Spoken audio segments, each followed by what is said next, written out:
That's right, everybody. We're back. Here we go. We've upped our. I think. Yeah, I think we. That's right. I was watching. Because you just clip everything out now.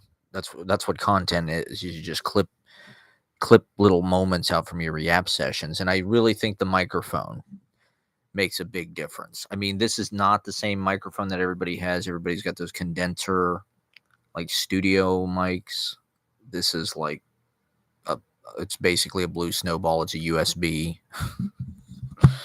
but it's all I have. It's what I used to use. To be honest, I started using this during the pandemic, and I would use it during my streams at my apartment on 21st Street. But it's been in my uh, uh, kind of what is that? A foot? Um, what's the word for this? Trunk foot.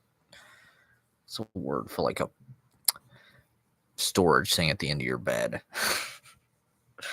I don't know. Nobody's watching my goddamn stream. Well, I turned the chats off. I turned the chat off. Adam S said the chat is the lifeblood of YouTube, and I get that. I will turn the chat back on at a certain point, but I've just kind of had it off recently just for my own intents and purposes. I mean, I don't know. My views are not up; they're not down. Who I don't know. How exciting can this be for people? It's pretty exciting, I think. It's exciting for me. I'm going to read. But also I've just been kind of it's nice to just have time to write, and it's been nice to have a break. I just needed a break. I apologize to anybody. We're in an Arctic vortex right now. It's Christmas in Antarctica. We're in a polar ice stream kind of situation. It's literally like in the tens.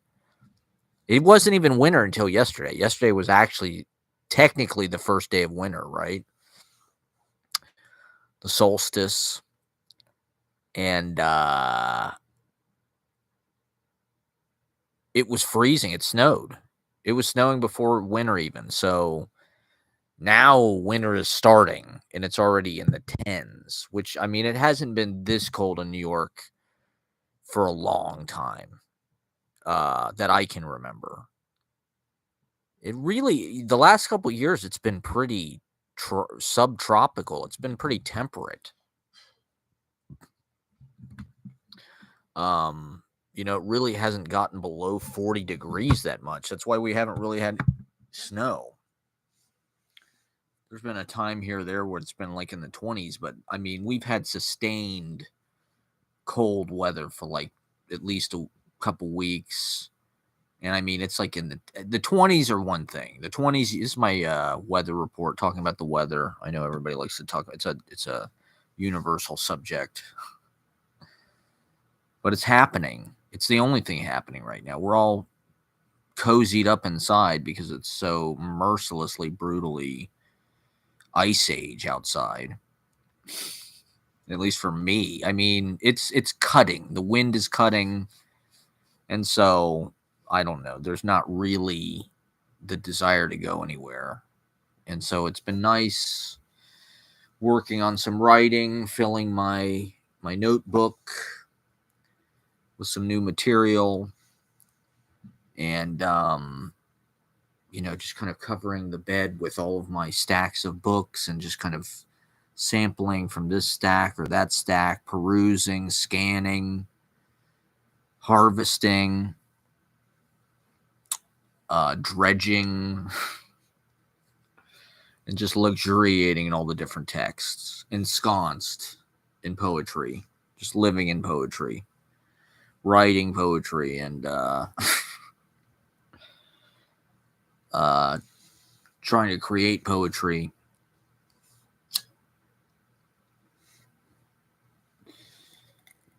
And focus on writing, focus on this.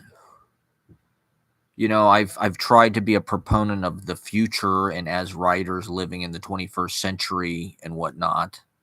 And that's how I do this, by doing my sort of up-to-the-minute radio broadcast, instant reaction video response to the culture, to life, to my own life, diary, oral poetic composition, spontaneous ongoing live novel in real time, in installments, serial radio drama, epic poem, oratory, rhetoric, debate, team,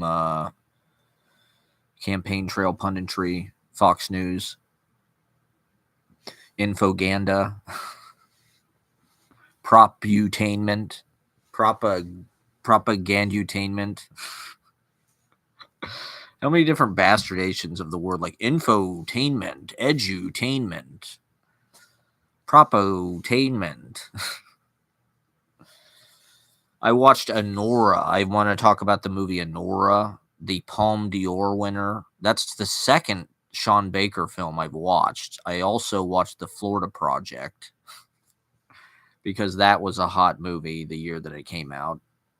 And I like Sean Baker. I think he's kind of in a Harmony Korine. I don't know. It's got a lot of the same kind of texture, or it's like Spring Breakers walked so Sean Baker could run a little bit.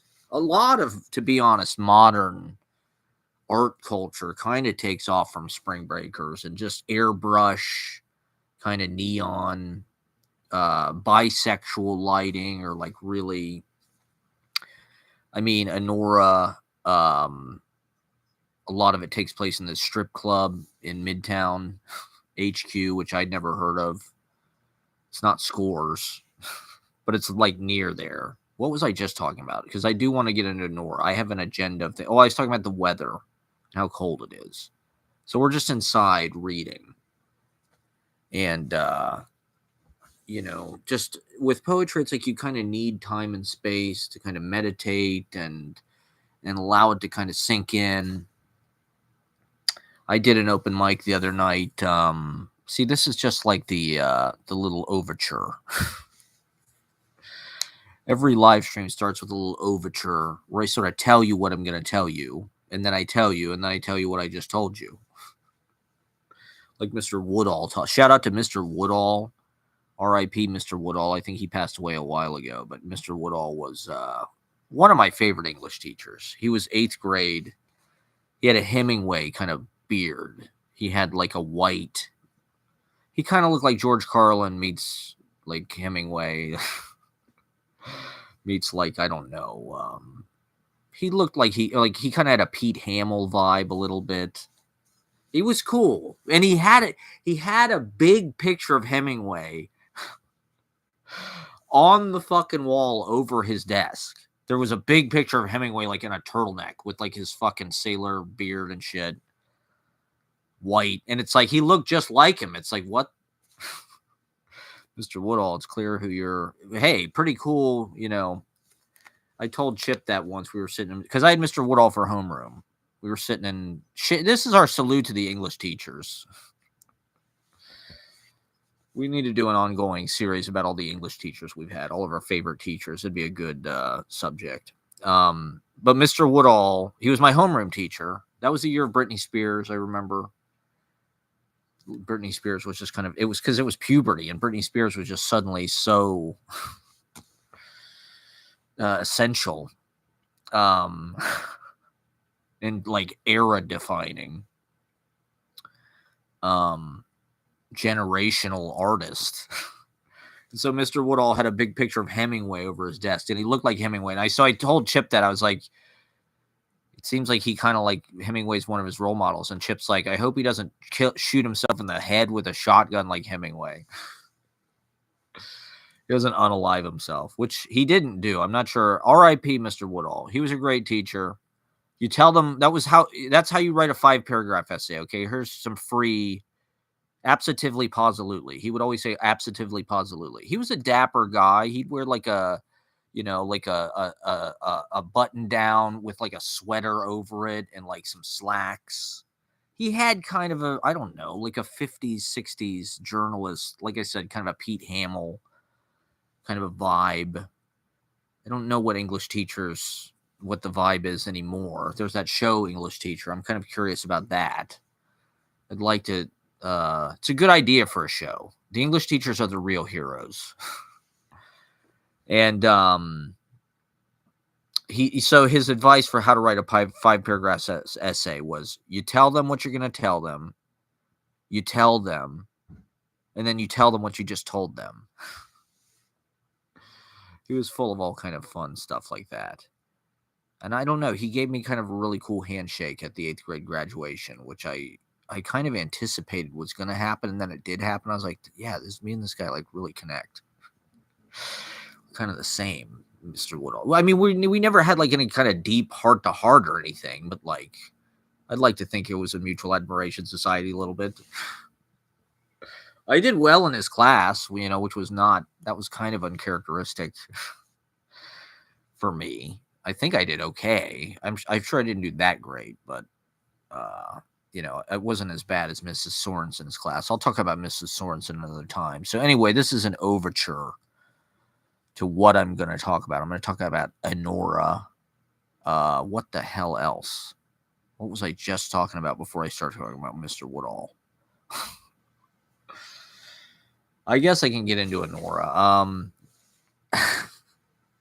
Well, okay, Sean Baker is sort of like, I was talking about fucking Spring Breakers and Airbrush and just kind of tacky. The tacky Trumper. Honestly, it's kind of MAGA. It's all kind of like Florida. Florida is kind of like this just lit ass. I mean, Harmony Korine can't say enough good things about Florida. He's really into, and I mean, Sean Baker's work definitely. I mean, the one movie is called The Florida Project.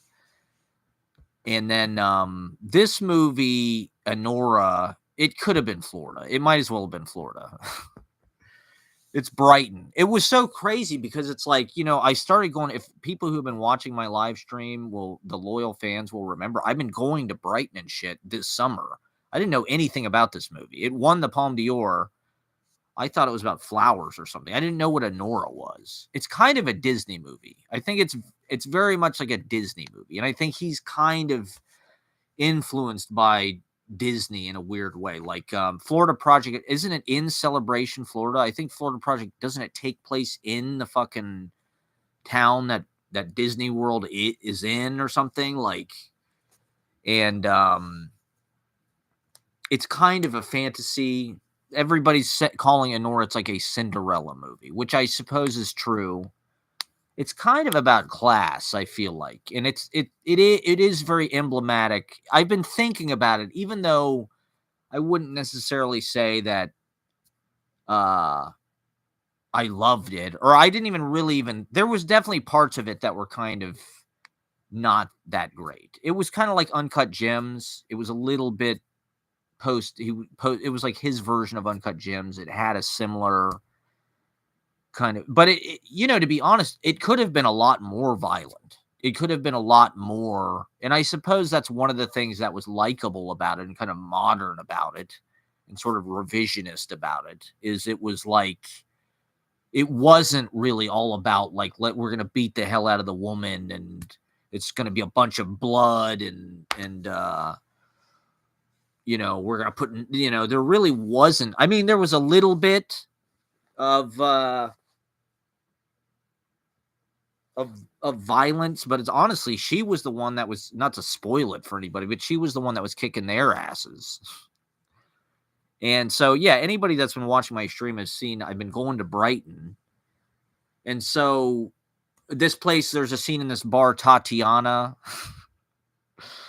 which, like, that's literally right where I've been going on the boardwalk and shit. Because you take this shot of the Q train. The Q train, it's because the thing is, I live closer to there than I live to anything like hipster and cool. So this summer it was like, fuck, I'll just take the train to Brighton because it's like 10, 15, 20 minutes and I'm at the fucking beach.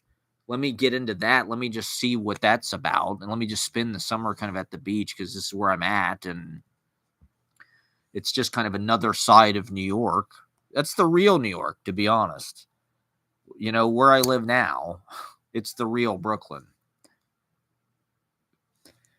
And So imagine my surprise. I'm watching Anora, and it's right on this fucking.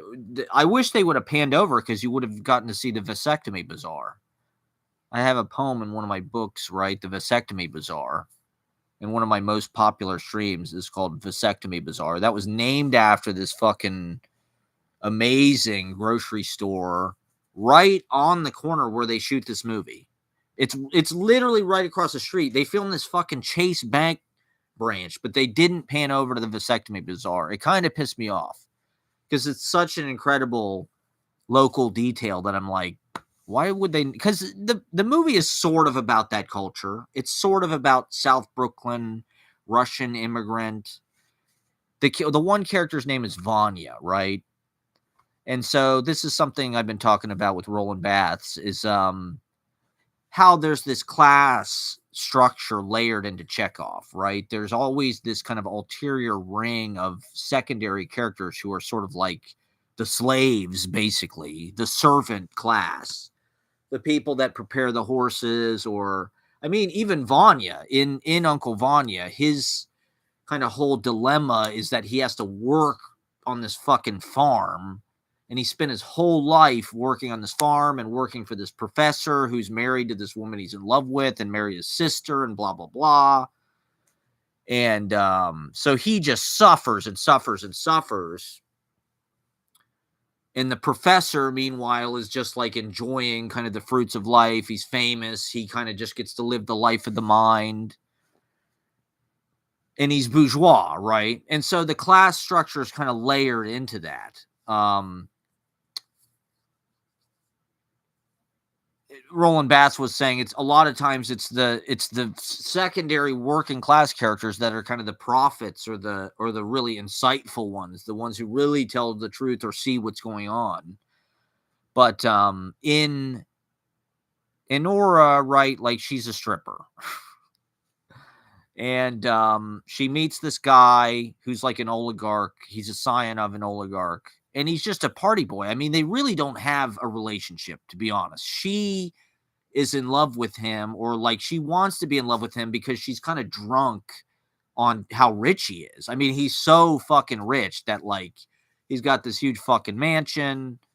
You know, he just like he can spend all this money, get drunk all the time. He's got a huge dick. He's this tall, skinny, good-looking billionaire kid with a giant mansion. I guess in this place, Mill Basin, which is over by Floyd Bennett, which is right in the kind of milieu of, you know, where I've been hanging out and stuff. And it's not really explained. All he doesn't really have any characteristics. He goes to the strip club, he parties, and he plays video games. So it's like he's sort of the modern male. Except he's a billionaire kid, so he can get laid.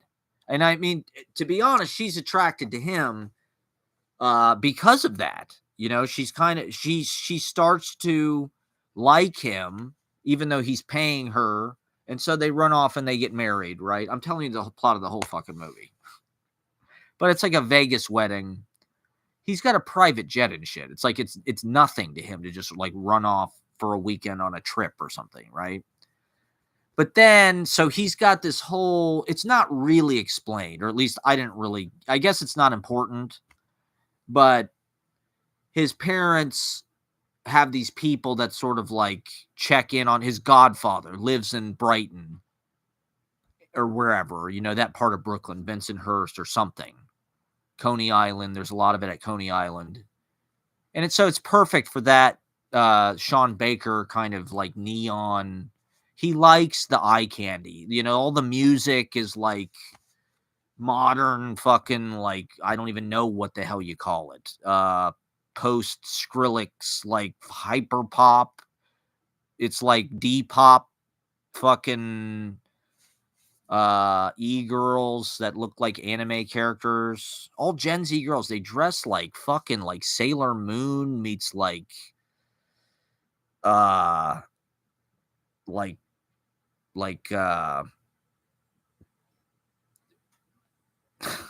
Pixie. I mean, they're all like post Manic Pixie Dream Girl.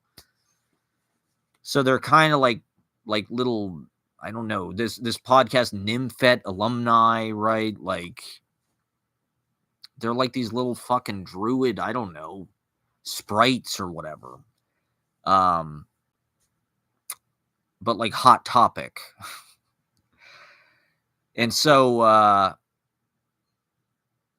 yeah, the character in this movie or like that's like a lot of the dressing of the movie is like it's this kind of tacky or like I don't know how Sean Baker isn't gay, to be honest, because these movies seem so gay. Like they definitely seem like a gay man made these movies. The Florida Project and this movie. I mean, that was my impression when I saw the Florida Project. I was like, this had to have been made by a gay man because it's just like the ultimate, like it's like this trashy. I don't know. Is she a stripper? She's like a prostitute. She lives like in a motel. And just like she's kind of like a lot lizard or something, but it's like it's all about her right to be that. She's allowed to be this like see you next Tuesday, like I don't know, welfare, or I don't know, just like kind of salt of the earth, trailer trash, menthol, meth. I don't know, just like lover of life. They just love life. They love little toys and little, trinkets and girly. They like girly, coded kind of super femme, super but there's an element of like, it's spring break and it's trashy and it's Florida and it's like it's trailer trash, it's white trash, it's like in this movie she's a stripper, right? And it's nice, it kind of plays like it kind of reminded me of Gloria. A lot of people called it a screwball movie, which I did not really get. It did not really seem like a screwball movie to me. I mean, it was sort of light, like it could have been a lot darker than it was. Like most movies probably would have made it more violent and more kind of threatening and more bad shit would have happened. By the end of the movie, she would have been totally beat up and, this and that. This movie was pretty, which I think was nice. It was nice that it wasn't as brutal and like cruel to its characters as it could have been. In the same way that like I feel like that's kind of what The Irishman was about. This is like a movie critic. This is on cinema at the cinema now. The Irishman, I felt like he was like, okay, we're gonna make this big star-studded, expensive epic, the ultimate like Scorsese kind of curtain call, but we're gonna not do any of the like aestheticization, kind of like fun, glam, like whacking of people that we did in all of our fucking movies, like Goodfellas. There's so much stylish kind of like, extermination in that movie. And that's one of the reasons why people like it. They like the violence. They like the gratuitous, graphic, sadistic kind of like, it's like that Pauline Kael thing. It's like if you put it in a movie, it makes it sexy. It makes it. That's just the nature of film. It's like it aestheticizes the violence. It was like The Irishman. It was like, no, we're not gonna do that anymore. We have a little, the whacking was very clinical. It was very unexciting. It was very like titillating. It was very like kind of not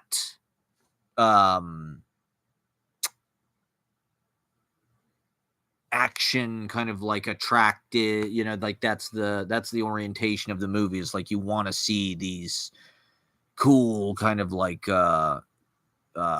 maneuvers and whatever. It was just very like business and dry, kind of gray, but I think that was the point, is like they wanted to kind of remove that. And it was sort of an atonement, or like, I don't know, at least like a woke. That was their way of being woke. And so I feel like Anora, it's like that they could have been a lot more. So the movie kind of has a parallel plot where she sort of has this love attraction or something with this guy who's like paid to like hold her hostage, right? And so the billionaire oligarch kid, like I said, he's got all these fucking people that like check on him, like his godfather and like these bodyguards and shit. And it's hard to really tell why, because the kid doesn't really get in any major trouble. It's not like he ODs. You don't even really see him do anything that dangerous. You know, it's not like he shoots up. He's just doing shots and having sex with a stripper and playing video games. It's like he's a nerd. He's a modern hype beast type guy. He's post hype beast. He just wants to play fucking Xbox. And so that's the extent of their fucking relationship. They don't even have any conversations or anything. It's kind of the perfect binary, gendered. They're the ideal. But so then for what they don't explain why. Well, he's married to the stripper, so the guy gets his. They all freak out and they tell his parents, and so half the movie is like this chase where they're trying to find the fucking guy. And to be honest, that's the part of the movie that really didn't work for me. The actors are kind of not great, and a lot of the scenes, it's just like are sort of implausible. They just sort of walk around and like they're interrupting people's like fucking ceremonies and shit. They're going to the kitchen at a restaurant, but they're not really that imposing of characters. They don't do anything that's like really scary that you're like, oh, they'd get away with this. They're kind of just bumbling. That's the part of the movie that felt like uncut gems. It felt like they were trying to create some kind of fucking suspense. I'm talking about the movie Anora, which won the fucking Palme d'Or, which it was a good movie. I don't know. I don't know if it was a Palme d'Or. I guess like it flowed, you know, like the story kind of flowed organically in a nice kind of fluid way through the different kind of acts. And, but it, you know, like I said, it's just kind of a typical, it's like a fairy tale. She's in the servants class. She's a prostitute, basically. He pays her to have sex with her. He fell in love with the stripper, right? And she's young and naive enough. And it's just sort of like an adventure in her life. You know, she married this billionaire kid. I'm sure there are plenty of women that have a story like this. Where they married some, you know, they've got some crazy fucking marriage they had or whatever when they were young, got into some kind of crazy shit. Some guy offered to fly him out to meet up or something.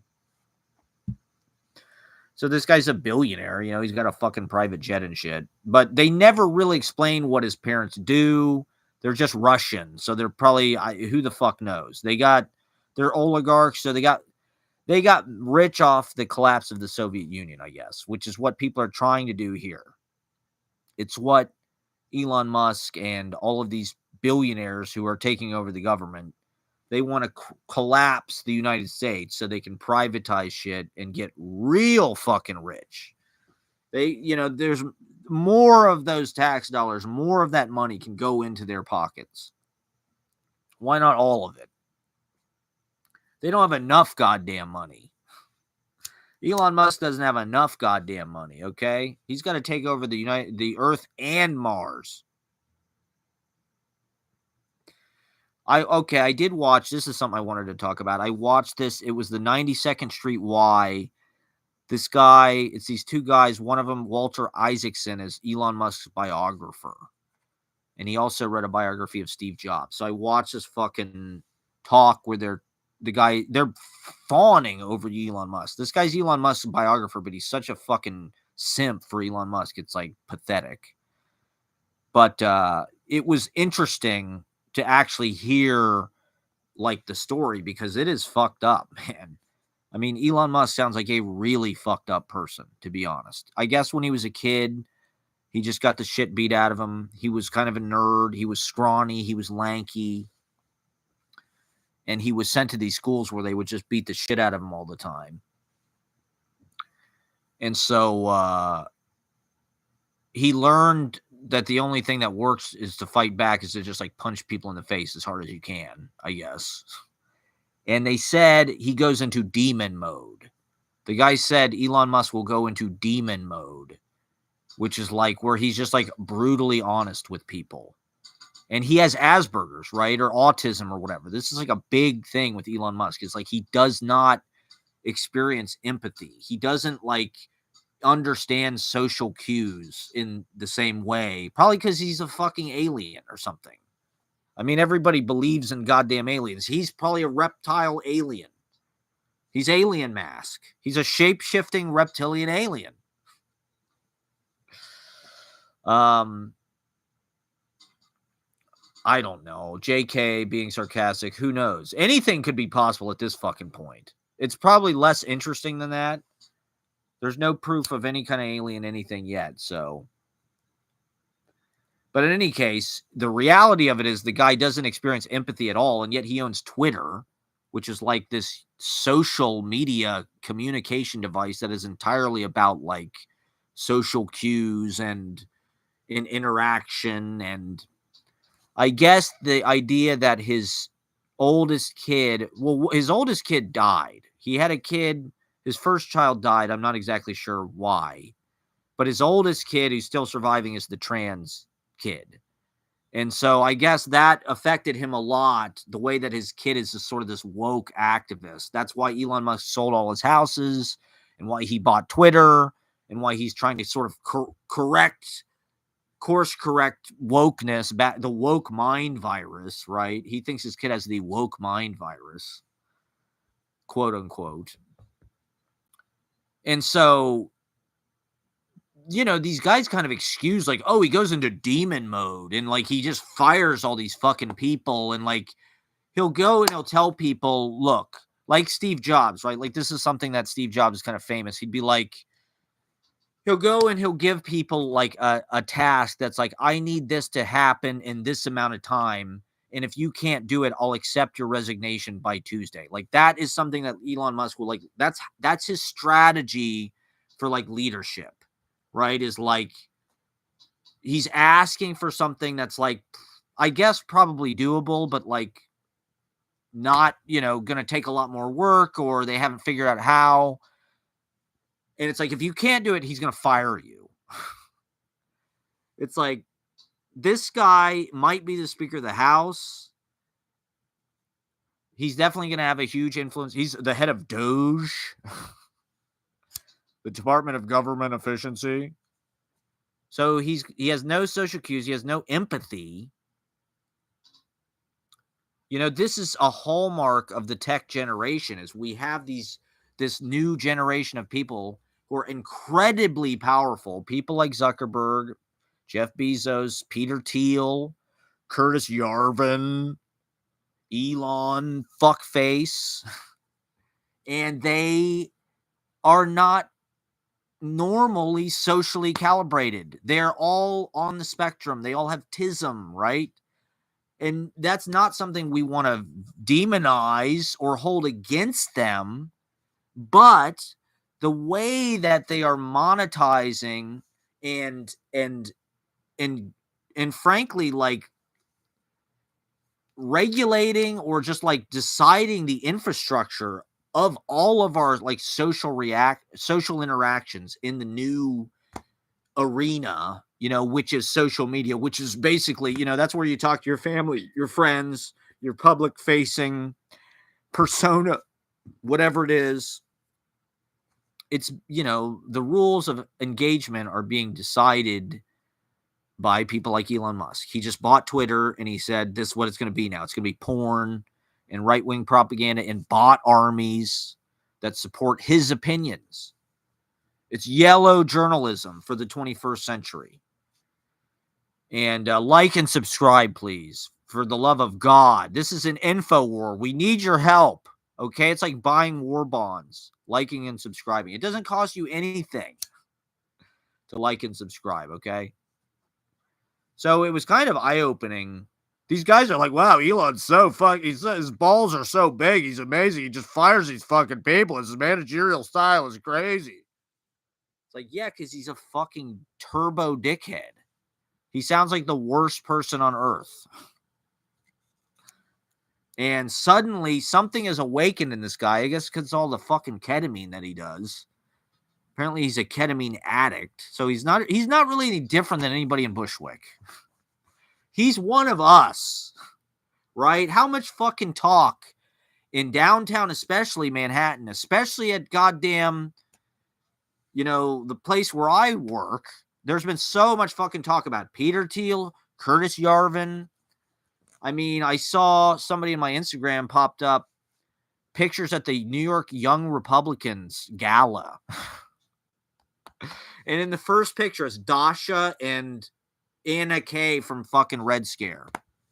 And it's all these fucking, people about town. It's like, yeah, because they own the internet. They're trying to make the right wing sexy by manipulating public perception through YouTube, through fucking Instagram, through goddamn podcasts, through the manosphere, through funding, literature, apparently, Dime Square. All these people are like MAGA, fucking right-wing Elon Musk simps.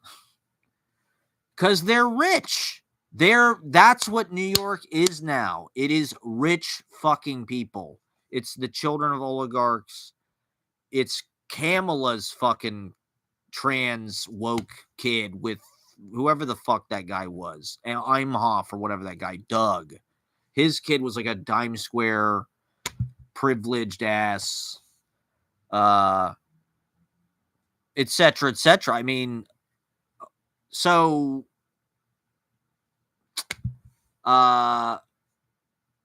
it's scary. It's scary that, like, this is the 92nd Street Y, and they're all just, like, fawning over Elon Musk and talking about what a bastard he is, how he goes into demon mode. Ooh, you don't want to be around when he's in demon mode. He'll just be brutally honest with you. He'll just say anything. And it just sounds like he's super traumatized. His relationship with his parents was kind of the same. They abused him. He get the shit beat out of him at school. Girls didn't like him. And now he's the richest man alive. The richest man who's ever lived, by far. Or I don't know. Apparently there are people like Putin supposedly has $1 trillion or something. Maybe there are richer people that Elon just wants to rub his stench all over. I mean, even before this, it's something I've complained about for years, how every goddamn day this guy dominates the news cycle. You got to hear about his stupid ass every fucking day, what Elon Musk is doing. That was before he bought fucking Twitter. Oh, he's having a kid with Grimes. Oh, he's having a kid with these people. Oh, Elon Musk is going to go to fucking Mars. Oh, He's fathered children with some other fucking bimbo. He's dating Amber Heard, the same fucking psycho who torpedoed Johnny Depp, torpedoed Captain Jack Sparrow. She out Jack Sparrow. So anyway, it's a crazy world out there. It's only getting crazier. This guy might be Speaker of the House.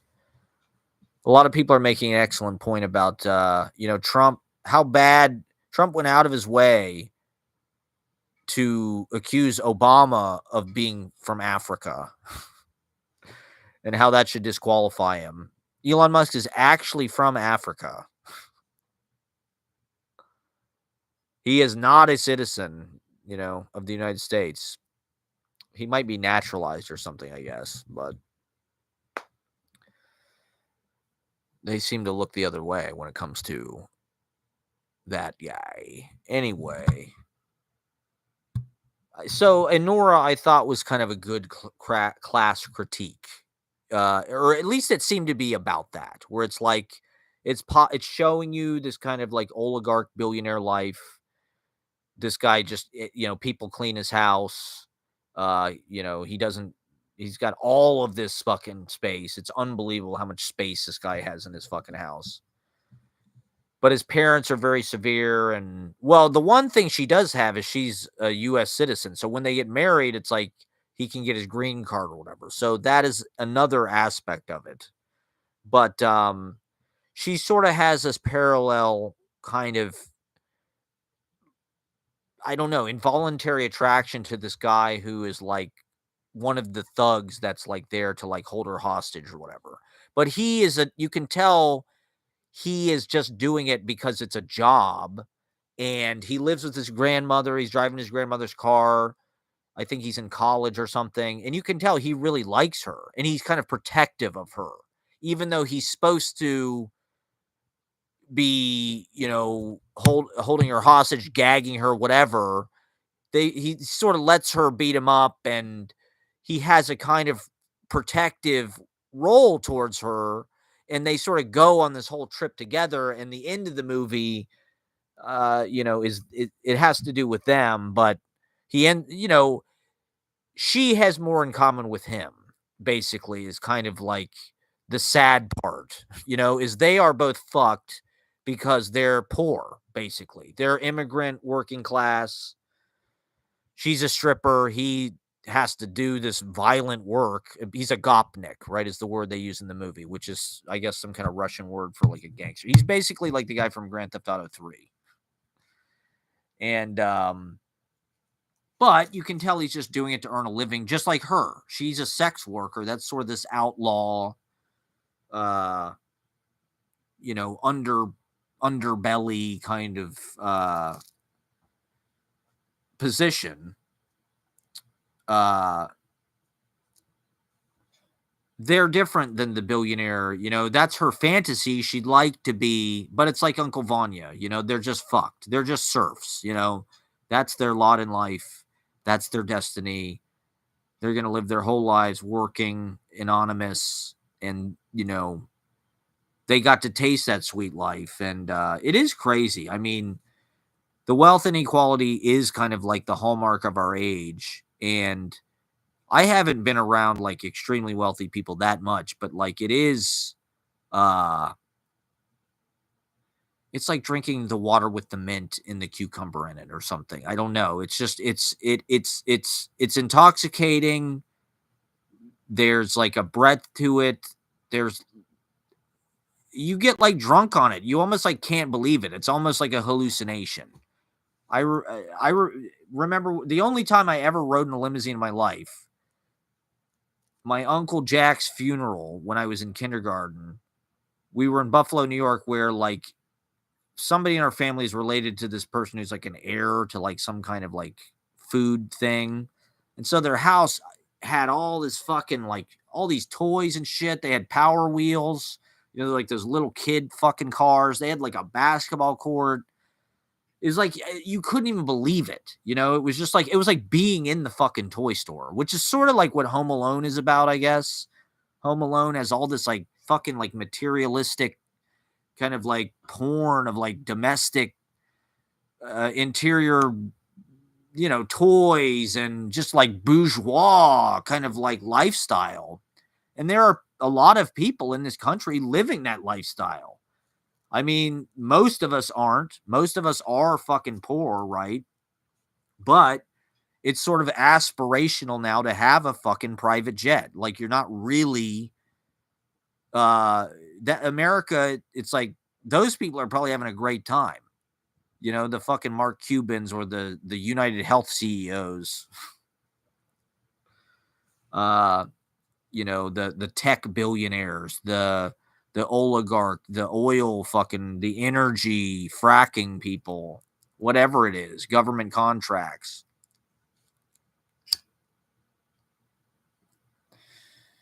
The rest of us are like living in like this medieval, like muddy mud kingdom of just like cold bowls of gruel. Hold on, let me turn my fucking thing off here for a sec. And, imagine what somebody like Elon Musk's life is like. Like, that's just people who are millionaires living, like, who have big mansions or,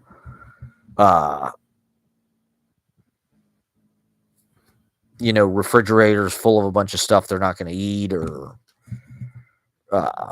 then there's a fucking billionaires, and then there's, Elon Musk has $400 billion. I mean, it's, enough to make me nuts.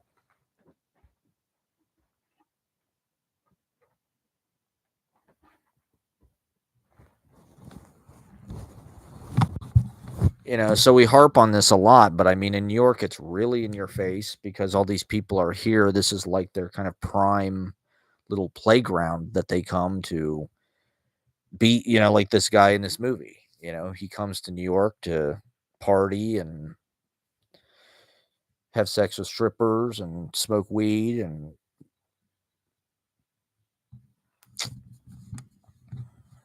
that's what it is now. It's a place where we exist to make anybody that can pay happy. It's not a place for artists per se, unless you're already rich. You can afford to,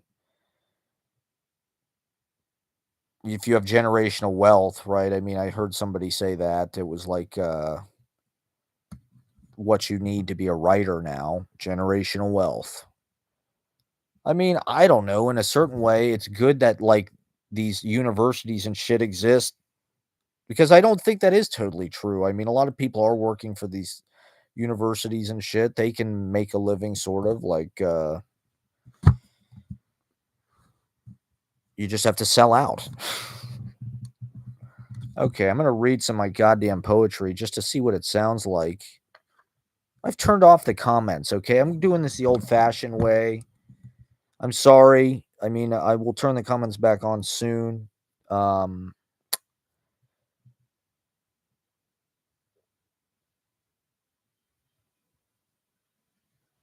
I just, I don't want to get into any kind of confrontation or anything right now. And it's just crazy to me how essential those comments are. But I love everybody, and so please like and subscribe. And it's just hibernation. It's so cold outside. It's just unforgiving. It's brutal. I mean, okay, so I'm trying to get my fucking teeth fixed, but since I'm here, I mean, I had a lot of fucking people messaging about the open mic tomorrow. And I'm sure one reason for that is because there's not a lot of things going on because it is the holidays, but it's also New York. And one thing about New York is like it's not a completely Christian dominated place. So like even though Christmas can be a big deal here, to a lot of people it's nothing. It's just another fucking day. Like Hanukkah's over. If you're Islamic, you don't celebrate Christmas. Like a lot of people in New York, it's just another goddamn day and it's just another week. And so they want to do open mic. And in fact, they probably have work off or something. They want to get out of the house because it's cold. There's not a lot to do. And so paradoxically, it's actually kind of a busy time. And I feel like if I'm going to be here, I might as well make money. It is a way that I get paid. And so why the hell not? I'd probably be trying to get on stage somewhere anyway. And so, uh, if a lot of people want to sign up and come out and, we can kind of just take it easy and take it as it comes. Like last week was my big Christmas.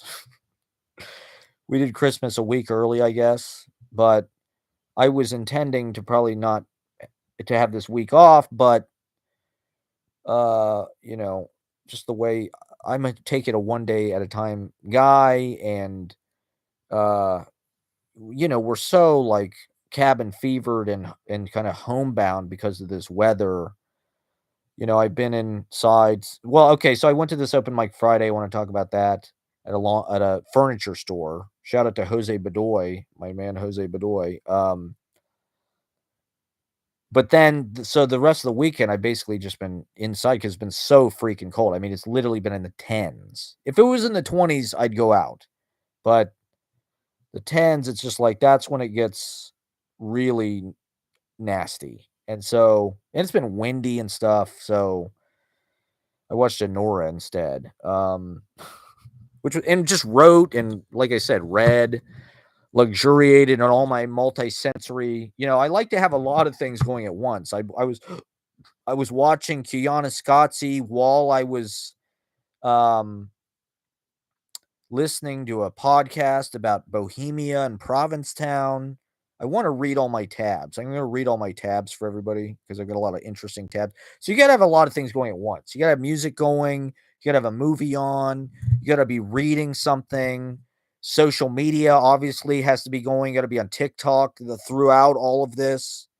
So that's as I'm gathering material to do these uploads, these mental downloads to my live stream, I'm really collecting all of this data and all of these talking points and all of these things to have opinions about. And so when it comes together into the weave and into the kind of spinning of the tail, as it were, of the last few days, then there's a lot of different dimensions and a lot of different subjects, and it's like a potpourri of a lot of, so if you don't want to talk about Elon Musk, you wait for the next thing. Then poetry. If you don't want to talk about that, you wait for the next thing. That's Anora. If you don't want to talk about that, you wait for the next thing. That's going to this open mic or whatever. And so, it's nice to have like a slower rhythm. I know I'm probably going to be inside. I've got a thing on Friday. I'm looking forward to this thing at Francis Kite Club. Come out December 27th at Francis Kite Club in the East Village. There's a cool performance party thing with Roland Bats and company. Thank you for inviting me to do that. We're looking forward to that. So that's Friday. So it's like, well, what the hell? I've been inside the all weekend. I can, I'll get out of the house tomorrow. I'll do the open mic. I'll make some money. I'll make some content. We'll have some fun. We'll have some laughs. We'll have a couple of laughs. We'll come to California, have a couple of laughs. We'll celebrate Christmas all over again. It's Christmas all over again, everybody. Tomorrow night, it's Christmas Eve. It's deja vu. It's a repeat. It's a rerun of last week. We're going to do the exact same show that we did last week. Just repeat it all over again. Exactly word for word. No, I don't know what's going to happen, but it'll be fun, And so, no pressure, no big deal. It's not like I'm not doing a whole lot. I'm just trying to recharge and stay off my leg and get into my books, get my magic spell casting. I need to kind of refresh the fragrance of poetry, the look of poetry. It has been a while. I've been trying to draw my poetry from life. I don't want to make my poetry this totally meta echo chamber thing where all it's about is you're getting your poetry from other poetry. It's like I want it to be from movies, from meeting people, from stand-up comedians, from meeting clowns, from having friendships, from walking around, from staring into space, from uh music, whatever it is, karaoke. I mean, even at karaoke the other night, we went to karaoke at Branded, and I was like, this is church. This is absolutely has everything. You want to talk about equipment for living. It's all there in karaoke because you're sitting there, you're communing, you're breaking bread, you're singing, you're being vulnerable, you're soaring, you're defying gravity. You're being emotional, you're being artistic, you're painting in front of everybody, you're using your body, you're being sexy, your chakras are flaring up. But there's the karaoke itself, which is it's a lot like Florida Project or Anora or Spring Breakers, where it's this neon, multicolored, green, purple, hot pink, blue, yellow, kind of rainbow. It's queer coded in a way. It's a cabaret. Um, it's camp, it's drag sort of, um, and it's reading, right? It's like a liturgy. It's like going to church and everybody's got the hymnal, except the hymnal is on the screen, the projector screen. And all of these songs are poems. Absolutely. Like a prayer or whatever it is, My Way, or fucking Billy Joel Moving Out. They all have different purposes.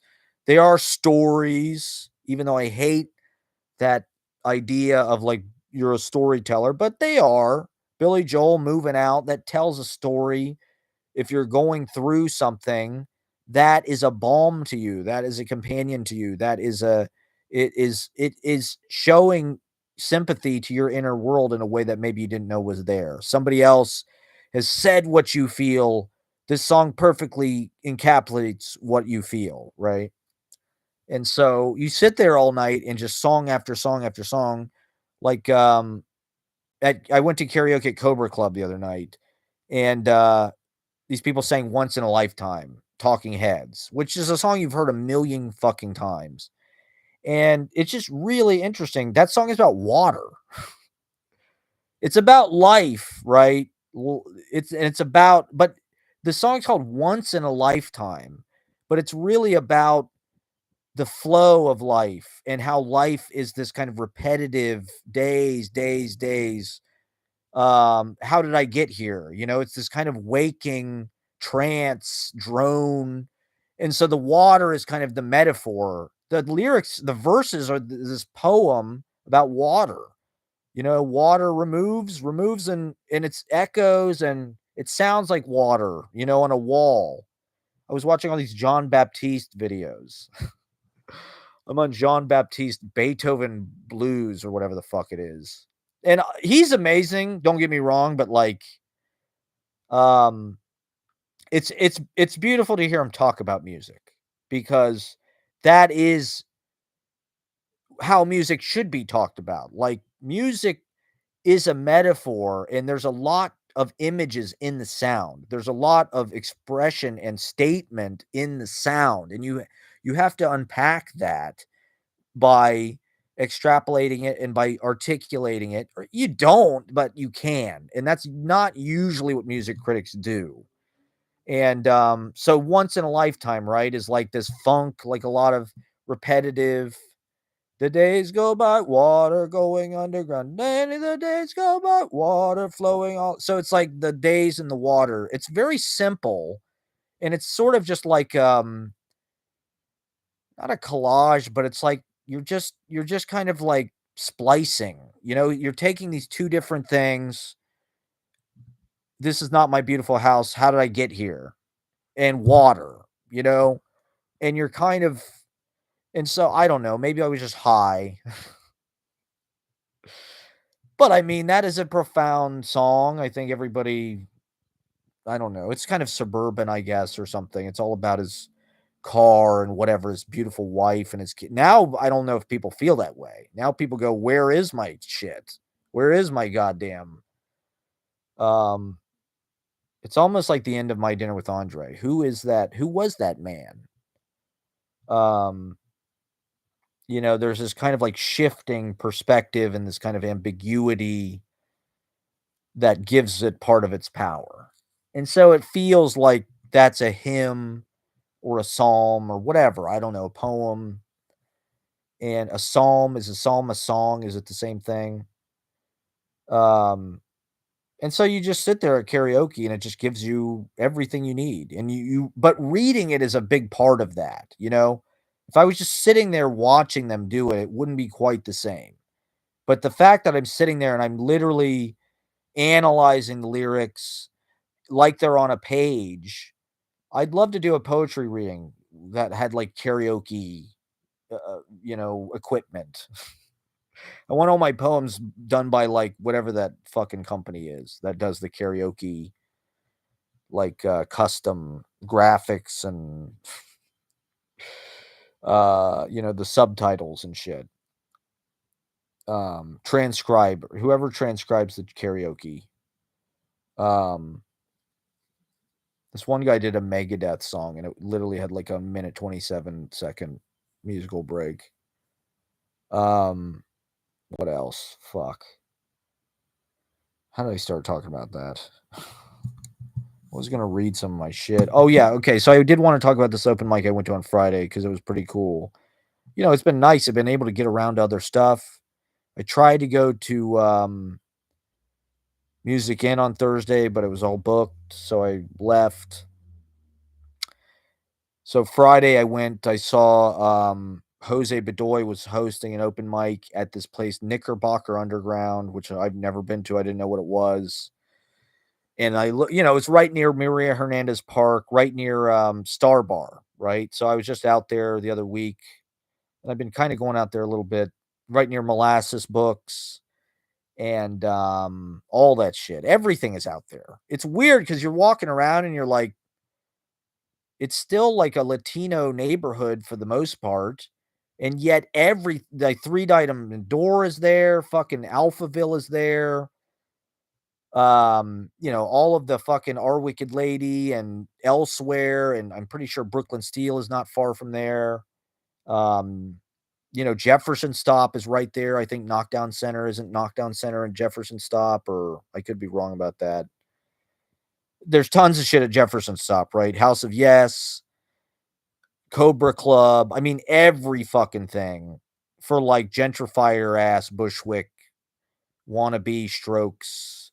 But it's also just like that's where everything is. I don't know, for better or for worse, it's like a mix of like this very bougie, very trust fund kiddie, very generational wealth, white people graffiti, artichoke pizza vibe.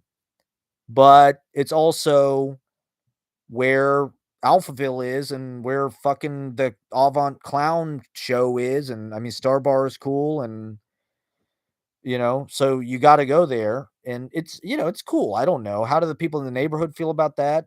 I don't know. But um, I lived near there in 2019 for 2 months.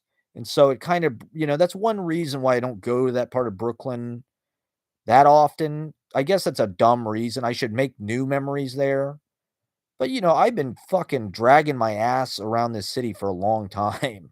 And I was underground for a lot of that time. People don't realize that I've been here since 2010. People think I got here in 2022 or something, but it's like I've been around kind of in the background like Buster or whatever, hiding in plain sight, just listening and observing, but like, holy smokes, we played at a lot of places over there. Sunnyvale, Kings County Saloon's not there anymore. I've never played Alphaville. I know that's pathetic to admit. But once again, I've always had this kind of magnetic repellent to that part of town. I've never really actually been that embraced there, and there's a lot of people who do a lot better there. And it's just I don't know, there's something about it. It's just kind of glitzy and like it's like it's like upcycled thrift to me. Everything there is like very upcycled vintage. And I don't know. It's like kids from Florida who their parents are paying for everything, but like they want to pretend that they're like uh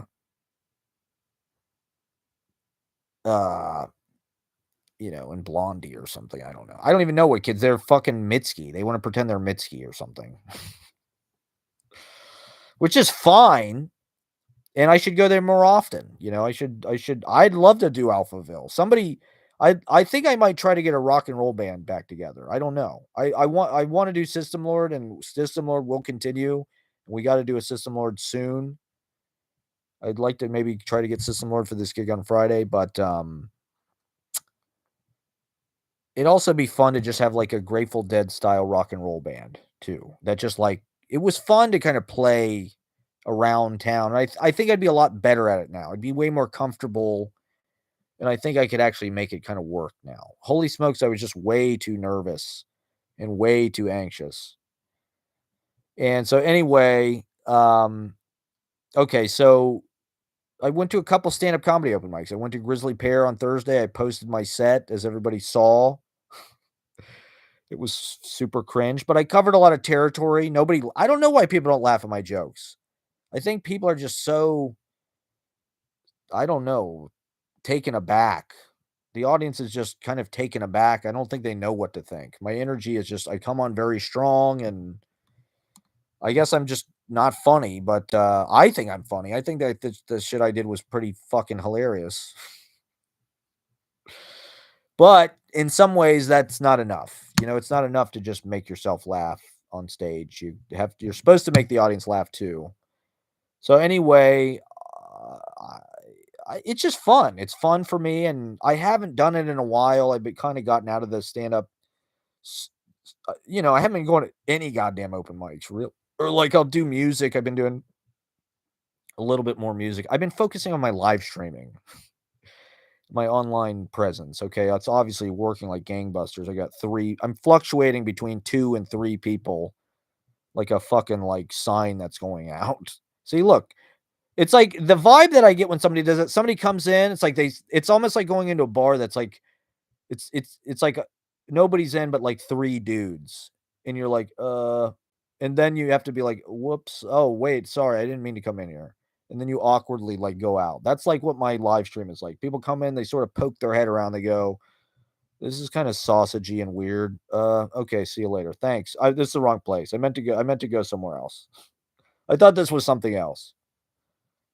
Like, I went and saw one day when I lived in Park Slope, I looked in this there was this comedy blog that would do a roundup of all the day's comedy events, and they said it had Pete and Pete, literally the guys from Pete and Pete were doing a podcast taping at Freddy's Bar, which was like a couple blocks from my house.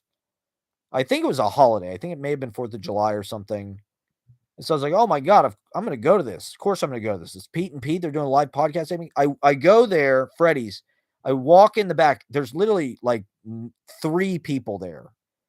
And both the guys, Pete and Pete, like whip their heads over, like kind of like excited, or when you're playing a gig and there's nobody there, you're kind of like everybody that walks in, you're like, "Are they here to see us? Like, you're here right to see us." And so I just kinda had to pretend like I didn't know what was going on. I was like, "Oh, whoop. Sorry, I think I'm in the wrong place," and I just left. It was just too weird. What, was gonna be me and Pete and Pete? That's it? I'm sorry. I mean, I that would've been great, but it just would've been too weird. I was too high. I would've had to answer too many questions. And so, that's what my live stream is like. For anybody that pops in, they're like, "Okay, see you later." I've got 1 like and 2 people are watching. How great can it be? It's pathetic. It's pathetic. But I'm solving all the world's problems, and I'm just painting like, this wonderful, serio comic tragic was it, it's a Fellini movie starring clowns. It's a Dostoevsky and Cervantes novel starring F Troop, starring Larry Hagman and Warhol's Factory characters, and The Gathering of the Juggalos, and Johnny Depp's Willy Wonka and Dark Shadows, and Timothy Chalamet's Wonka. And who will be the next to play Wonka? I want to play Wonka, Daddy. Let me play Wonka, Daddy. I want a golden ticket, Daddy. I want it now, Daddy. I want to be the president now, Daddy. Elon Musk. I want to go to Mars now, Daddy. The bastard. Ruining all our lives. For just apparently he could give every single American $1 million. Is that actually true? That doesn't sound possible. I don't think that's true. But if it's true, I think he should start writing some fucking checks now. Let's get that hyperinflation going. Let's throw some more money on the fire. Dump some more fucking cold hard cash in the inflation furnace, the inflation inferno. Anywho, what was I just talking about? Oh yeah, this open mic. So okay, I didn't know it was gonna be in a fucking furniture store.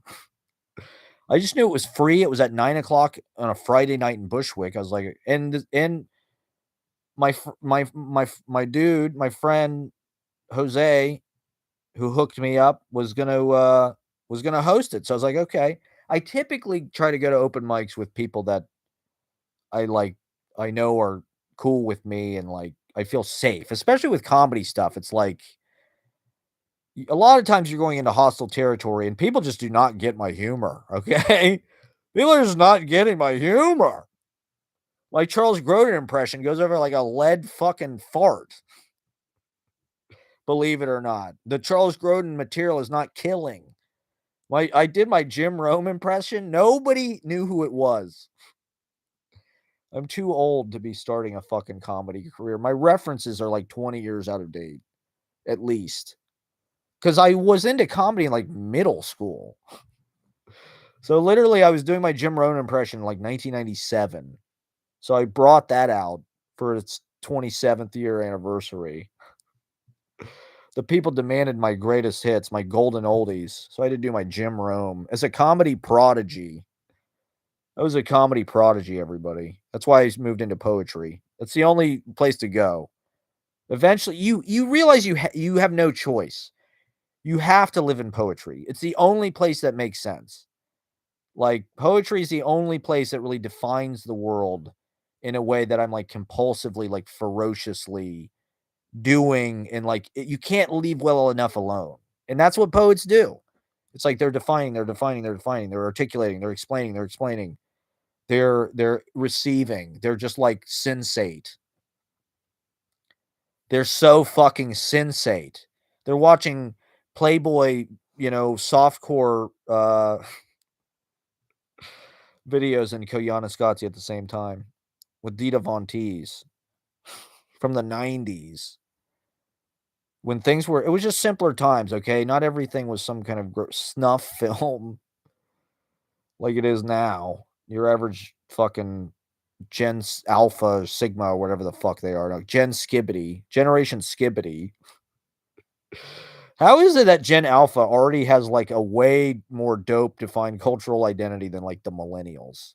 The millennials, like we took like forever to even decide on that name, and it sucks so bad. It's just like we twiddle our thumbs for like till we were like in our 30s, and it's like, okay, I guess we're millennials. It's like Gen Skibbity has already got all this fucking cool slang. Everybody's talking about Ohio fucking Riz, whatever the fuck. The Rizzler is like an insane sage. He's like the fucking Dalai Lama of going viral. He just has some kind of deep wisdom about how to succeed on the fucking self-exploitation sphere. Kind of like Trump. They just have an intuitive sense for getting attention or something. I don't know. Communicating to a personal audience. The fucking Rizzler.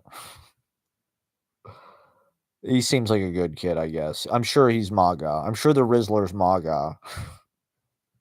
He wants that tax cut. He's got his crypto and shit. He's got his crypto portfolio.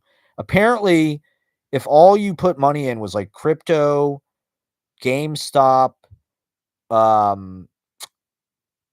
DraftKings, you would have made like way more money in the stock market than if you put it into like reliable bonds. If you would have put into like the dumbest, like most like cracked out, like compulsive meth of like investment, that's how you make money now. Well, they're talking about all these like completely toxic bros. It's like not every guy's an incel. Some of them are making shitloads of money on Dogecoin.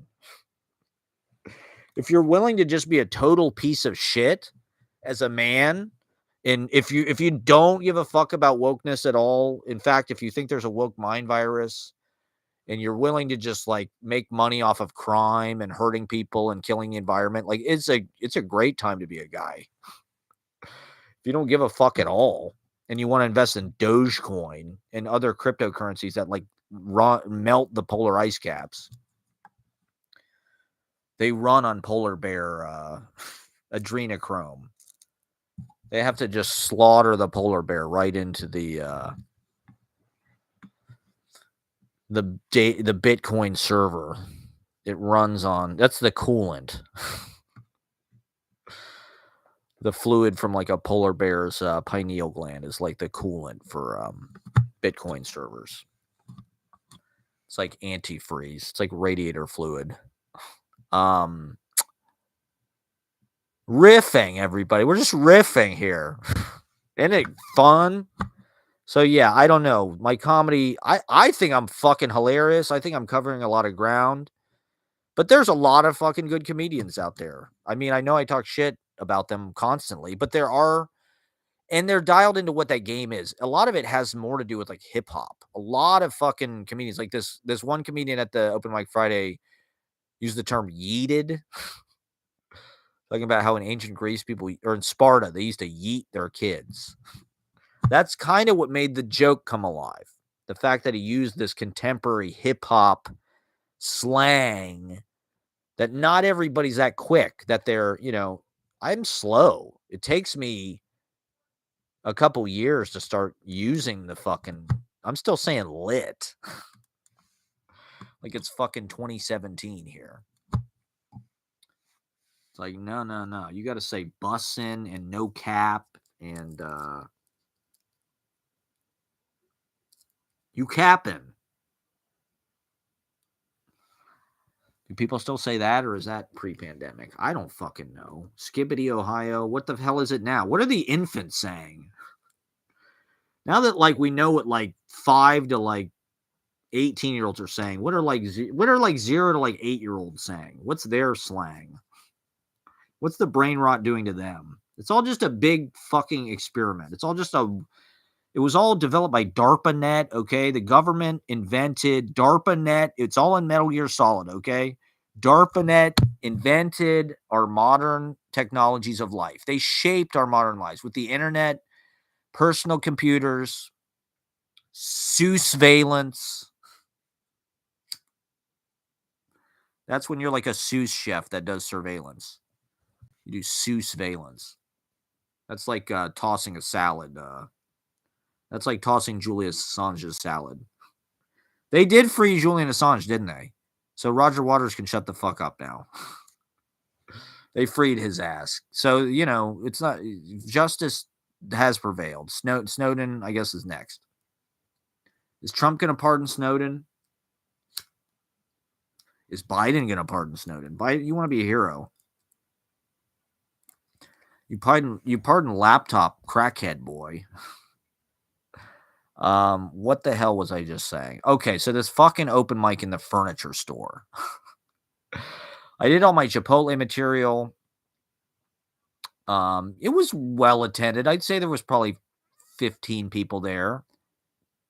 I didn't know what the hell Knickerbocker Underground was going to be, but apparently there's all these, like, I haven't been to Bushwick Comedy Club yet. I haven't been to Flophouse. Where are the poetry bars?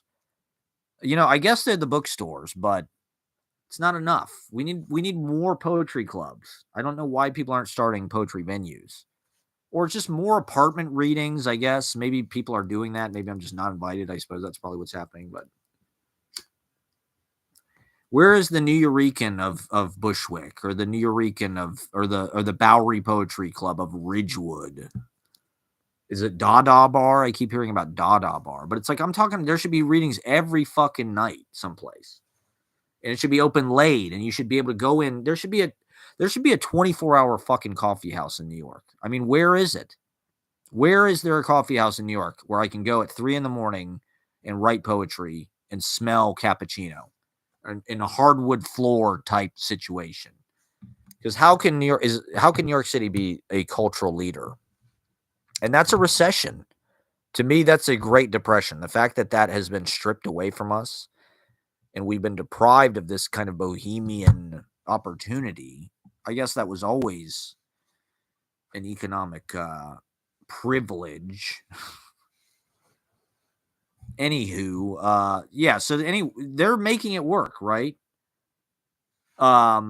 This fucking open mic is in a goddamn furniture store. So literally, I think the guy that owns it, shout out to him. He was cool. He was funny. I chatted with him a bit afterwards. I think he just likes comedy and he owns this fucking store. Jose, I think, works in the store, maybe. Not to blow anybody's shit up or anything. I probably shouldn't. So they do shows, I think, every goddamn Friday. And it's free, you know, for comedy. I mean, I guess that's a Manhattan thing, but it's nice to go someplace where it's like, it doesn't cost me $5 to bomb. It's like, I'm going to bomb. Just at least let me do it for free. I know nobody's going to get my humor, okay? Nobody's going to get my fucking Chipotle jokes. So I start out with all my Chipotle jokes. I feel like I've just got so much material about Chipotle because I eat there every fucking day. And it's like my airplane. It's just such a hack thing to talk about, but that's funny to me. That's part of the joke, is how hacky it is. But I don't hear other people talking about it. I don't hear other people talking about Chipotle. It's a universal truth at this point. We all go to Chipotle. The government might as well like nationalize it because it basically probably is feeding, you know, 30% of the nutritional value that anybody gets in America, probably coming from Chipotle. Beans and lettuce and pico. If they get that stuff, if they're not just getting a bunch of cheese and sour cream. Or maybe it's just me. Maybe it's just my broke ass. But Chipotle is the last food that's sub $15. And I don't know. I like to go up with a premise and just sort of riff it out. And to me, it's like I give myself a list. Like, here, let me show you my set list here. This is secret comedy tips from the pros here, okay? It's my set list, okay? My comedy set list from the show. Chipotle, number 1. Okay, No Worries. That's number 2. Lou Reed singing Taylor Swift. 3. These are not in order. Like, these are just so I have it my Muji notebooks, which I keep a running list of just like things to say on stage, ideas for the open mic, just kind of creative things that aren't like poetry, bits, shit like that. Themes, themes for the open mic. And so then I'll go through the note. I haven't really been thinking about bits that much recently because I don't know. I've just been, it's not like I'm done with comedy. It's more just like, I don't feel like it's good or healthy or necessary to like go to them, like just because they're not laughing at my shit doesn't mean it's not funny. It's like, it's a room full of 6, like completely toxic incels who are all MAGA light, basically, or they don't see what's wrong with that. And so they're not necessarily the best audience for my fucking jokes about, Jim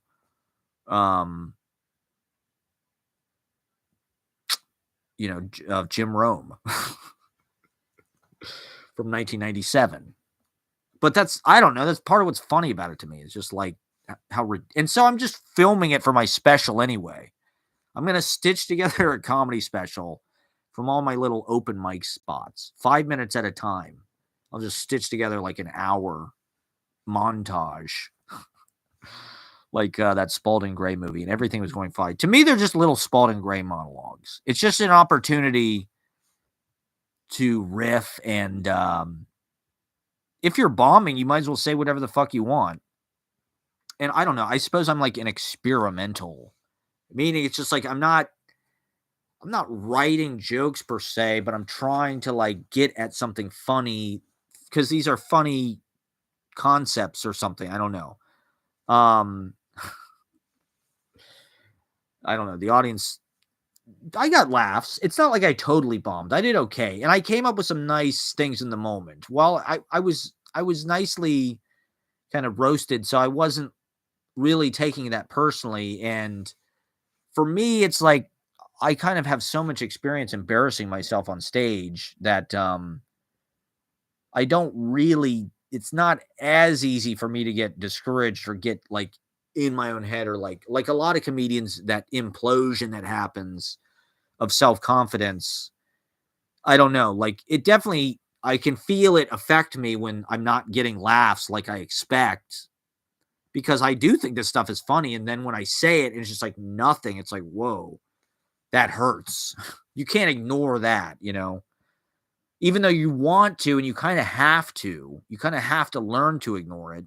But it does feel like you're indicating like a lack of social cues or something when you do that. I think that's why it's so scary, because like the audience isn't laughing, but you're plowing ahead like nothing happened. It like indicates that like, what are you? This guy's like, dude, this sucks, dude. Like, why are you so confident about this? Why are you so energetic about this? Like, you got no reason to be.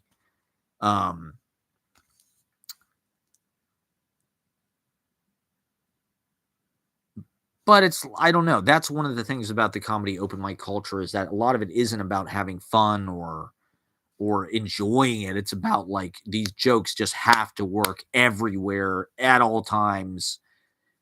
And that's what you're trying to work for. I heard this thing, and I don't know if this is still true or not. I think it was a Jay Leno thing, was saying that if you have 20 minutes of material that works everywhere, which is kind of the goal, right? Like if they say you have a tight 5, it means you got 5 minutes of material that just like it works everywhere. It's like they're good bits.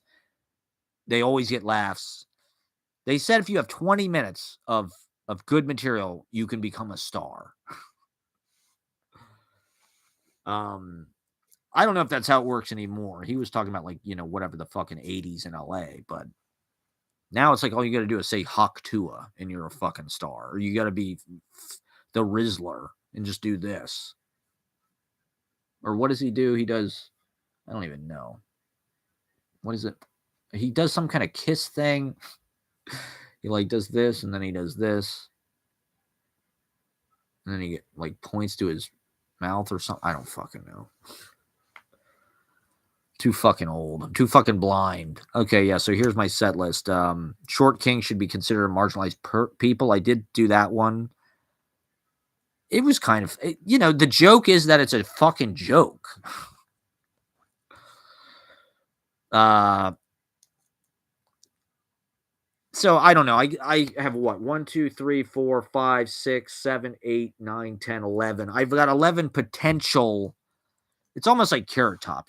Carrot Top just keeps pulling fucking props out. It's like, oh, this one didn't work. Fuck it. Okay, here's the next one. That's what my material is like. Where it's like, okay, you only got 5 minutes. I got 11 fucking things. So it's like, I'm not going to run out of things to say. Like, that's probably my biggest fear. The biggest fear would be you get up there and you just like train wreck, you flop sweat, you go blank, and you just stop talking. Like, that's the biggest fear. And so me, I guess I kind of talk too much as a compensation to make sure that doesn't happen. And I don't really go up with punchlines, although, to be honest, and this is just the snob in me, and maybe I do have contempt for the audience. Maybe that's why I don't connect with audiences like I'd like to, or why I'm not as popular as I'd like to be, is like, they always laugh at the stupidest shit. Like, okay, so I had this joke. Is Zac Efron's face CGI? When did Zac Efron become Lord Farquaad? That got like a bigger laugh for me that night. And it's like, well, because it's some kind of contemporary stupid pop culture like High School Musical fucking thing. It's not Jim Rome. It's not Charles Grodin. It's like, okay, people can, Gen Z, they can relate to that one, I guess. They grew up watching fucking High School Musical. Zac Efron is like, Kevin Bacon to them. He's like Rob Lowe to them.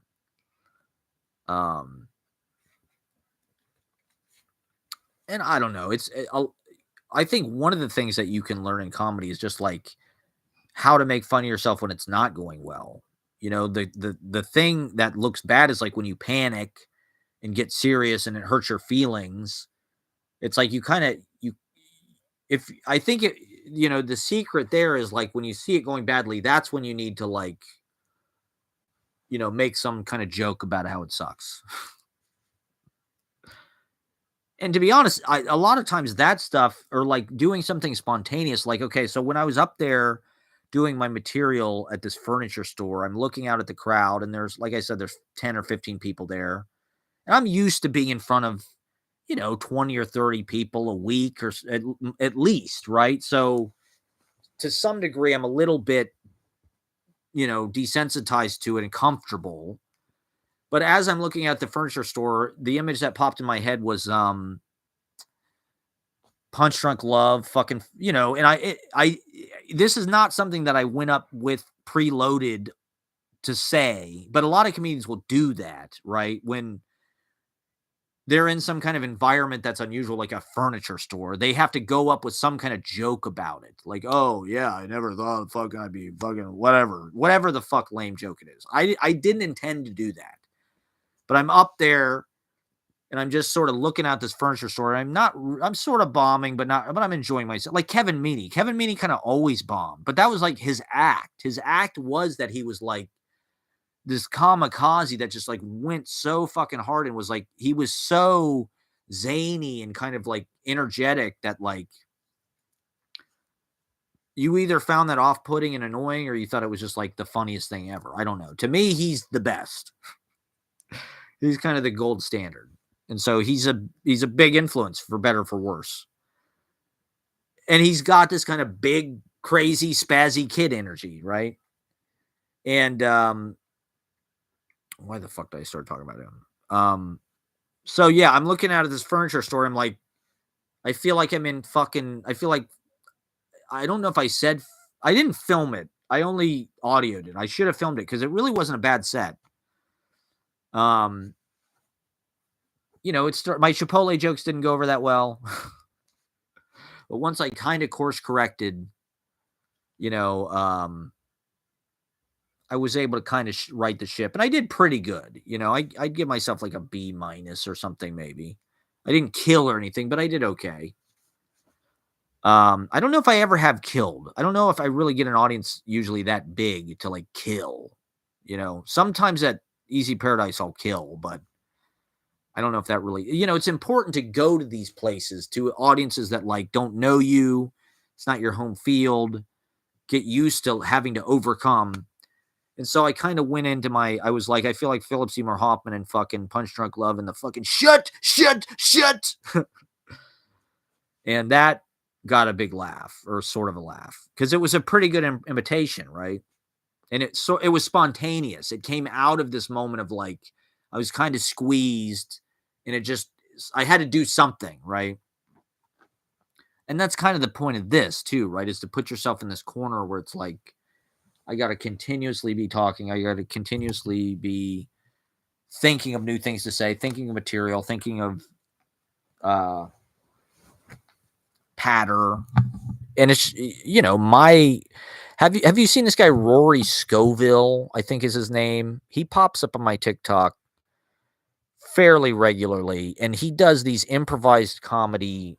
I don't know if he calls them specials, but I don't know what he's famous from, originally, how he got licensed to do that. To be honest, the clips are not that great. They're not that funny, but, apparently this guy has some kind of fan base and people do like it.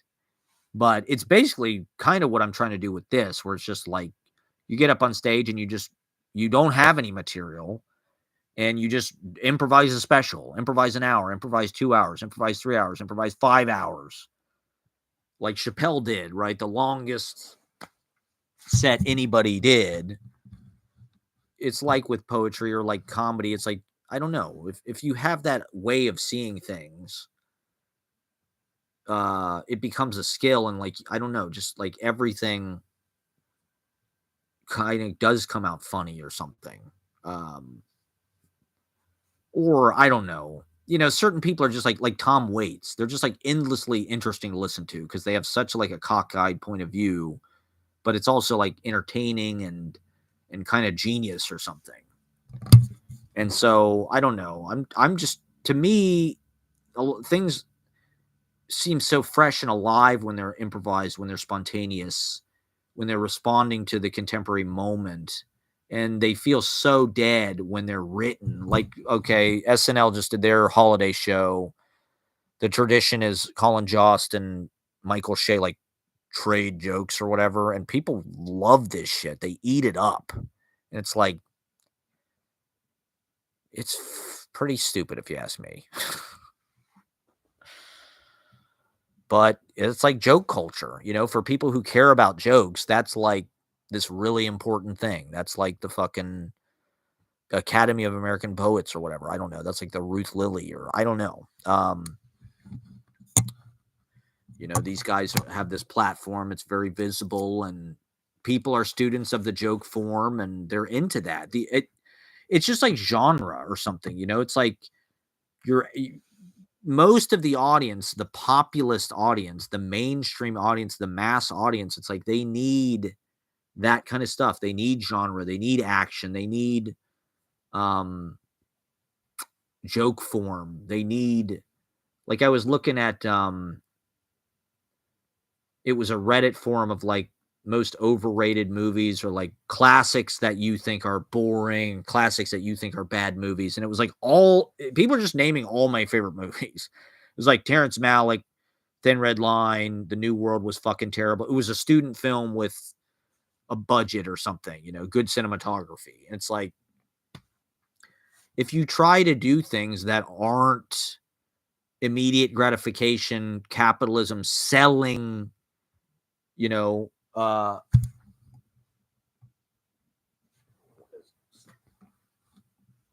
the material, like the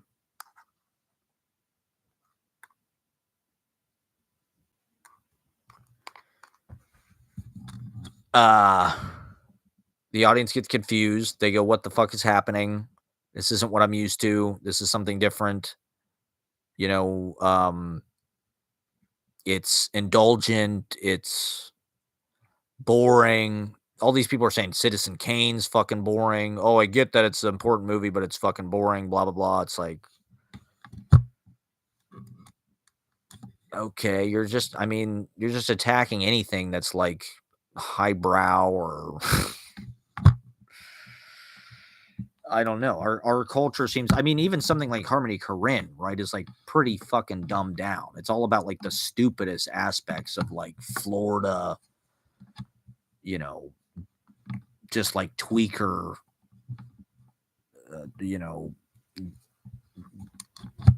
cross-faded, drinking fucking cough syrup, going stupid, going dumb, going hyphy. Maybe that's how you get to the ecstatic experience. I don't know. But I thought it was interesting that this guy was at least trying to do this Rory Scovel guy, where it's like he just goes up and he improvises, and like in front of an audience, it is like harder than you'd expect. You go up there, you think, oh, I've got my premise, I've got my bullet points, I'll just go up and like boom, I'll just like riff it out. I'll figure out what I'm going to say when I get up there. Like it's a little bit hard to do it with this. That's one reason why, like, not that I try to like discourage anybody from watching this, but like if I have a bunch of people watching, or like, I get really nervous if it's like 6 people watching. If it was like 2,000 people watching, I wouldn't be nervous at all, because you're like, how many people am I going to lose? Like, it'll fluctuate a little bit, but like, you don't feel quite the pressure. Whereas like with this, it's like, oh my God, if I lose one fucking person, I feel like I'm fighting for every goddamn view, and I'm just trying to retain people's attention. But it's also like, I'm not in front of an audience. I'm not getting biorhythmic response. I'm not getting disagreement. I'm not getting dissent. I'm not getting heckling. But I'm also just not feeling like that primal fear of like public speaking, right? In the same way. This, you can just sort of like, it's almost just like talking to yourself at a certain point. And so that's one reason why I do it, because this is what I'd like to do it in front of an audience. And I think but this is not supposed to be entertainment. Entertainment is like jokes that are the best jokes you can think of, or even a lot of these, like, oh my God, Colbert or even Letterman, a lot of these like people that are like public interviewers are so bad at it. Letterman is not that bad, but Colbert is like really bad. Like, I don't get why that guy still has a show, to be honest. Like, I guess his monologue and things are important, but like his interviews are so cringe. He steps all over people. He mentioned, like, he was talking, what was it? Some interview with somebody. He's like, what do you have? Jeff Goldblum, like, whips out this notebook. He's like, what do you have? A pocket version of the Rubaiyat by Omar Khayyam? It's like, dude, is that what you're reading? Colbert, are you reading the fucking Rubaiyat by Omar Khayyam? No wonder you're so fucking, like, lame. I guess that's better than nothing, but, like, Colbert seems like he would love Billy Collins. Colbert seems like he would read Billy Collins and be like, this is like this deep poetry that I read. I want to share this poetry with you. It's Billy Collins. Or like maybe Sharon Olds. You know, he would like share some Sharon Olds thing and be like, this is like this really fucking profound, deep, like Sharon Olds poem. It's Rita Dove. Not that I don't like Rita Dove. I mean, Rita Dove is great, but it's like he's just part of the big DNC complex. And he sucks at his job. It's like, dude, this guy's got prime real estate on a major network, and he is a terrible interviewer. It's like he's not funny. He's cringe. He interrupts people. He makes weird references.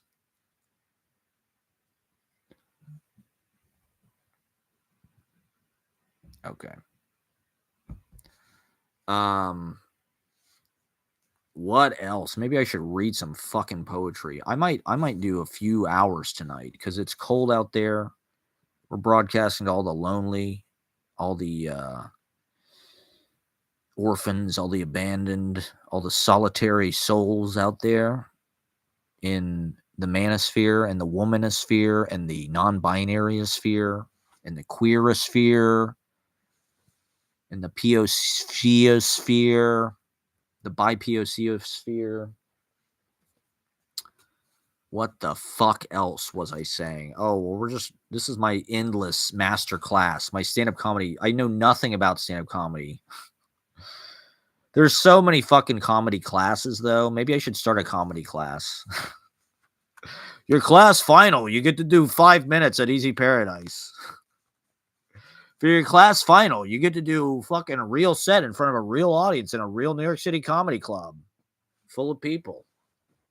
I'm thinking about, I'd like to do maybe a workshop at Jefferson Market. I saw they had some kind of poetry reading group on the 3rd floor in the May West room, which I'm not totally sure about, but I think it's in the fucking turret. Jefferson Market Library is my poetry headquarters in Manhattan. That's where I work on my Harry Potter spell book. It's the ultimate, like, New York. I mean, Manhattan, New York City is the ultimate poetry school. I can't complain about the MFA thing because, like, honestly, I got a better poetry education than anybody, probably. Like, I saw somebody say New York City is like a campus for like real life, or like it's like college life but for adults, which means it's just like not car based, and it's sort of like you hang out with people and you live in like dormitory style apartments, I guess. But I like the idea of New York City being like some kind of like human campus.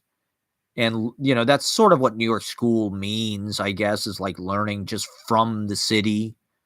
I feel like more than anything, New York City has been my teacher. You know, I haven't really had I've had a sort of mentor things here and there, but nothing that hands-on, I guess. It's more just like spending time alone with the city and its various resources and founts of information and, you know, Poet's House, bookstores, right? That's where I learned everything. Poet's House, Dollar Racks, The Strand, Spoonbill, Human Relations, Unnameable, libraries, you know, Brooklyn Public Library, Jefferson Market Library, open mics, you know. Open mics are for the people. They're non-exclusionary. They're for everybody. That's why they're fucking open mics. They're not closed mics. They're open, baby, for whatever the fuck you want to put in them. Oh, yeah, I did want to talk about these gangbangs. And people, this is like an unappetizing. Have people seen this? I forget what the woman's name is. Supposedly going to have sex with 1,000 guys in 24 hours. Somehow this feels like a symbol of the age. That's why I wanted to mention it, because it feels like some kind of metaphor for how the working class is being fucked or something. I don't know. Or incels, or I don't know. The ratio, the sausage ratio is bad. Well, that's sort of what Anora is out. She can't love the guy who's working class, who likes her. You know, the one guy actually feels this affection and this protection for her. And they have this kind of connection, but he's a loser. He's a thug. He's a gopnik. He's an immigrant, you know, he doesn't have any money. He's driving his grandma's car. She wants to be in love with the billionaire oligarch, but who plays video games. And so where does that leave the rest of us? Broke asses. And in a certain way, it's almost like that simple. She's very materialistic in the movie, I would say.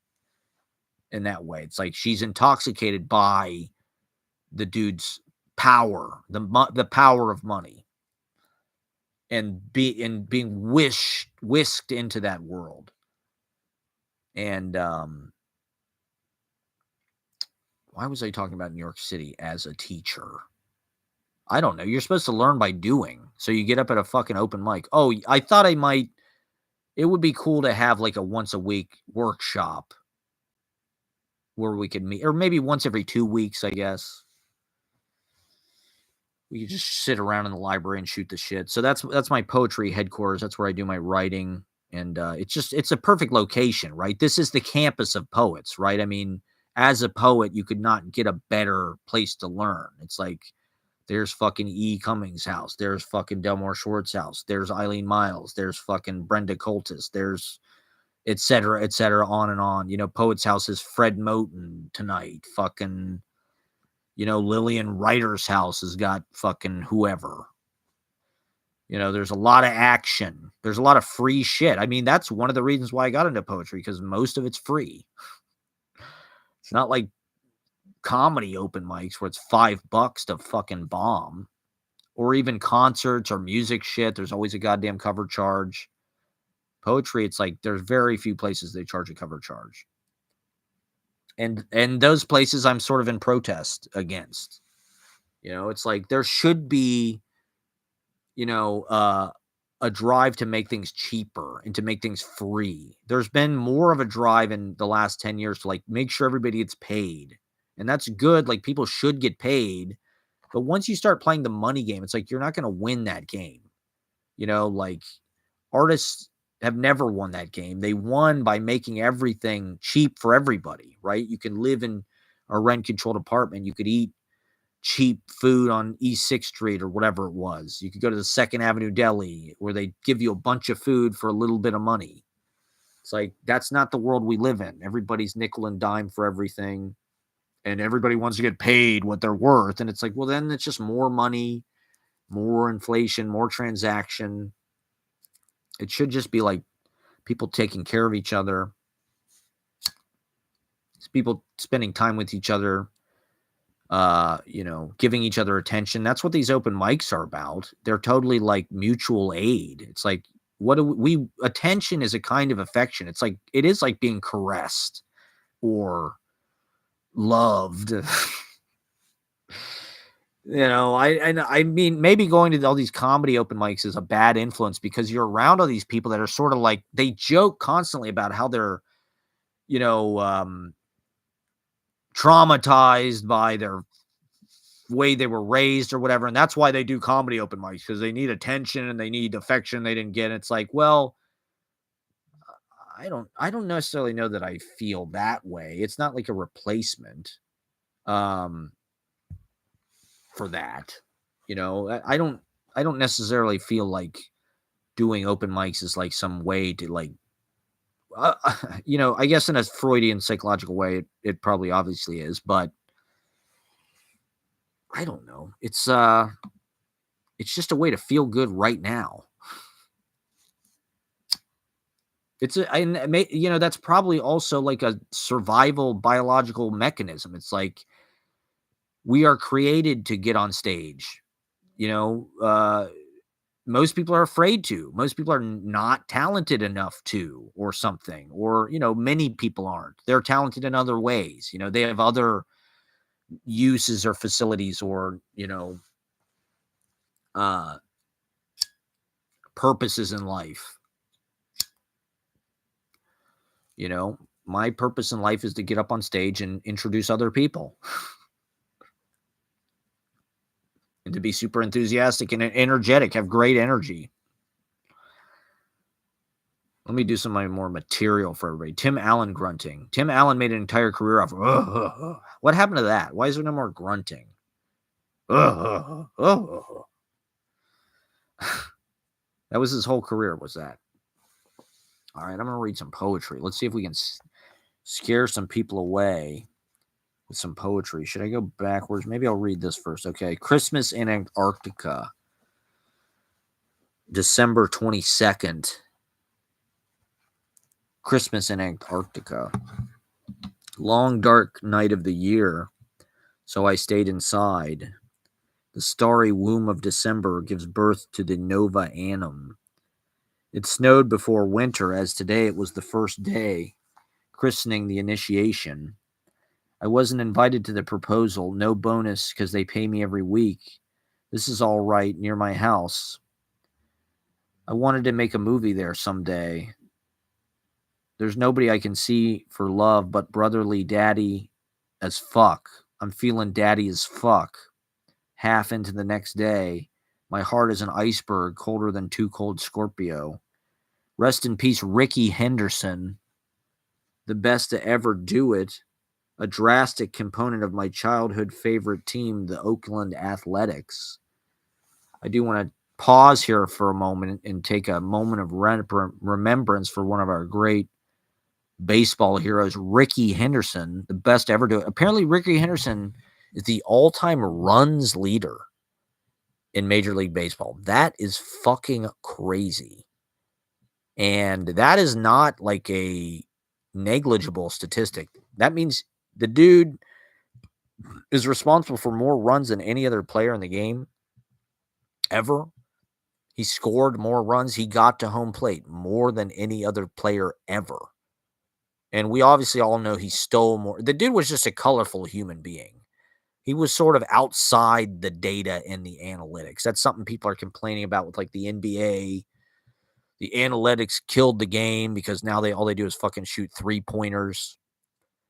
Ricky Henderson is from an era before that kind of shit where it's just like the dude just couldn't help himself. You know, his personality, his character drove him to be a stolen base leader. Ricky gone.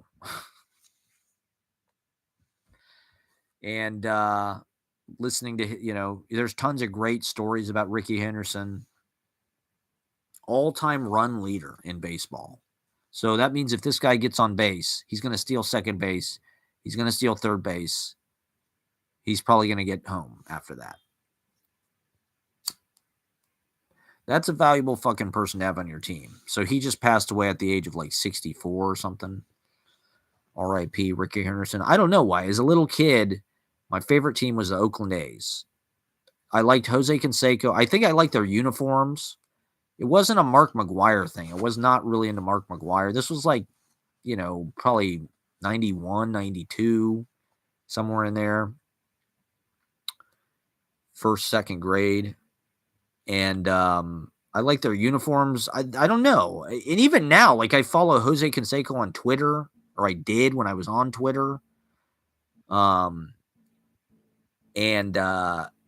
he was also just like had $1 million mouthpiece, like Rick. So I think even at a young age, I picked up on those guys' flair for living and kind of charisma in there. Is Riz? I guess Riz is the middle part of charisma.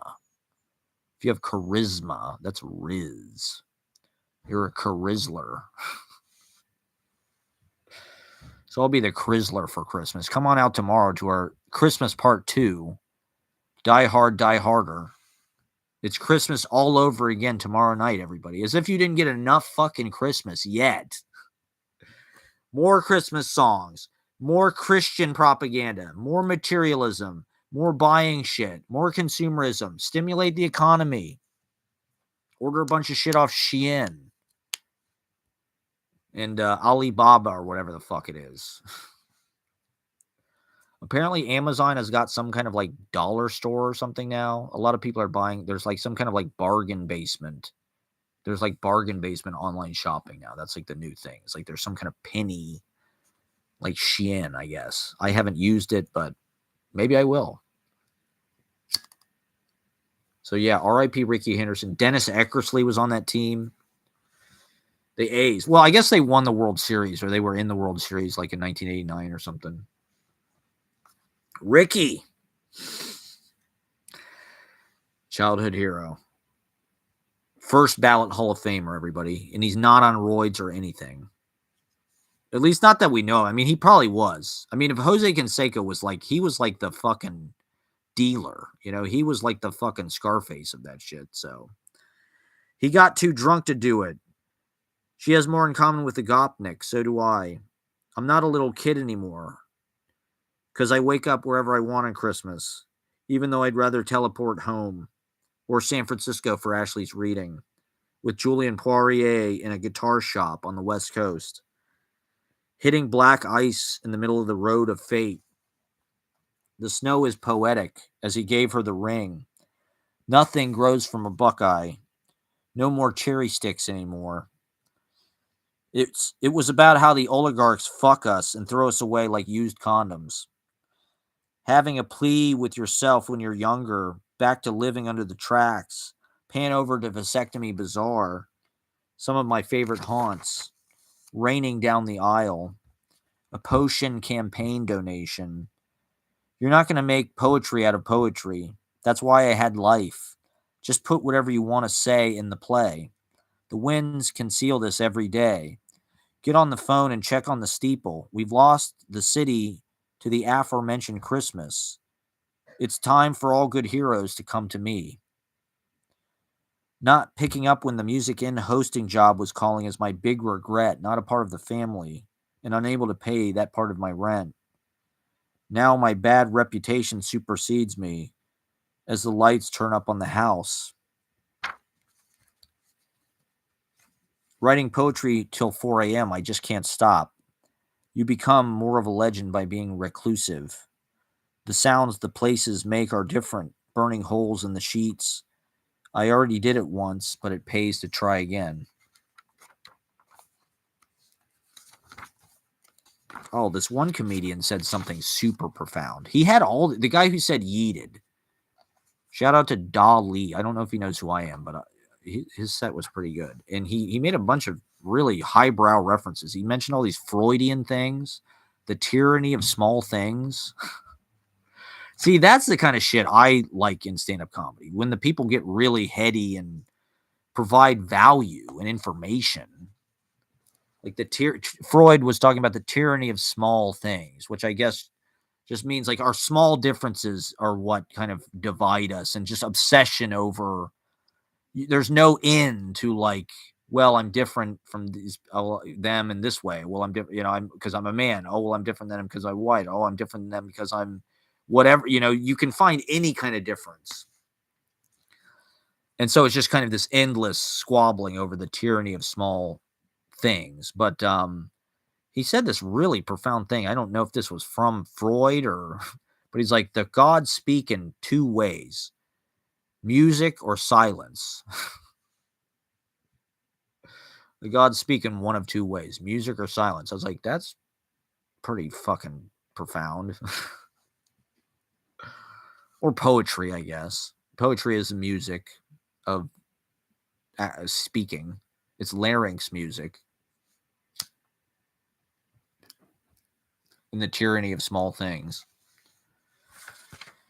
Ricky, so it's Christmas in Antarctica, everybody. We're traveling back in time, one page at a time. All right, so now I'll read this one. This is Blueberries for President. Blueberries for President. I got a blueberry for a daughter. And this was 12/21/24. But my schedule's all fucked up, and I kind of write late at night. So, like, a lot of the shit that I write will be, like, after midnight the next day. So this actually starts at night. But it's 12/21/24. The night is magical with snow. We're going to the Lego store in the prime of our old age. A 3 is worth 50% more than a 2, but a 2 is worth 33% less than a 3. Bob wrote some of his lines, gave him his $100 back on Christmas. Buying myself new Pilot G2s as a present. If you want to get me a present, give me Pilot G2s over 7mm. I need new pins. I'm in desperate need of new pens. I've been writing so much. The ink has been flowing so deeply that the well's kind of, I'm on my last pen. I'm on like my last quarter of last pen. And those Pilot G2s are not cheap, you know. Breaking the glass ceiling lowers the muddy floor. Why is the U.S. Post Office texting me from a foreign number? Shower for holidays. Ideological. Publish hymns from the bunker. Two-hander with Flip Wilson. Can't be beholden to answer every text.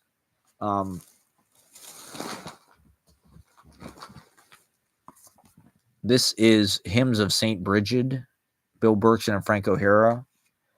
Roland Batts, if you're out there watching, I think we should publish our bunker collaborations in a Hymns of St. Bridget type, Hymns of the Bunker. That's what that's about. That's our bean spasms. It's our colon blow. Hymns from the bunker, everybody. Two-hander with Flip Wilson. Can't be beholden to answer every text. This guy, Cum Dumpster. Shout out to Cum Dumpster. His real name is Joe the Swan, but we'll call him Cum Dumpster. He messaged me. He DM'd me after my opening on Monday. Do I like Dick Shawn? Very astute, very insightful. Dick Shawn is probably my number one hero. Really, all I'm trying to do is bring Dick Shawn back to life. Just trying to bring Dick Shawn back from the dead. That's my entire goal.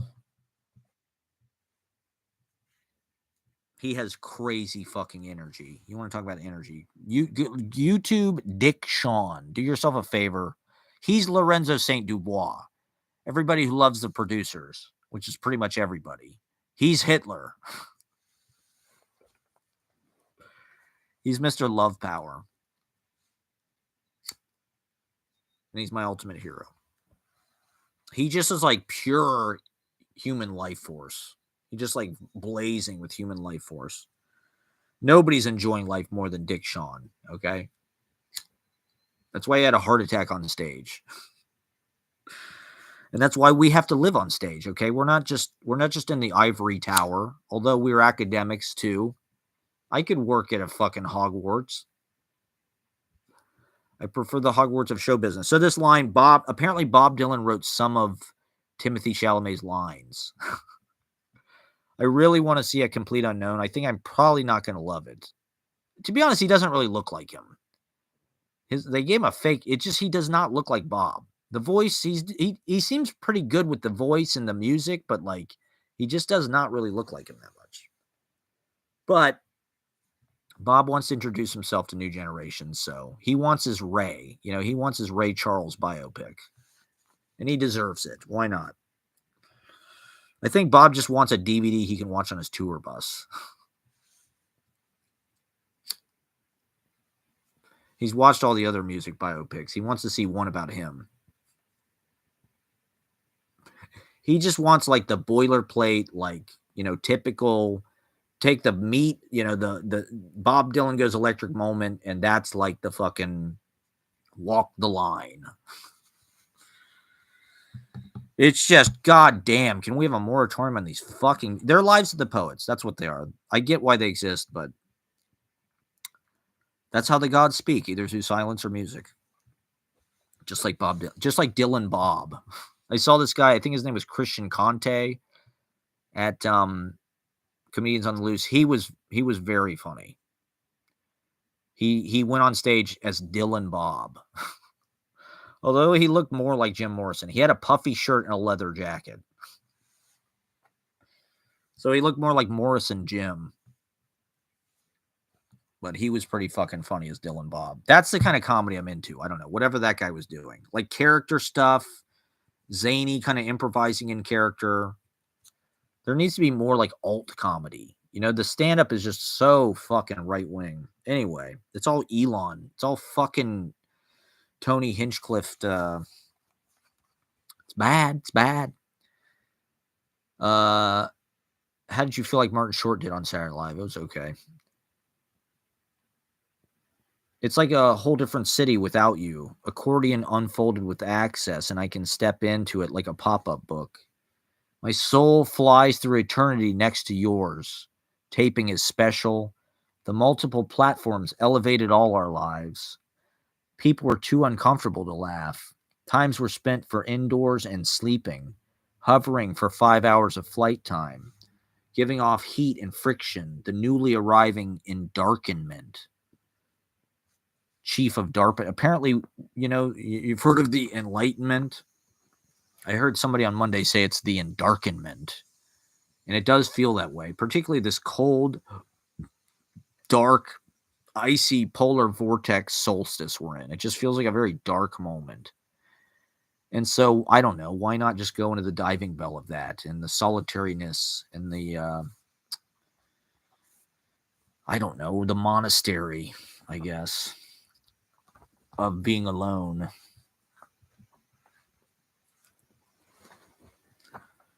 There was a profound thing because I was looking at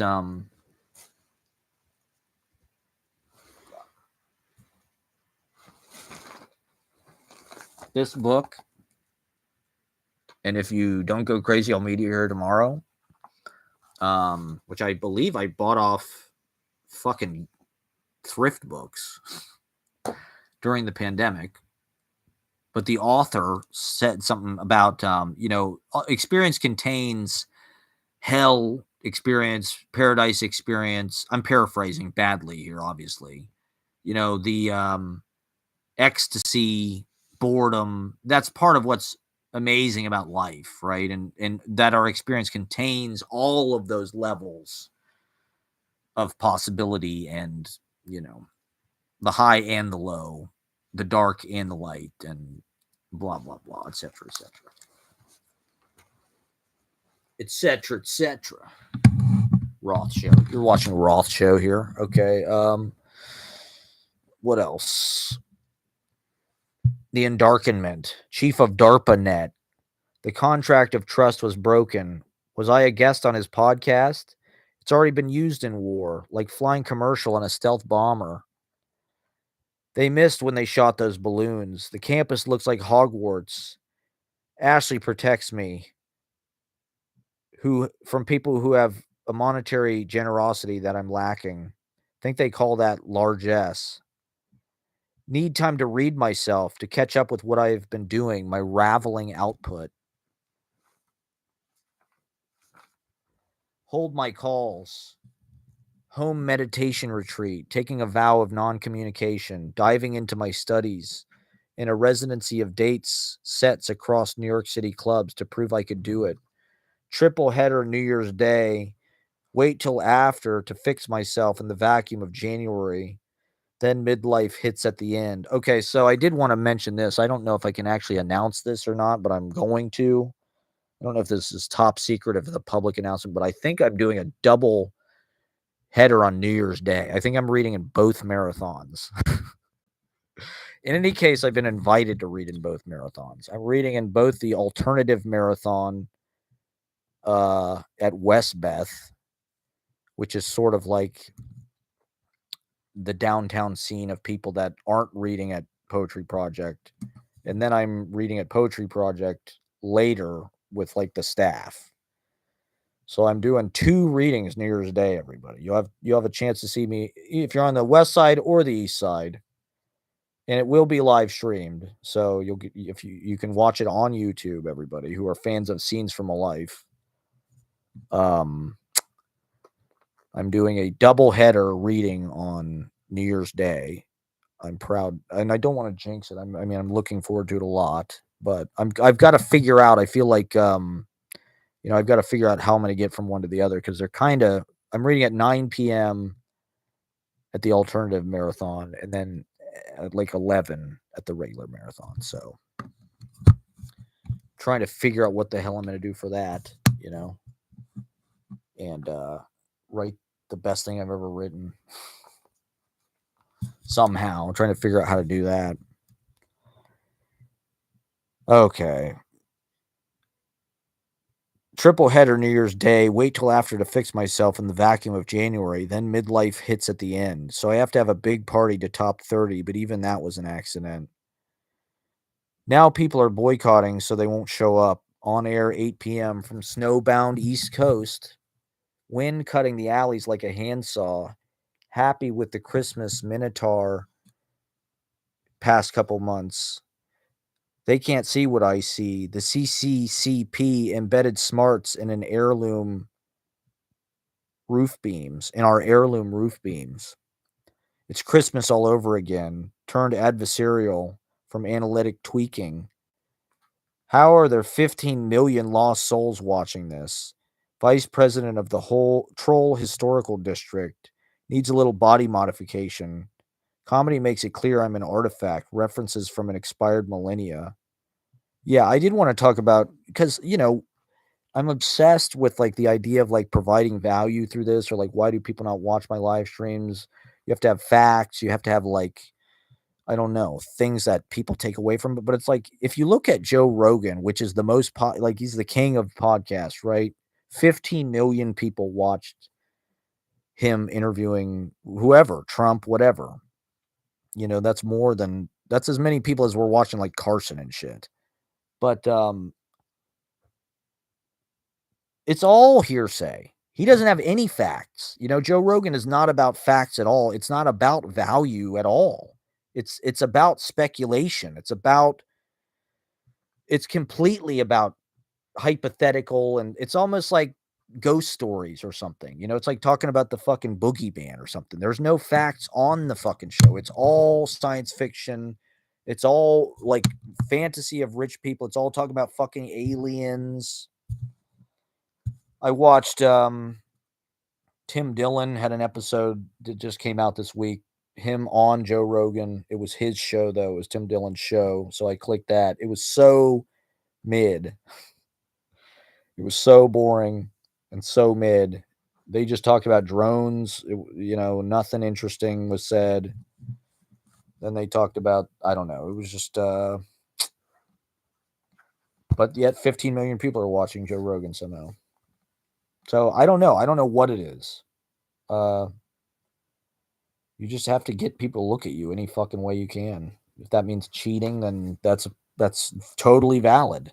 That's how most of these people got famous. You can feel space dust from Reagan and the warm convection ovens of original Nintendo in my ALF presentation. Her face is on the notebooks of journals and cats. No reason to go outside today. Denying myself extra power, but utilizing that which I have. My fort itches. Banqueting texts of the banquet. Ready to kill the whole city, watching dailies. Saw Jurassic Park with OJ 2 nights before the murder. That's something Jay Leno said. He was on that Dr. Phil guy, that guy who does This guy, somehow this comedian's made an entire fucking internet career out of being Dr. Phil. Because he's on fucking Kill Tony. He was interviewing Jay Leno. Jay Leno said he saw Jurassic Park with OJ 2 nights before the murder. Nicole was there. That's fucking crazy. That's Jay Leno. What a life. We swallowed the libraries till we were the same size, returning to Paris for Christmas. I feel like I'm censored in my own what I can read, a client of the U.S. Defense Department. We hold the contracts to build their critical infrastructure.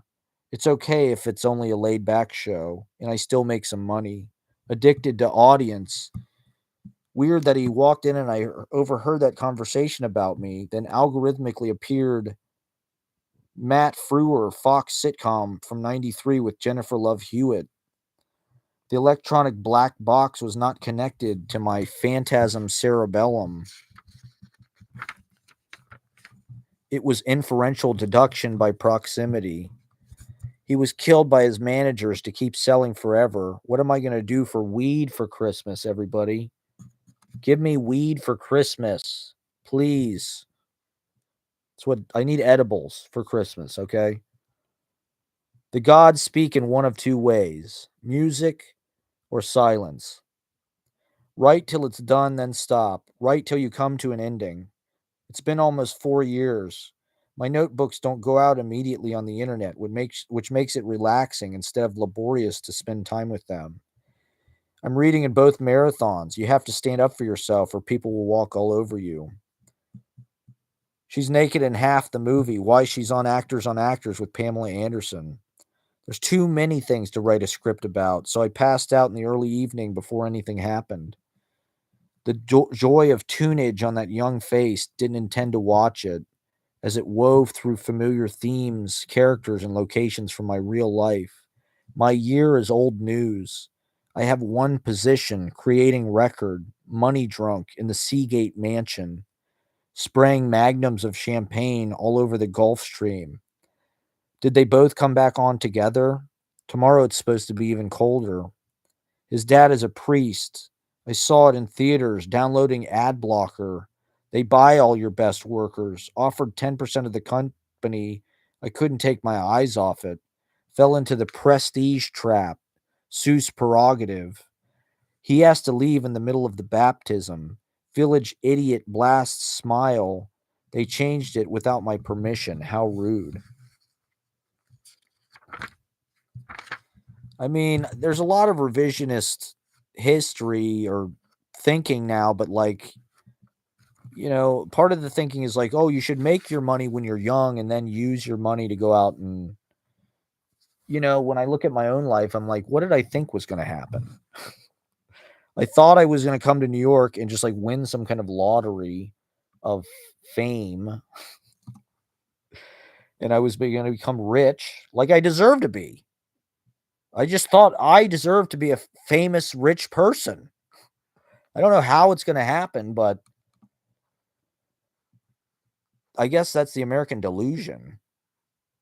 And millennials, it seems like you would have been smart if you bought a house in 2005 or something and just started to earn money the old-fashioned way, or I guess invest money in fucking Bitcoin or Dogecoin or some kind of retarded crypto Ponzi scheme.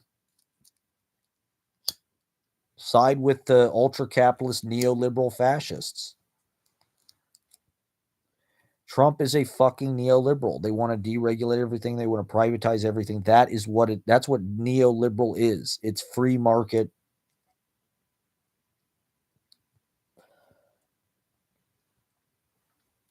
So I don't know. I've had a really interesting life as an artist, but I'm also middle-aged and have no children or, foundation whatsoever in my life. But I'm going to buy a refurbished iPhone off of Walmart.com for $120. And I'm trying to grow my social media,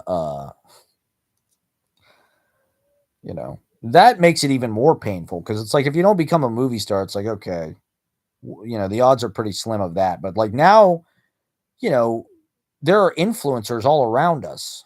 There are people that are actually they're doing what actors used to do. Actors, you would go into an audition. You were supposed to be like the influencer. You were supposed to be like some likable presence that like was going to affect people emotionally and they were going to trust you and buy things. You were like an advocate for the brand. You were paid promotion, basically. Whereas now it's like, it's not up to casting people to just like pick somebody. It's like people on the internet like you for some fucking reason. God, who knows? Who knows how you get fucking traction or become an influencer? I'd love to get some brand deals for my poetry. Can I get a Pilot G2 brand deal? Pilot G2s. Hook it up. Send me some free pens. Send me a bucket of 1mm G2s. For my poetry. I'll endorse you. I'll endorse you in Poets and Writers magazine. There'll be an ad for Pilot G2s with me. When I'm writing my Cosmopolitan Micro Diaries, to be honest, there's only one pen. There is only one pen. And it's the Pilot G2. That's the slogan. You can use that if you want. Pilot. There's only one pen. and it's the Pilot G2. All of my poems, Pilot G2, baby. That's Pilot G2 blood. That's the hemoglobin of the Pilot G2 in there. 12/20/24 dailies. Well, I had to sing this poem. I was sitting in molasses, and these guys came in the store, and they were literally talking about. It was so weird because it's almost like they were talking about me. They were talking about the Poetry Project Marathon, and they were talking about the video. The guy was talking about, oh, they're going to live stream it, and they hired videographers. It's not, and it's like, it's kind of like was an insult. It was like, oh, they actually got real videographers to do this, not the shit they typically have. It's like I'm sitting in molasses overhearing this conversation that's sort of about me. It's like, that's kind of fucking crazy. How did they know? Is that telepathy? I mean, New York City, but especially Brooklyn, it's lousy with poets. There's got to be more poets per capita in New York City than anywhere on earth. I think money breeds poetry. It's only when people have generational wealth that they. That's why it's so important that we fight for poor people to make poetry, and the indigenous people of New York, not just transplants. People from Queens, people from the Bronx, people from Staten Island, people from goddamn Brighton or wherever. Coney Island, Kew Gardens, Long Island, Jersey, the non-gentrifying indigenous people who aren't just a bunch of billionaire oligarch people who flew in on jet streams or G6 or whatever the fuck. The people with real skin in the game, the real community. When COVID, like all the people that didn't leave.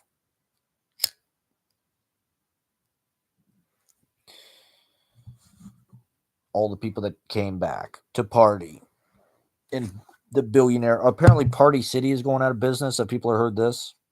That really is a bad sign. The fact that Party City, that's a real bummer. Like, what a buzzkill. Even just like on a metaphorical, poetic level. Party City? Shit. I love going to Party City, man. It's my favorite place to go. It's Party City. Now it'll just be some online fucking website. It's no longer a real city. It's a meta city. It's a city of the mind. It's a party city of the mind.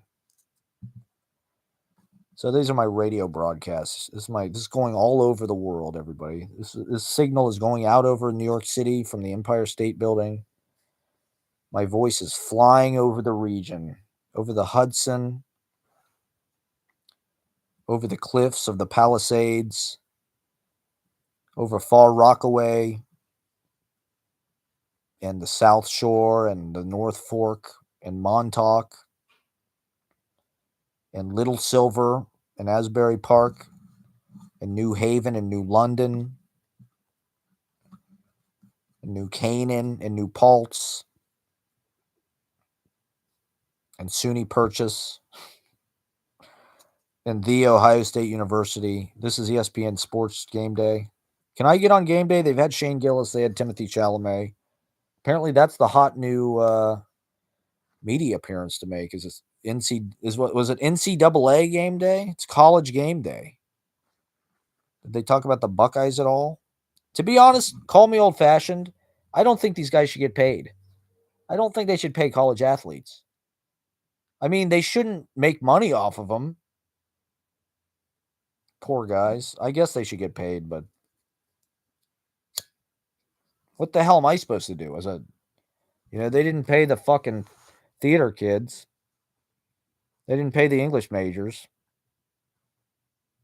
My short story won the undergrad contest. I think I got a $50 Barnes & Noble gift card. I used it to buy Lorca. I used my flamethrower to buy Lorca. And then I brought it to New York. I brought it to New Yorka.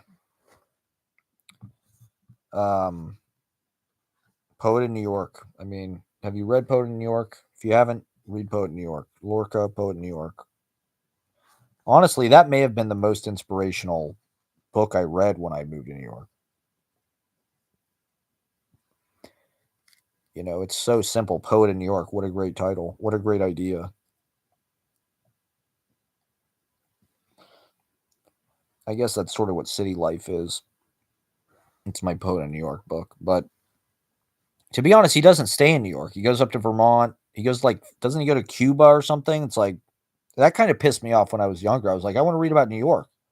I read about Columbia University and the fucking Battery Park Nocturne and Coney Island multitudes. I don't want to read about fucking some farm in goddamn Vermont. Now I realize that's as much a part of New York life as anything. Is these kind of rural retreats. That's like an extension. That's just like a backyard that's out on like an extender. But people use those places here, and that's the glory of mass transit. You just go into the heart of the city, Grand Central. You never even get in a fucking car. You just go from one train to the other. You just walk, essentially. You read and you write. Look out the fucking window as you're steady cammed along, as you're dollied along for your dailies. We're watching dailies, everybody. We want to see what the hell we did. Okay, so this is dailies. The owner is staring at me. Why not set it here? These crumbs of doubt are the seeds that set the tree rolling. Free for holidays with a charitable place to sit. Maladjusted codependent cut loose. Watching Scrooged in the Cinerama Dome Ale House. Draft House, Cinerama Dome Ale House. Stepping outside for a smoke. Don't want to lose window alcove without buying anything or spending my money. Resenting the lucky comeuppance of gentrifier Bushwick bookstore. They didn't own literature for the transplants. We, the dissidents, remain embedded, clinging to the fringes, working against profit motive like a rock in your shoe. How am I going to keep that up? With depressing stacks of great Gatsby replicants.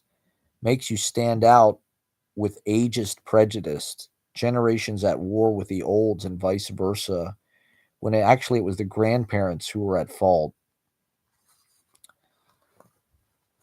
Fucking popped up in my TikTok feed Anthony Jeselnik's top 10 books read this year. He claims he's read over 80 books this year. In his top 10, it was like the fucking New York Times. His number 10 was Sally Rooney Intermezzo. Kavi Akbar was number 2. This book, Kavi Akbar Martyr, which is getting tons of. I don't know how Kavi Akbar. I guess he's just a great writer. Maybe it's just that simple. Maybe Kavi Akbar is our fucking Pablo Neruda or something. Maybe I'm just a hater. But who the fuck is Kavi Akbar's agent? Because Jesus Christ. The dude's career is unbelievable. He's number 2 on Anthony Jeselnik's top fucking 10. And then what was number 1? Fuck. I don't remember, but it was like, Jesus Christ, this guy's like a fucking Brooklyn lit. He reads more of this shit than I do. I don't read any of that shit anymore. I used to try to read The Many Loves Nathaniel P. and I read Taipei, Tao Lin, and this and that. But it's like every year there's a new crop of like contenders for, I don't know. Sally Rooney is the millennial novelist. Everybody seems to agree. I listened to a podcast with her. She sounded really boring and like not a very interesting writer, actually. But maybe I'm wrong. I don't know. Maybe I should read fucking Intermezzo like Anthony Jeselnik. I'm slacking. I don't read any of that shit. I didn't read any of like the new. I saw Anora. That's as close as I get. Should I get Martyr by Kavi Akbar?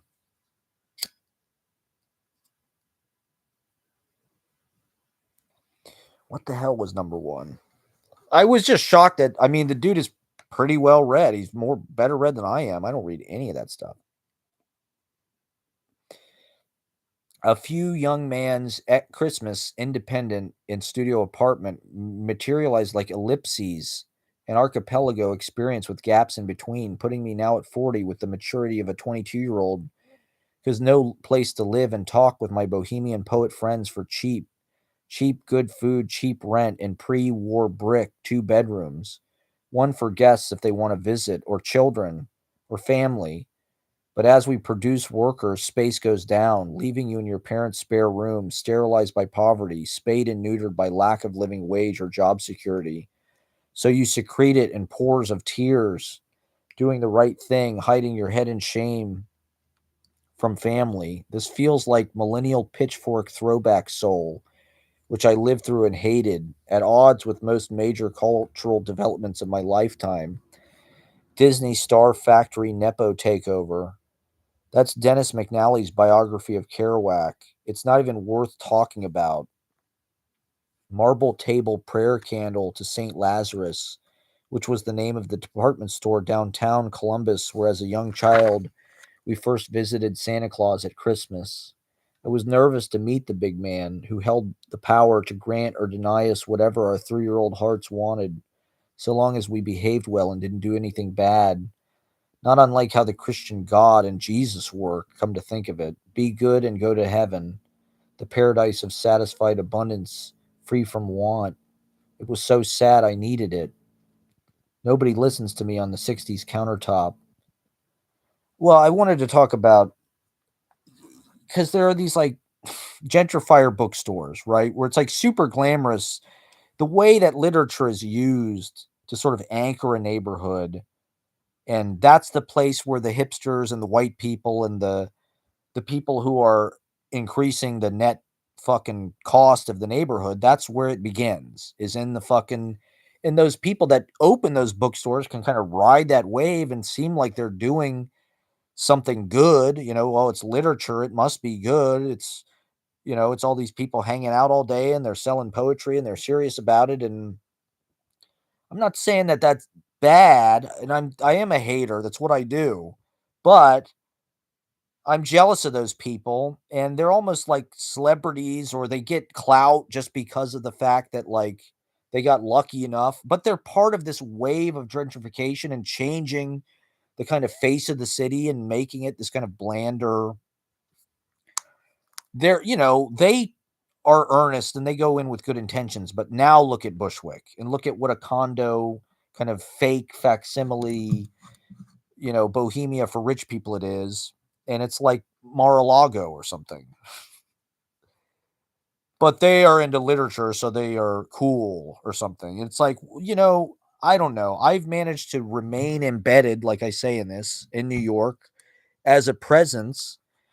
And I think that obstinance and that stubbornness is like the strength, that survival and that descent. The fact that you're standing in a position and you're trying to retain a purity against these things that you do think are bad, which include gentrification.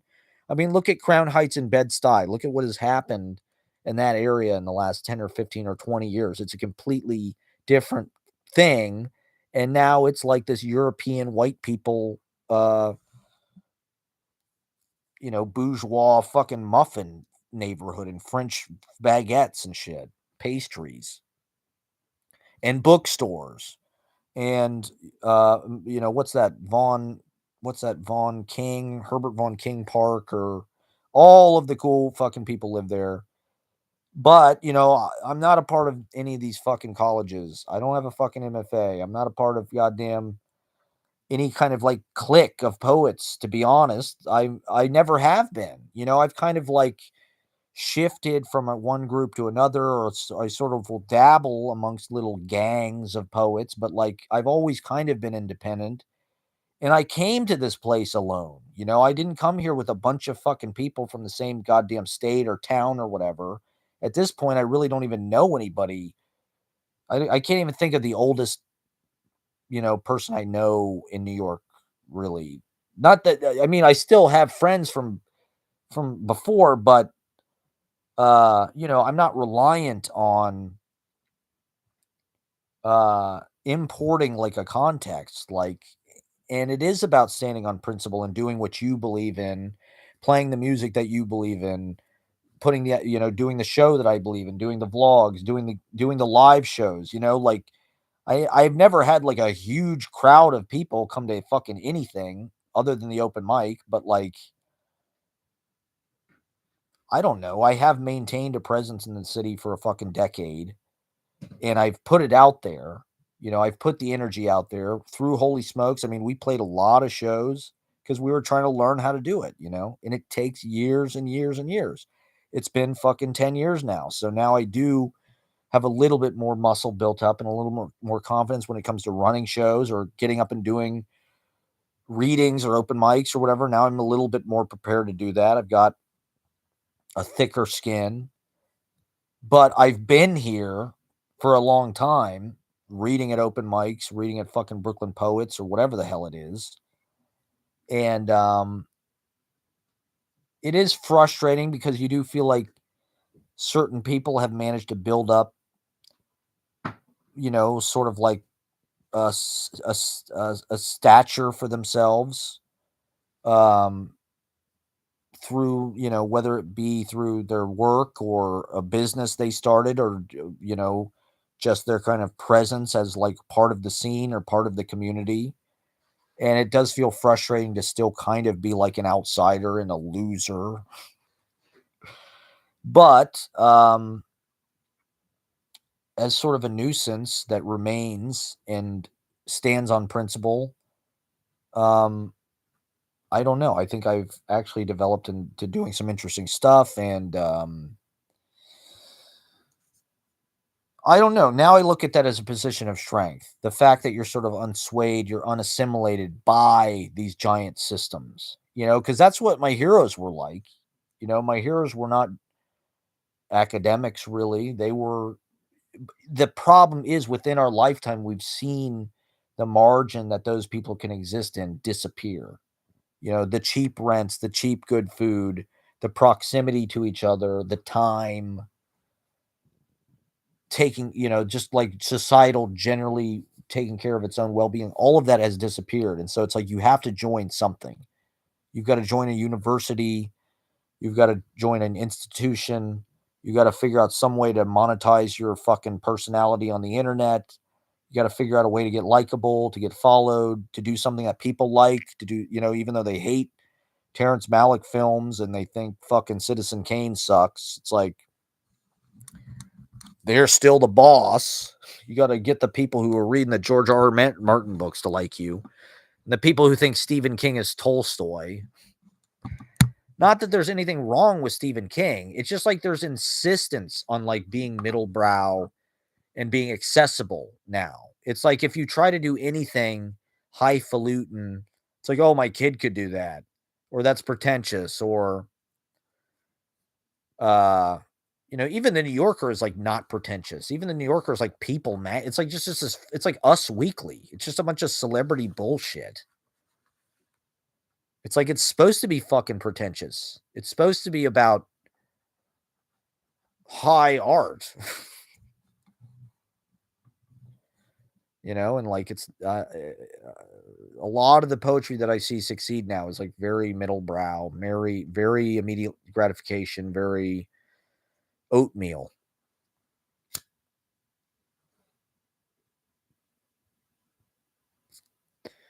Whereas I don't even know what the fuck. Mine is like trail mix. I don't even know. I don't even know what the hell it is. Santa Claus, baby. Santa Claus is back. Like and subscribe. Like and subscribe if you haven't liked and subscribed. I know I haven't earned it. What do I need to do to get you fucking people to like and subscribe? What do I have to do? Get down on my knees and beg? Do I have to cut myself? What do I have to do? Looks maxing. I hope this stream doesn't get taken down because I'm reading a lot of poetry.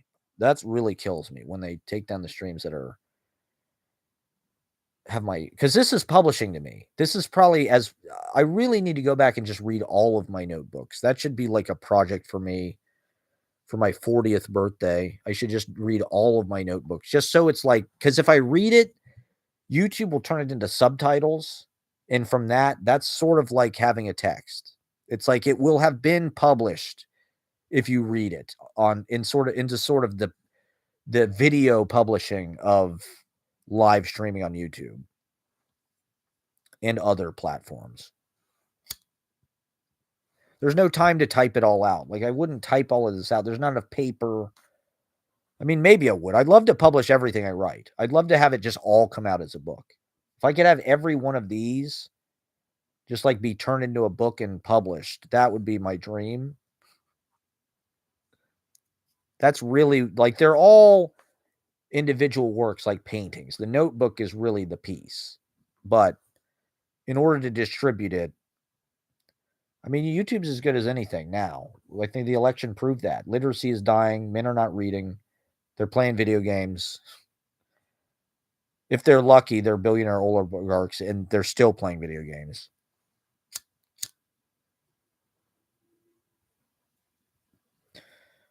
Somebody's texting me. Let me just check real fast. Probably because there's no fucking comment. There's no live chat. Thank you guys for sticking around, even though there's no live chat. I know people are only in it for the chat. And the chat is some hot action. I understand. I hate to turn off the chat, but visited Santa Claus at Christmas. I was nervous. Blah, blah, blah, blah, blah. Yes. So Santa Claus, I didn't really realize, but it's like a Christianity thing. It's like you have to be good and then you get stuff. Santa will bring you the shit that you want if you're good. Maybe that's manifestation. Maybe they're just trying to teach us manifestation. As a kid, it's like you make a list, you pray, and you make like a pact. It's like I'll be good. I won't swear, whatever it is. I'll be nice, I'll clean, and I'll get what I want. It's like that's kind of what the secret is, right? That's basically what manifestation is. Maybe it isn't this insidious thing. I was watching this video, Sonic the Hedgehog 3 just came out. Apparently Jim Carrey needed the money. Hollywood must really be hurting if Jim Carrey needed the money, but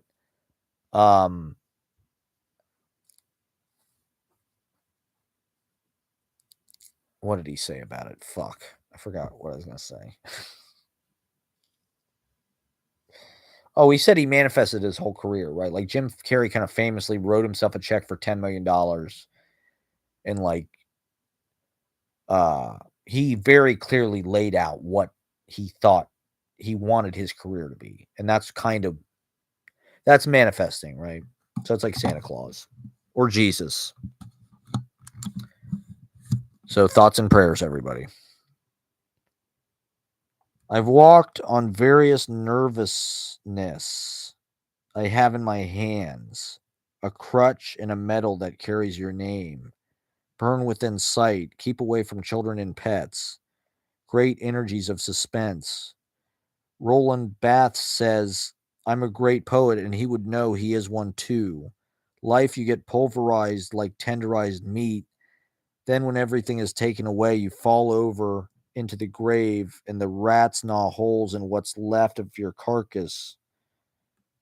Punching the air or shadow boxing, swinging a whiff is how it goes. The musky sauna temperature rising on our layers, afraid to step outside. And I don't think they do many readings anymore. My business belongs to their brand.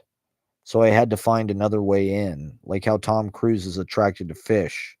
On the work site, it's part of the embargo, showing up late, chopped and cracked to drop off new inventory. His top 10 is basically the same as the New York Times. Heartbreaking manuscript made the rounds of learned eyes. This is a house of doctors smoking calcified weed after I listened to the glass seagull shriek Narragansett. Better leave before anybody else shows up. Resolving sickness with a monopoly on self-doubt. I don't want to be an adult. I want to destroy capitalist inequality. As a way to complain about the new status quo, how the new status quo is holding me down and destroying our collective quality of life. It's kind of fun, but it's not the same price. Everything I learned filtered down through your curtain. Imagine your golden face playing the holiday show, 10 years and still not broken in, holding on to Mondays like it's all I got, split in half by the river. I listened to books that will be expensive, hundreds for free, made that song popular again. He's not that smart. I think that works to his advantage. Vegan chicken parmesan after doubling back for $8.50 Hero in Chinatown. Sub 30 degrees after midnight. They never headlined me. Ant silliness wasting for the enunciations to commence. But where, after the hangout terroirs, violence from 10 to 11, zooming in on the personality candle, able to be another person so you can watch from the screen, overheard as I'm here about me, technical plate handing me a microphone, sending drone radio waves from our tablet cordage. They hire anonymously for the occasion, as if they are nervous after early double marathon back and forth, east, west, east, from church to West Beth after my shift, cabbing back for 11 p.m. spot. Kendrick nicked them, talking about my job like I'm not here and getting no credit in existence, a rent swap, throwing away my name. Feel like that had something to do with it. It's free if you volunteer, connecting the barista with Citadel liturgy. It had to be done. The going away of effort. DJing on multi-platform level, black disc for 1 billion streams. Wouldn't be caught dead at Knickerbocker Underground. Friday night classes offering 2 days ago. I want in on this conversation. Anything to keep the ball rolling. Drinking is for talking. It helps if you force it. Thinking is weed. That's why I'm on it. When 159 views feels massive, they closed at 8 p.m. Imagine if there were a theater full of that many people watching it. I'll wait till they come back inside, then I'll peruse the small press chapbook hutch in the corner opposite where I'm sitting. Stepping outside to smoke, there's threads stitching together the binding. Eye fetish on his nightly walk, restocking the books. The cold, the helpless, the hungry, and the poor. Wider, tighter, waiting for sleep. Odyssey rail home 1 a.m. in logging segments, noosing my art to the fair of one day where they spelled out Ohio in giant red sign. You walked through, it was the entrance. Never mind, there's somebody sitting there. It hadn't occurred to me to pick up the phone and call, but neither it did you. Be good and be nice, of which I'm neither. Of course, that's the first thing pops up, like I'm selling mattresses through local commercials. Ashley's at Vesuvio. She's live streaming the reading tomorrow. He says they're hiring videographers like we don't already exist. They use it for their own purposes and then they move on. We were rattling the Clydesdales' bells, preparing the sleigh and carriages for the professor's departure. They were holding hands with the Olympics. It makes me sick, the clout inequality. How easy introductions were for you, entree into a deteriorating upper crust. He gave me his mind, which I use now ineffectually to try to make a living. He stomped out, unable to think of a title. Gas on the barge, peach mango, smelling like it should, and Three Diamond, an upscale price point for the more refined female contestant. A lot of good patter went unused, kept in a drawer with spare batteries, scotch tape, pennies, flashlight. They detect a note of us falling to help you along. Crush it up and put it in your salad. She rushes out without saying hello. Now I'm seeing this Metro card what's your take guy on the kiosk underground. Apples to steamships provided a reference. They yeeted their kids on the rocks of the Bosphorus. Sunday seeking tyrant, wandering back rooms. A lot of work went into this. 5 years left of dying, like how in ice skating a diagonal push moves you straight forward. Theories in the form, politics in the technique. Our manifesto is how we do things on display. They all look at me like I'm nuts in the furniture store. Boss brags about blah, he could run the police. Crime's going to happen, might as well control it. Squeezing Han Solo as Bruce Banner, but he's red and way too late. Using de-aging technology on my poetry in the future. When I get old, make me look young. This is what democracy looks like, and I'm still smelling yesterday's sandwich in the bag. Church a no-go zone for the late night transport. Hardly had to wait at all, thanks to up-to-the-minute updates and plain dumb luck. Do you have Listerine and a snarl? I don't want to deal with it right now. Brain melted by apps and cheap legal aids. Beverly was the scene of the crime, but I'm starting to return to the outside of my shell. Water goes into and out of the song. It says once in a life, but really it means every day. The tyranny of small differences, according to coke dealer Siggy Freud, oogling the repartee didn't even attempt to last, jeopardizing the taboo Sahara, a half gallon of OK on the go from hired hands and quickly running out of options. Nothing was restocked. We didn't make Anthony Jeselnik's top 10 novels of the year list. Pain Shoot Shien Alibaba changing the sunset time. We want daylight saverings all year round. I'd like to direct a Mission Impossible movie. Hollywood, if you're out there, I'm pitching it now. Let me direct a Mission Impossible. I would be a great I'd like to direct a Mission Impossible movie before Tom Cruise gets too old. Maybe I can play his son, Ethan Hunt Jr. Okay, so that's my idea. I could play Tom Cruise's son. He could pass. I don't really want to do all that running and stunts and shit, but I could be like Ethan Hunt Jr.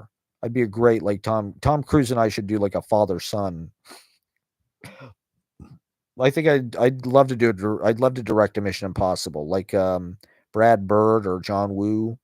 Brian De Palma did the first. I was so obsessed with the first Mission Impossible game for Nintendo 64 before it came out. I was obsessed with this game. I literally talk about manifesting.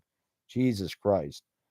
I just waited so hard for this fucking game. And I didn't even play it when it came out. I literally played it for like one night and never played it again. But it was a pretty good game. It was not that bad. It didn't live up to the hype at all. We thought it was going to be GoldenEye, and it just wasn't. But I was obsessed with the game. I watched the movie like every day. The first Mission Impossible, we taped it off Cinemax or something. And it's directed by Brian De Palma. So who knew? I'd like to direct a Mission Impossible movie. That's my pitch to you, Hollywood. Like Bond. You know how Sam Mendes did Bond? It's just like, just keep doing Mission Impossible. Matt Proctor Poetry Chapbook Studio Album Tier List. You know how they do these tier lists?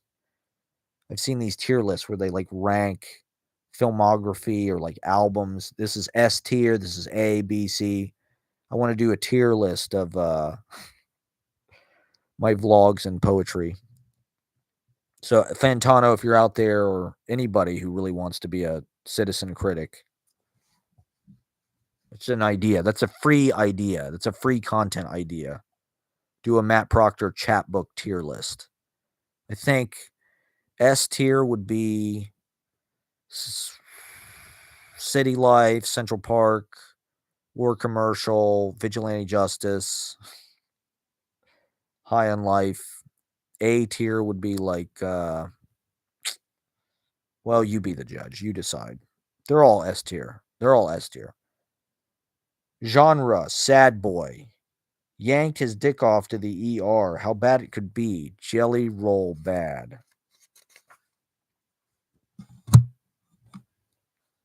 Okay, that's the end of 1220.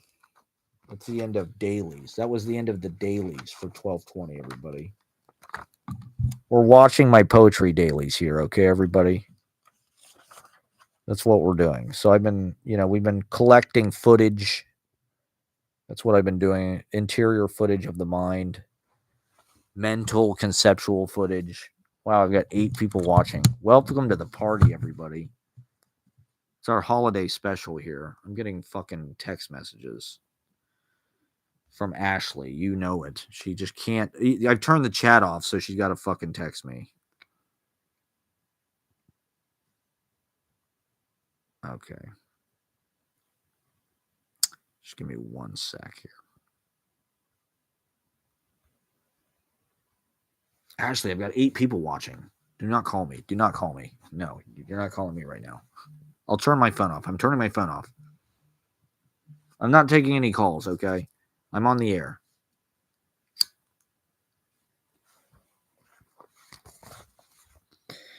Just let me enjoy. Okay, so this is December 18th.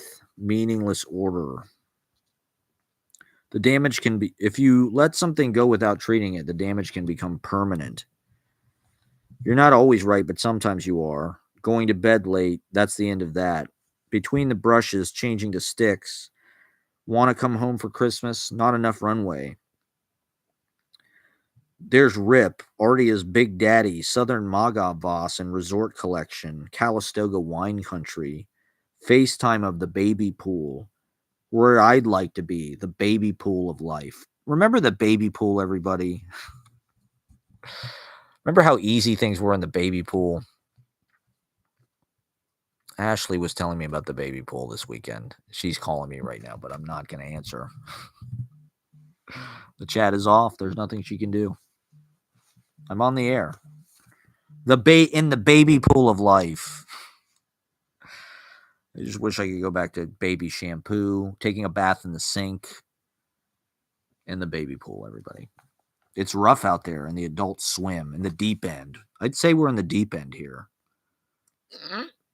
Here in Poetry City, USA, we're in the deep end of consciousness. Light warriors, we are fighting our dicks off for good in a city that really doesn't want it. The city just wants billionaire superheroes like Batman.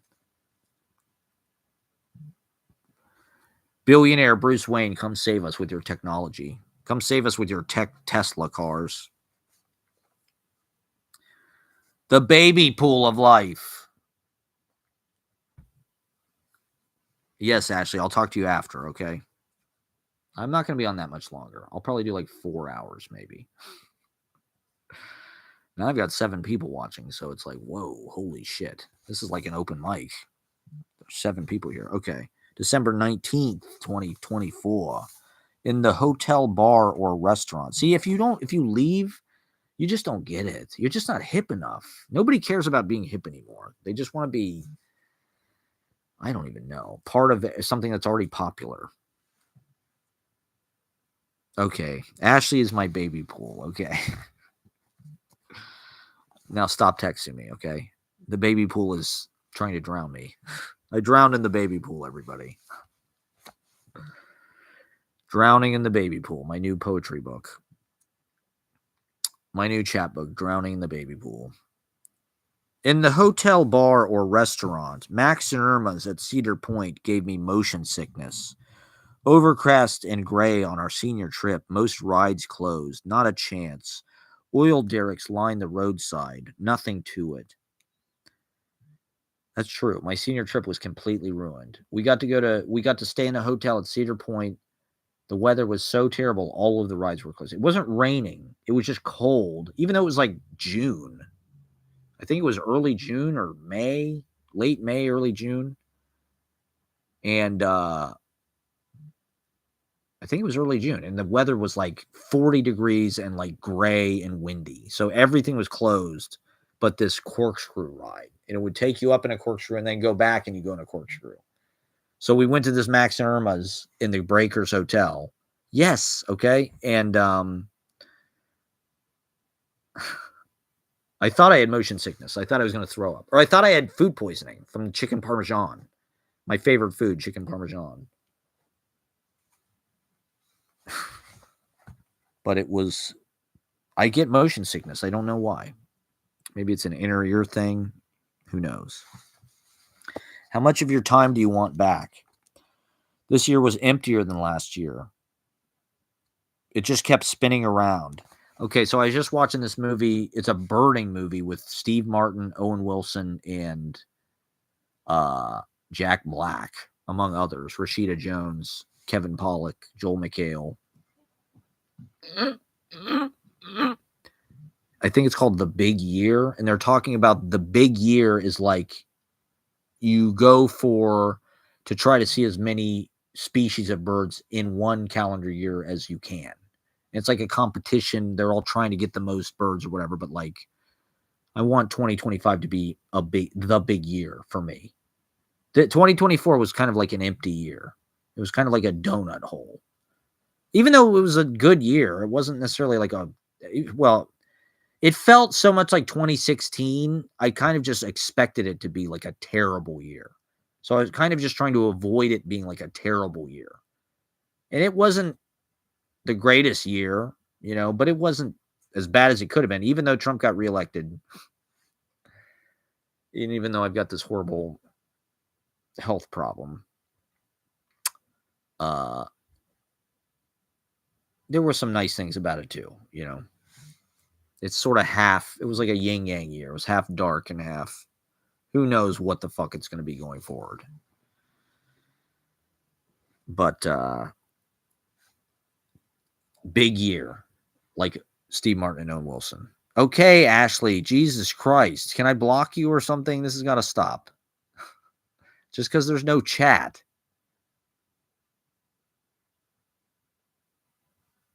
Okay, I'm not actually watching these movies, Ashley, okay?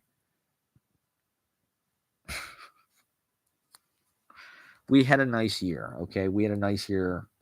That's what I'm saying. It was like there were some nice things, even though Trump got reelected. And my leg has hurt since April 1st. That's most of the calendar year. I've had these teeth problems. In 2016, I had this horrible toothache. And so the fact that I was having tooth problems again indicated to me Trump was going to get reelected. And I was not wrong. That's just the astrology. I'm sorry. It's Pluto and Aquarius or whatever the fuck is going on. My poetry is like trying to like emblemize these metaphorical gradient of changes. Family drama, shuffling back and forth from uptown to landlocked Galilee. Now I shelter in place in Wendy's, Taco Bell, Popeyes, Jefferson Market headquarters, my base of operations. Looking at historical nostalgia in the basement, getting called out in the audience for my hot takes, taking a schwitz in the comedy club back room. I trust him every 6 months, and that's why I went. Sign-ups in 1 hour. Everybody out of town for the holidays. Streets empty, library free. Someday there will be no reason to go back. No sweet bird of youth in the stacks.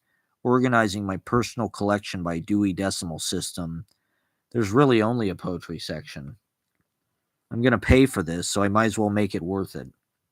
I give myself New York City for Christmas. It's exactly what I want. Big Christmas tree city full of endless morons on buses and planes and trains all the time, like orcs battening the wall of the fortress. School and work combined on the weekends. I get 2 weeks off a year. It's not enough never missing a day. You can choose your time slot to sign up. A lot of people are doing it online these days. You're really out there with nothing, not even a piece of paper full of form, which is like a parachute in an iron endoskeleton in one. I was looking at all these pictures in the basement, feeding me my life. A vacuum, a donut, empty in the center, a husk of action going on in the country background. Do one thing that sucks every day. Pissed everybody off in town. This was my that. Stowed away in a cigar box in a shelf of beds on wooden Bloomingdale. They'd rather go to Brooklyn than stop by the old edutainment emporium. Literally something I directly called, which on my live streams, which catch viewers in the wide nets of time they cast over the panicked desolation of my schedule. Gotta go home and it won't be another year. They were rude enough to change it without my consent while I was gone.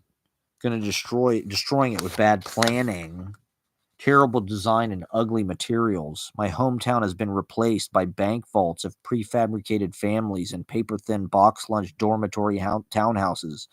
And the worst part is the crumminess all shut up in price.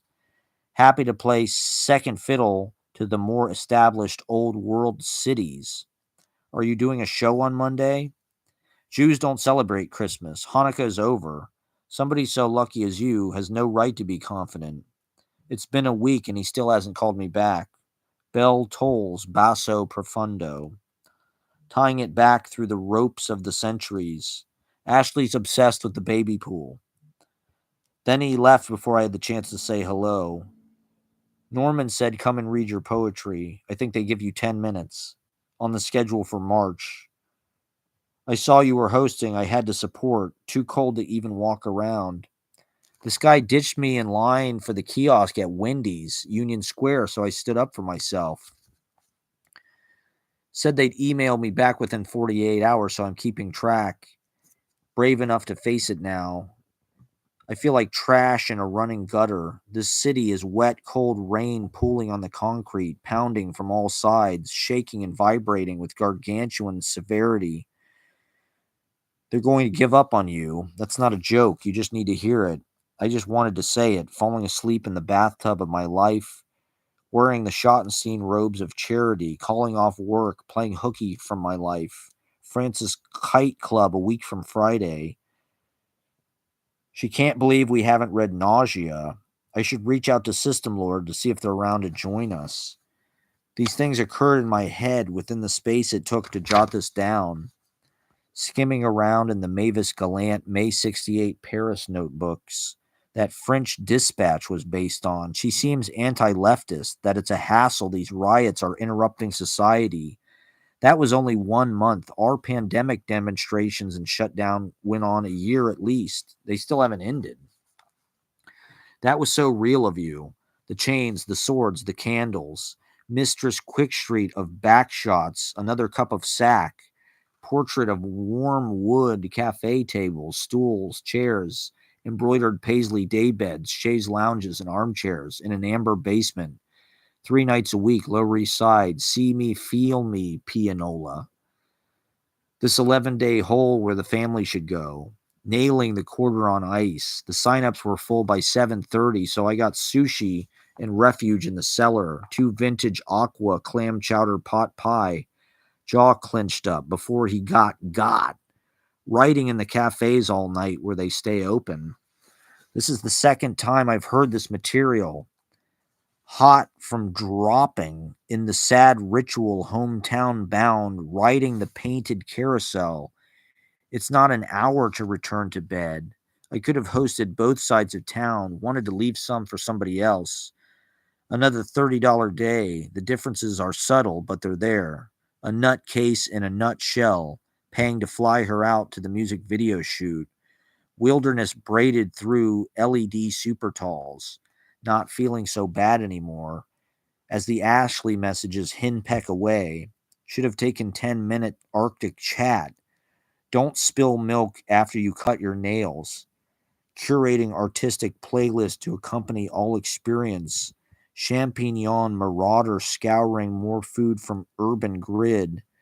Thanks for saying goodbye. One nation addicted to gambling. Too long to eat. Midnight snack.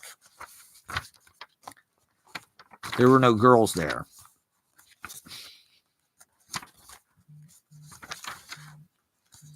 Ashley, stop fucking calling me already. Jesus Christ. I'm reading my poetry, man. How is this? I turned this to silent already. 15 notifications, everybody, for those following along at home. All right, I finally got more likes and viewers. Ashley, just chill. Who gives a fuck about the stupid nausea thing? This girl was asking what her favorite books were, and she, I don't know. My high school teacher was, couldn't believe I hadn't read Nausea, okay? Mrs. Kaufman.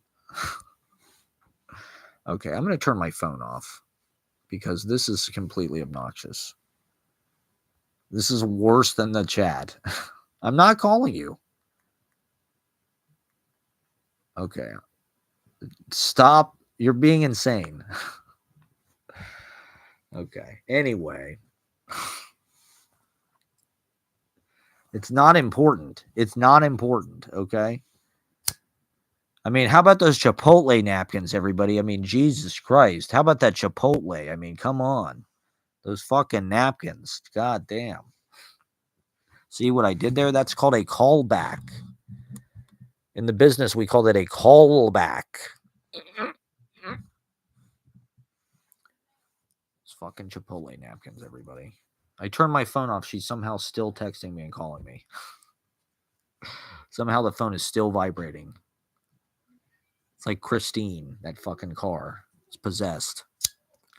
Look, there's nothing to be worried about, okay? It's not important. My high school English teacher, Miss Kaufman, was surprised that I had not read Sartre. And the way she pronounced it was really does anybody read that shit anymore? I mean, I guess people do. I've never, I mean, maybe that's a surprise. I guess I look like somebody that should have read that stuff.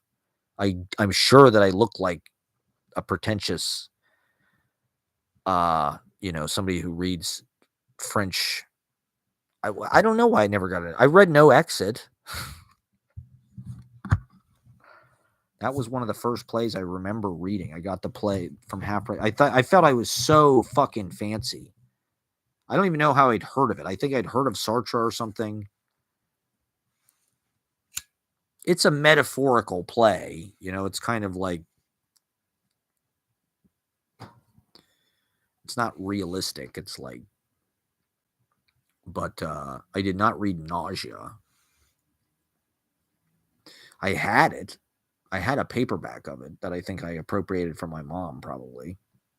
Back when paperbacks were like cheap, you used to be able to get like, New Directions, like those pocket-sized paperbacks. They were like in the dollar bin because it was just like, oh, these are old and fucking cheap. Like you get Sartre and Nausea. I mean, the paperbacks at Half Price Books were literally half price. So you would get a Shakespeare play that was printed in the 60s that the cover price was $1.25 and you would literally pay 60 fucking cents for it. Back in the day, everybody, before everything went to shit and our society just became like this insane exploitation bonanza, there used to be a sense of abundance and a sense of sort of like plenty in the cornucopia of the United States consumer, orgy. But I never read it, okay? So should I have? I tried to read like Baudelaire. I remember trying because I wanted to like read French poetry.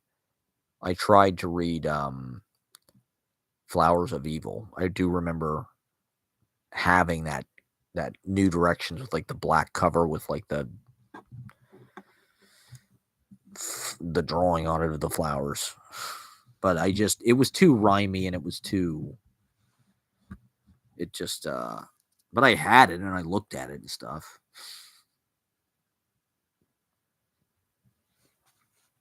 What there's got to be some kind of French thing I read. I don't know. What is it? It's existential or something? Is that what it is?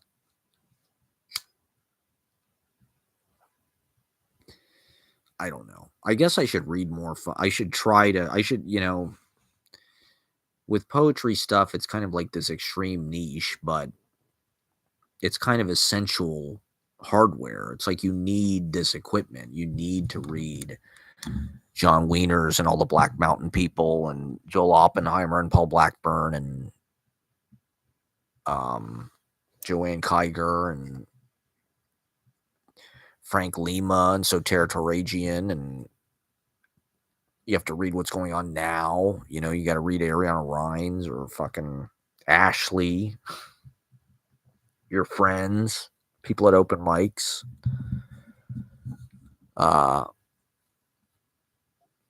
That's something that John Baptiste guy was saying is just like a lot of this jazz stuff like Duke Ellington or Beethoven even. There's Africa in rhythms, or there's stuff from the past. You can hear the oldest, most tribal, primal kind of stuff in that music, but you also hear the future. So like if you're a real genius artist who's like a world cultural, it's like you're kind of all of it is contained in there: the past, the present, and the future. You're predicting the future. You're kind of incorporating the past, and you're speaking to the present, I guess. And so that will make you kind of exist for all times and all generations.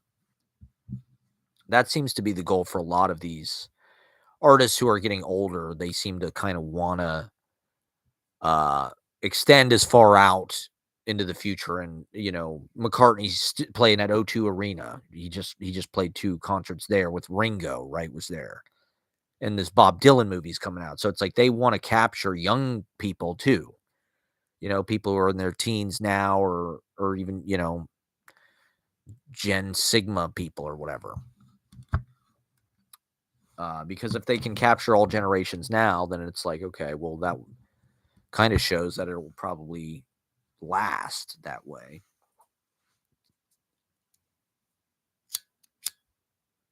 I don't know that I've captured any generations with anything. Everybody just seems to be like, okay, that's enough. That's enough of that. I think I'm going to do 4 hours.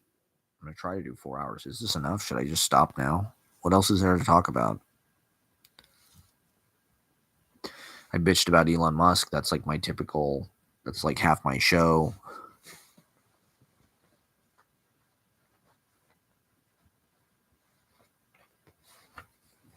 And actually, I'm not like watching shitloads of, I'm there. It's natural that I'm going to watch some movies that you don't see.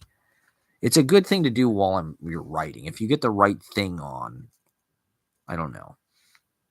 That Anora movie, I don't know why. I wanted to see something new. I wanted to see the Palme d'Or winner.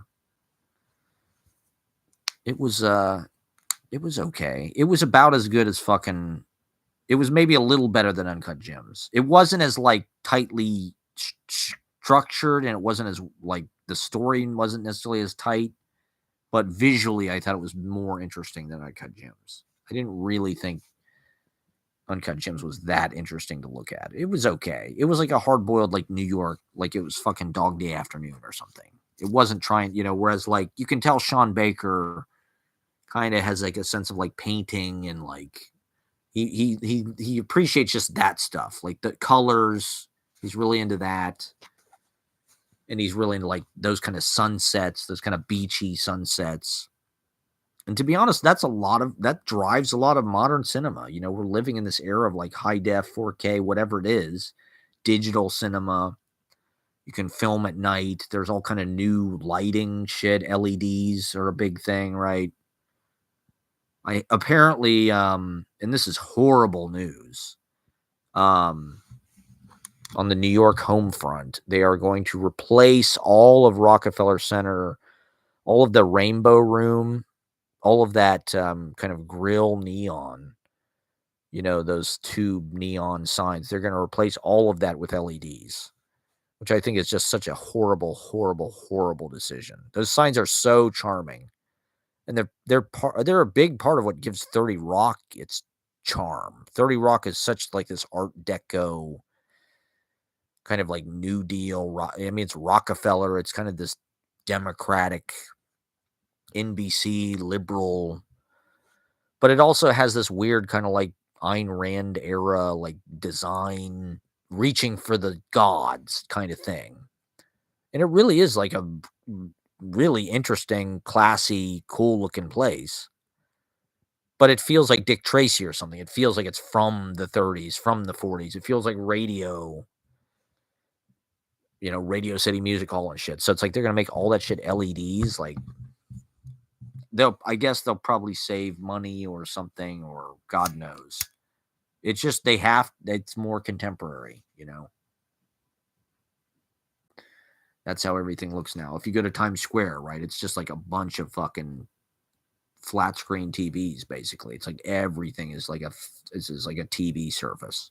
Giant, giant, giant high definition billboards. One thing, this is something that pisses me off. Now that every billboard is like a fucking screen, you cannot find a goddamn map in the subway anymore. If you are on the platform, all there are these goddamn kiosk screens, like I was bitching about in the poem. That guy from the What's Your Take? That dude is on all these fucking kiosks and shit now. He's from TikTok. He's got the Metro card. What's your take? Somehow that shit blew up, and now he's on the fucking MTA like ads.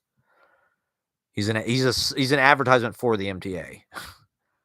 And these kiosks used to be maps. It used to just be like a paper map that was like permanently affixed. So like, you're in the fucking subway. You need to know where the fuck you're going. It really helps to have paper maps every 100 feet, couple 100 feet to like reference to see where the fuck you're going. Now, I guess they just assume that you got a map on your phone and you can just punch it in on your phone. You don't need, but it's like society is moving to a place where like tech is like required, like with a lot of cashless shit, or even like with the Omni thing. It's like you need a fucking credit card or a phone or something to do that. You can't just like pay. It's not a token, which is sort of like this. It's public owned, whereas like everything is moving to like this private security type apparatus. And just put some fucking paper maps on the platform. Like, why not have both? You can have the fucking ads, but it's like occasionally I think it cycles through to like a subway map. The kiosks they used to have that everybody smashed, it was like I think a smart TV or something, so you could look at the map and shit. But I mean, that's one thing that pisses me off about Google Maps and Apple Maps and shit is they do not really have a good way to look at the subway map. It's like you can't always tell where the stops are. You can't always tell where the lines are going. Like if you were just looking at a fucking subway map, which is like color coded, and it's like that's the priority. So that's my Andy Rooney. I mean, this is the future, right? They're going to LEDs. The city's changing. They're going to congestion pricing. They're just doing all these shitty fucking unpopular things. I don't even know why. They're phasing out. Oh, yeah. The other thing is they're phasing out everybody's. I don't know who designs the goddamn subway cars. These new subway cars they got are terrible. These like corridor style. They're horrible. Way less places to sit.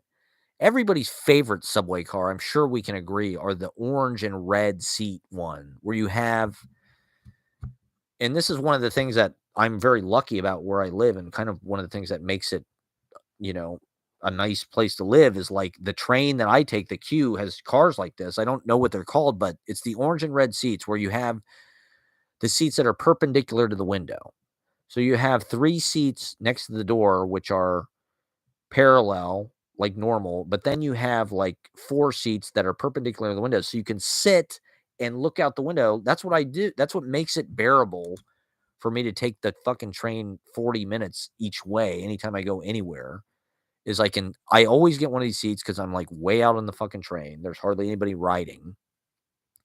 And I can sit there, I can write in my notebook, I can read. It's like having a fucking like um a coach, or like a fucking what's the a bed car on a train. I cannot think of a cabin, I guess, on a train. It's like having a booth. Like a booth is the best situation for a writer. You are on a moving booth on an outdoor subway line. It's not that bad. The queue, it's like there's some nice views, you get some nice light, but so they're phasing these cars out naturally as part of Pluto and Aquarius and everything that I'm talking about. Just the kind of like the endarkenment, the general enshittification of our quality of living, and just, pissing on our parade and just like dampening the enjoyment factor of life. They're getting rid of these cars for some reason. I don't know why. They're great. They're by far the best. If anything, they should be building more of them. They seem functional to me. I'm never on the train and I'm like, whoa, there's not enough room on this train. They need to redesign it. Like to get rid of these fucking these booths. It's like being on the fucking Long Island Railroad, which, to be honest, you're taking it a long way. You kind of need that. You need a little bit of comfort. You need a little bit of like leg room, or it makes it not, it's not that bad. It feels like I can have my kind of like bedroom community, pillow community life because of these train cars and their beautiful orange and yellow seats that they almost look like wood or something. It's got that 70s kind of wood paneling warmth. It's not like these new train cars, which are like very police state, plastic molding. It's almost like they just took the fucking shrink wrap. It's just like there's so much static electricity, and like they're narrower, but they feel bigger. They feel clunkier or something. It's like they're like Teslas or something. They're just like really badly designed. They're poorly built. And apparently they can't even run on the express line. These new cars that they're building, it's not safe because they can't check the brakes or something if they put them on the express line. So it's like the MTA is shelling out all this fucking money. And of course, now there's this congestion pricing thing where they want to have even more money. And it's like, for what? So you get rid of all the good train cars and build more shit that sucks?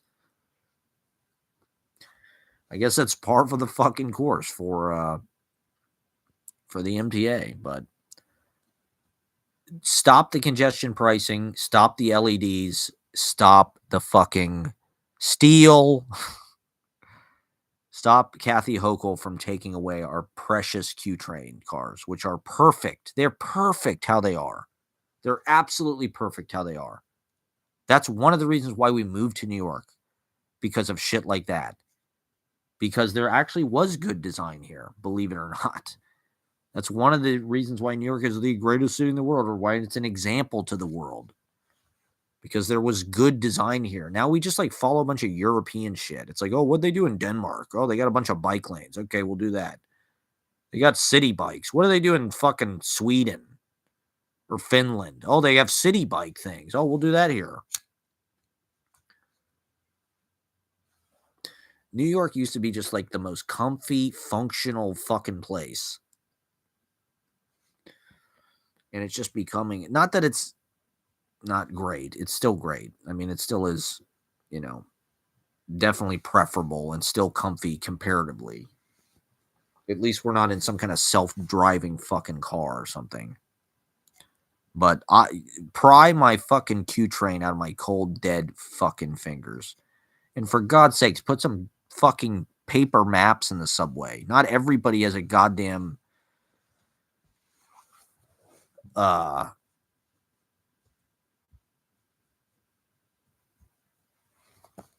data plan.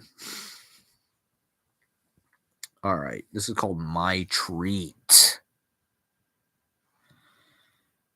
Do people want to hear more poetry? Is that enough for one day? I don't know. Understand all the culture rage. I'm learning how to do it better by thinking about you all the time. Plans fell through. Everybody's home for the holidays or coming here. Raymond Foy says he's never seen Midtown so busy in a Facebook post. Airplanes take us around to all the shrines and temples of action. They're shooting Jingle All the Way, too, outside St. Patrick's Cathedral on Fifth Avenue with Arnold Schwarzenegger as Turbo Man becomes Santa Claus. Can you last into wine? Is there an after-hours library where I can sit quietly experiencing literature? Oh, yes, it's cabaret open mic of the poets, acrobats, jongleurs, clowns, troubadours, minstrels, actors, dancers, scribes, journeyman spirits. Their voices and my voice, then they move on. A part of me falls off after it has made itself permanent, like a butterfly from chrysalis. There is a mourning for the morphological loss of change in the body. The world creates more clumps of life which hold on to each other, pushing forward down the eons. Maybe some characters could talk about this, like the House of Bernarda Alba, dramatist brushwork by the cash registers. He thinks it's working because I'm part of the show. I guess I like being involved, even as I prefer the outskirts of voyeurism, not looking at people, but just into space. The safety of periphery and distance from interaction. I was limited to big building, channeling the neighbors. We used to come upstairs and everything, having a grand old time in the midst of our victory at justice, discontinued for flavor. It pointed to lapses in our wash and fold when our older prints out. I forgot to get sushi because I'm so removed from downtown, finishing each other's sandwiches. Turned down at a certain hour. Jason, what can I do for you? With mutual pressure point for good measure. With the because we've been dabbling about town with the Brooklyn Clown airlift. The Brooklyn Clown lift.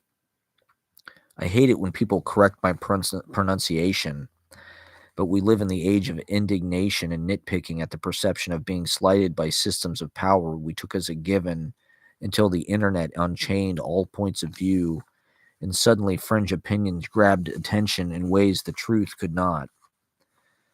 This guy doesn't look so bad. New York Post expanding into Long Island, which is a merger of the reach of the city.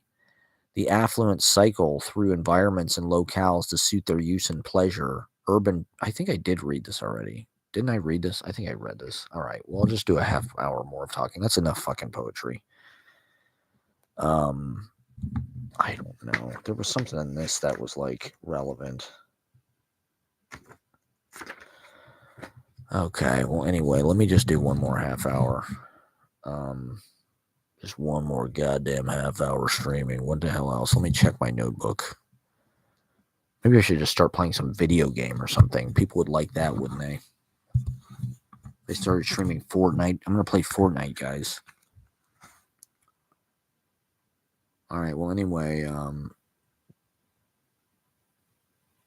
come to our Secret Santa show tomorrow.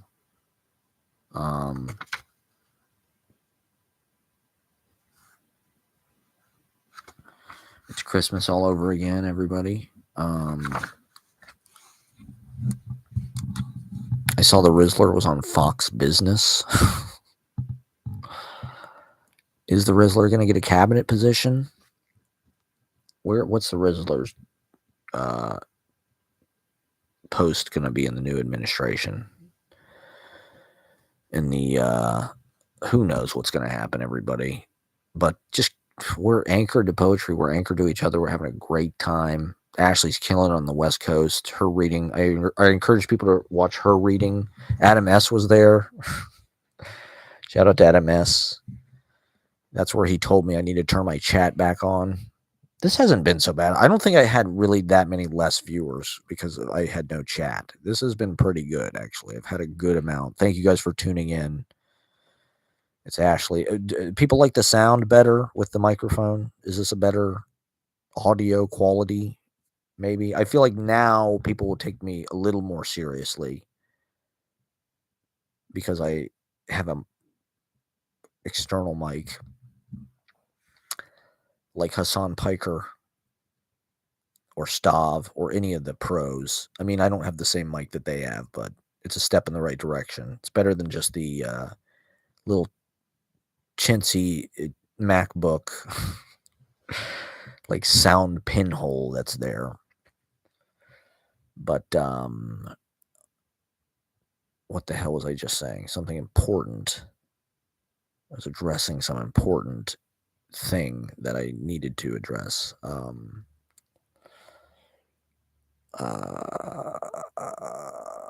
It was not about Bradley Cooper's Philly's cheesesteak sandwich, which he just opened in East Village. That's what's coming into my mind right now, but that's not what I was going to talk about. Maybe I should do some more best of 24. We'll slip this in at the end. It's an ongoing thing, the best of 24. So, we talked about best movies, music, moments, best restaurants. Maybe we should do best restaurants. It was such a happy. Oh, yeah. Ashley's reading. Watch Ashley's reading.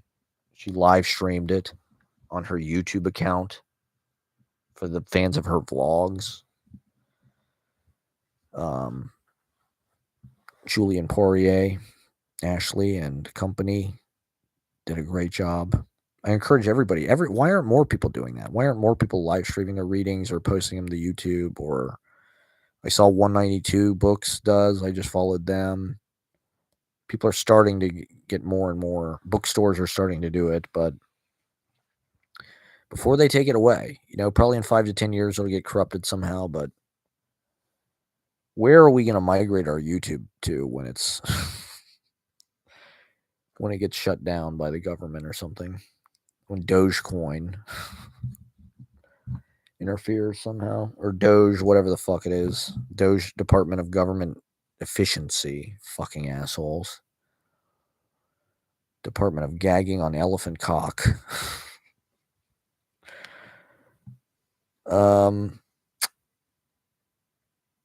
best restaurants 24. Well, there's an app for that called Belly. But I turned my phone off. Yeah, watch Ashley's reading. More poetry. More fucking poetry. I mean, to me, the comedy, by doing comedy, I'd like to believe that it makes. I don't think you can really like practice reading poetry. Like with poetry, it's kind of like a secretion, like it happens once and uh that's kind of enough. It's like you don't want to waste the magic. Whereas like comedy is a chance to get on stage and just kind of fuck around and clash energetically with strangers. So that way, when you go to read poetry, it's like, well, what the fuck? This doesn't scare me at all. I got it all on the paper. I can just read it. I don't even have to like pull it out of my ass. That's what that line is. With poetry, it's like this anchors you. Having this, holy shit. It's like a parachute. It's like an exoskeleton. It's like that thing in Alien that Ripley is driving. The the loader, whatever the fuck that thing is, that yellow loader thing. Having the page is like, whoa, I feel safe. It's like, whereas like comedy, it's just like, I'm just fucking free falling here. I'm just spinning in infinity, trying to create like like equilibrium, find my which way's up. So, and it'd be nice if there were more poetry open mics, but there's like, famously 50 comedy open mics a day. So, and I read my poems at fucking Grizzly Bear. So I didn't read any poems at the laundromat thing that I did, but best restaurants. I feel like that's a snobby category, but I might as well. I mean, every alt weekly, your best categories. You got best restaurants, best theater, best movies, best concerts, best shows, best bookstores, best coffee house. So I'm gonna have to go. The OB goes to. I mean, I liked Monkey Bar a lot, actually. Even though they burnt my steak, the feeling in that room, because it's just a big open room, and so the murals are beautiful. The color scheme is nice. I love Waverly Inn too, but Waverly Inn is like kind of cramped, and it's in this basement, and it's nice. Don't get me wrong, I love Waverly Inn, but with Monkey Bar, you kind of have space to breathe, and there's a little more people watching. Sort of. Last time we went to Waverly Inn, this guy sitting next to us wouldn't stop talking about how he went to Salman Rushdie's birthday party. This guy was just running his fucking mouth so bad. I was like, I get why this guy gets places, because he just runs his mouth. He's talking about how he went to Salman Rushdie's birthday party at Waverly, and there's only 100 people invited. Obama was there. Clinton was there. Larry David was probably there. Fatwa the musical. Don't ban me for saying that, YouTube. It's a Curb Your Enthusiasm reference. I hope this stream doesn't get taken down, because it's been an epic poetry publishing download for me. Best restaurants. Yeah, I liked Monkey Bar a lot. Buvette was good, excellent. Their burger is one of the best fucking things I've ever eaten. Waverly Inn, of course. I love that vegan place on Hudson. Actually, it's not like a fancy restaurant. I guess I've talked about this before.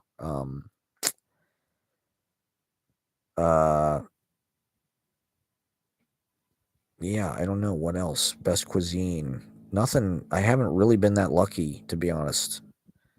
Vasectomy Bazaar. Have the sushi salad at Vasectomy Bazaar. Blintzes, they got really good blintzes. Cheese, cherry. That's out in Brighton. What else did I have that was super bomb ass?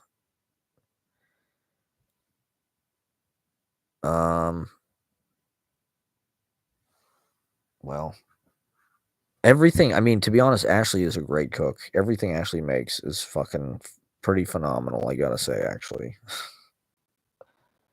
A lot of these restaurants, like, it's surprising, like,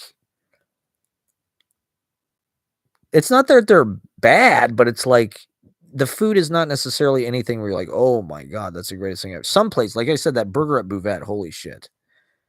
I should talk about best open mic moments, but I just like I'm trying to remember like what the fuck happened this year. It was country music summer, that was great. Um God, what else? There were some plays, My Dinner with Andre night I thought was great this year. It really came off well. All of like anytime I like did like a play at the beginning, I thought it went pretty well. Like that's something I want to start to do. My goal is to write a scene every week because I heard Ridley Scott was talking about Gladiator 2 and he said he shoots every scene he has at least 4 cameras. Some scenes he has 20 cameras. And he said cuz they can just do the whole scene like a play. Every scene is a play. And they just run the whole fucking scene. They don't interrupt the actors for coverage or any of that bullshit. They just let the actors do it and they have all the cameras rolling. I like that. But I like the idea of every scene being a play. That kind of helps with like the idea of writing a screenplay. It kind of makes it a little more exciting because then it's like, oh, every scene is interesting. It's not just like you're plotting to the next thing. It's like every scene is its own thing and it's got its own interest. And to some degree, I think with a narrative movie, it's almost like you can't do that. It's like it's like every scene's got to go to the next scene, and it's like they're all like stones along a path or something. But I like that idea that every scene would be a play, and then you just add them up. Like David Lynch said something about, just keep note cards and just write every idea you ever foreseen, write it down on a note card. And once you have 60, to 90 note cards, like you got a script. If every scene is a page or a couple pages, once you have 60 note cards, it's like there you've got a movie because you got 60 scenes or whatever. And so I'm kind of trying to I guess I don't know, poetry, I've adapted so much to like the way that I write poetry. And to me, it is kind of like script writing and filmmaking and doing this and reading this on here is like part of that. And the idea, so I'm trying to figure out how to write a play for tomorrow.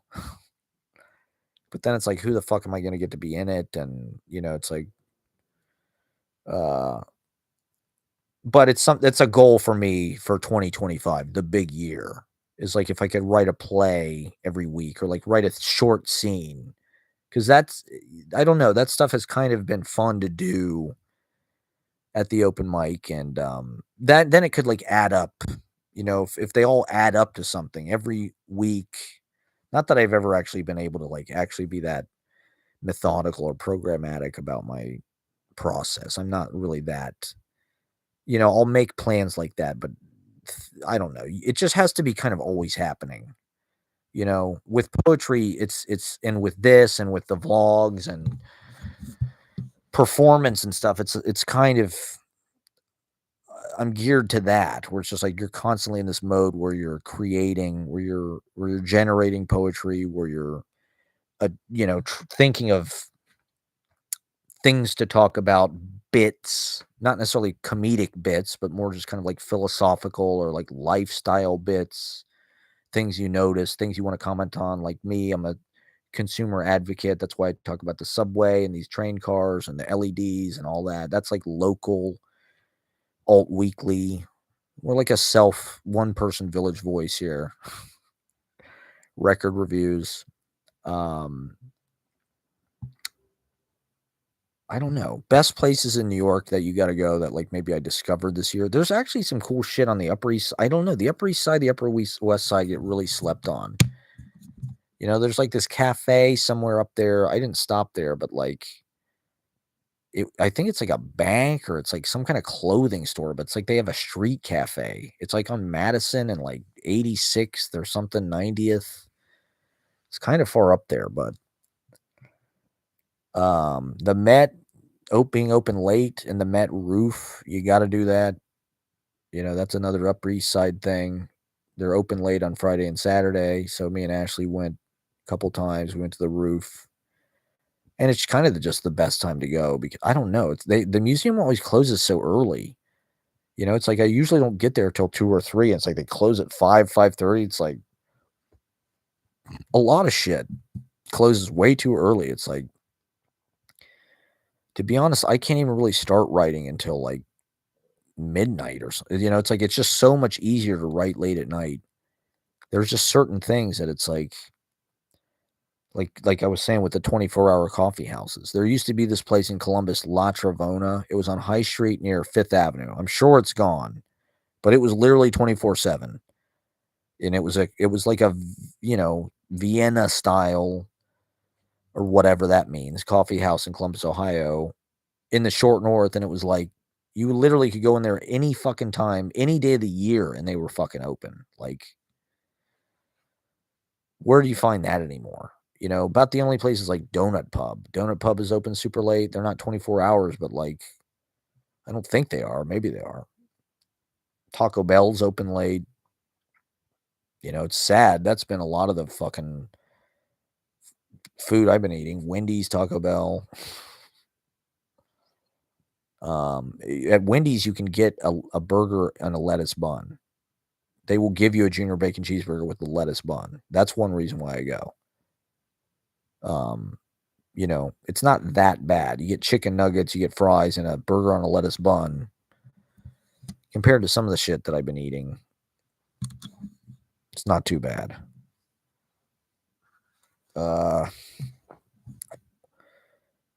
Best of live performance. I don't know. What has been the best shit that I've seen this year?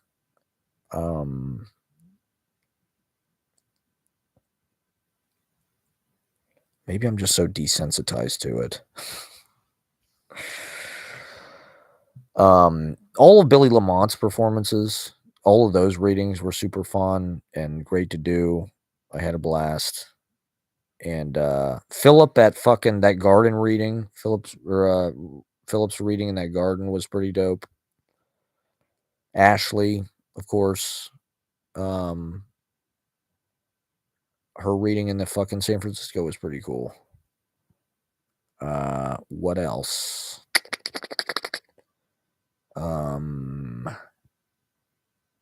Both of those Lonesome events, the one at Jefferson Market Library and the one at the Tibet House, were super fun.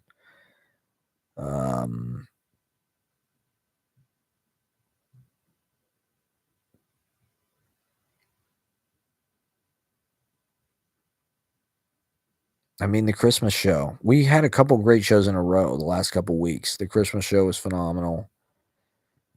The open mics, they just happen so quickly.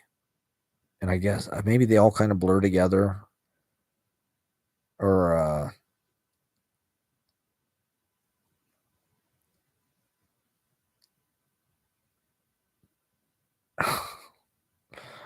I guess you can't really do a best of the end of the year list if you can't think of anything. I'm going to do 4 hours, so I'm going to do 13 more minutes. Thank you guys for liking and subscribing and watching. It's free. Hey, it don't cost nothing to like and subscribe. Oh, let me read my tabs real quick. That's something I was going to do.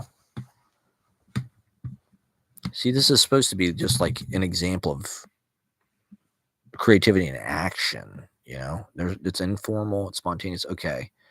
Kuyana Scotzi is open. Alice Notley in Conversation is open. Walmart.com is open. Slaves of New York, which is a Merchant Ivory movie, open. Bo James, which is a Bob Hope movie about Jimmy Walker, mayor of New York. And I was watching it. I turned it on yesterday, literally at the exact part where they're talking about his wife. This lady's talking to his wife. Jimmy's in love with the applause. He's in love with the stage. He's in love with these, going out and being on the town and being social and blah, blah, blah, blah, blah. And you don't want to take him away from that, do you? He wouldn't, it's like, Jesus Christ, this is DARPA, Wikipedia, the Endarkenment from City Journal. That's like an article. Okay, this was I watched this podcast, Fashion Neuroses, where this woman interviews people who are laying on a couch like they're in fucking psychotherapy. Fashion Neuroses with Zadie Smith. It was sort of interesting. literary superstar Zadie Smith. But it was like it's like a YouTube style video podcast. Craigslist. Endodontist. I'm looking for an endodontist that takes my health insurance. Gene Shepard, A Christmas Mood, 1972, 12/22. So that's it was exactly 52 years ago until 43 minutes ago. Jazzy for Joe, which is a movie Owen Klein made about Joe Franklin before he died. Joe Franklin is in this movie. Owen Klein, of course, directed what is it called? Funny Ha Ha or something. And it's on Pratt's website. I haven't watched it yet, but I'm interested because it's Joe Franklin, and I'm curious about Owen Klein. He seems like a super hipster, which I like. I like somebody that's like, I don't know, into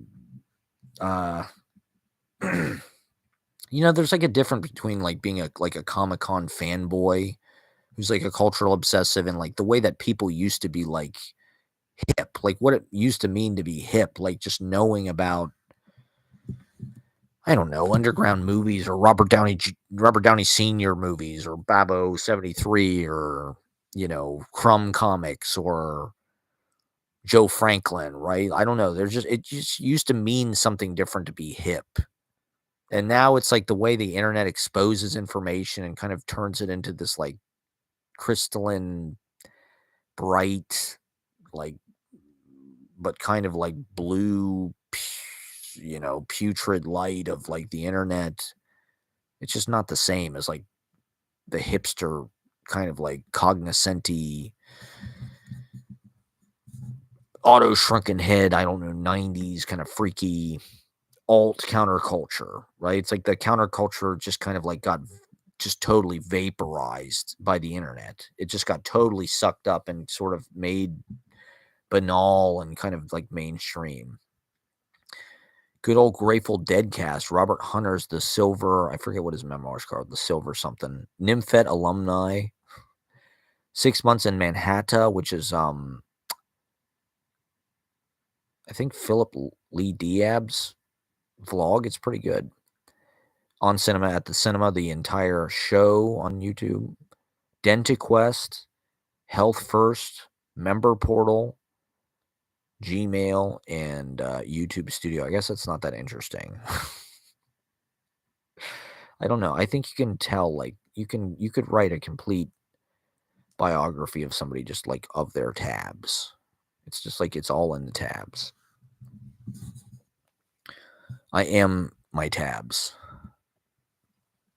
So there you have it, everybody. We have 8 minutes left to best of. What else do we need to best of? Best of music. Let me do my favorite tracks from this year because I've got my Spotify open. And check out the Easy Paradise Cocktail Hour playlist because that's where most of the stuff is.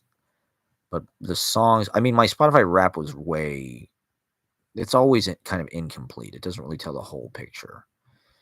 Let's see. Dumb and Dumber soundtrack. I think I mentioned that. Kingpin soundtrack as well. Crash, The Primitives. That song is memorable. These things are like wedged in your subconscious in like ways you don't even understand. That song, Crash Test Dummies. I mentioned Pink Pony Club last time. Rose Garden. I Never Promised You a Rose Garden. Great song. I'm trying to find A Little Respect, Erasure. Tarzan Boy by Baltimore, which is the Listerine song. Oh, yeah, St. Elmo's Fire, of course. Small Town Boy, Bronski Beat is like one of those songs that blew up on TikTok. That just like you can't really resist. They Don't Care About Us, Michael Jackson. 1985, Bowling for Soup. I'm about to turn 40, so that's going to be my theme song. I listen to that every morning as just a slap, as like a cold shower about how old I am. Message of Love, The Pretenders. Mr. Saxo Beat.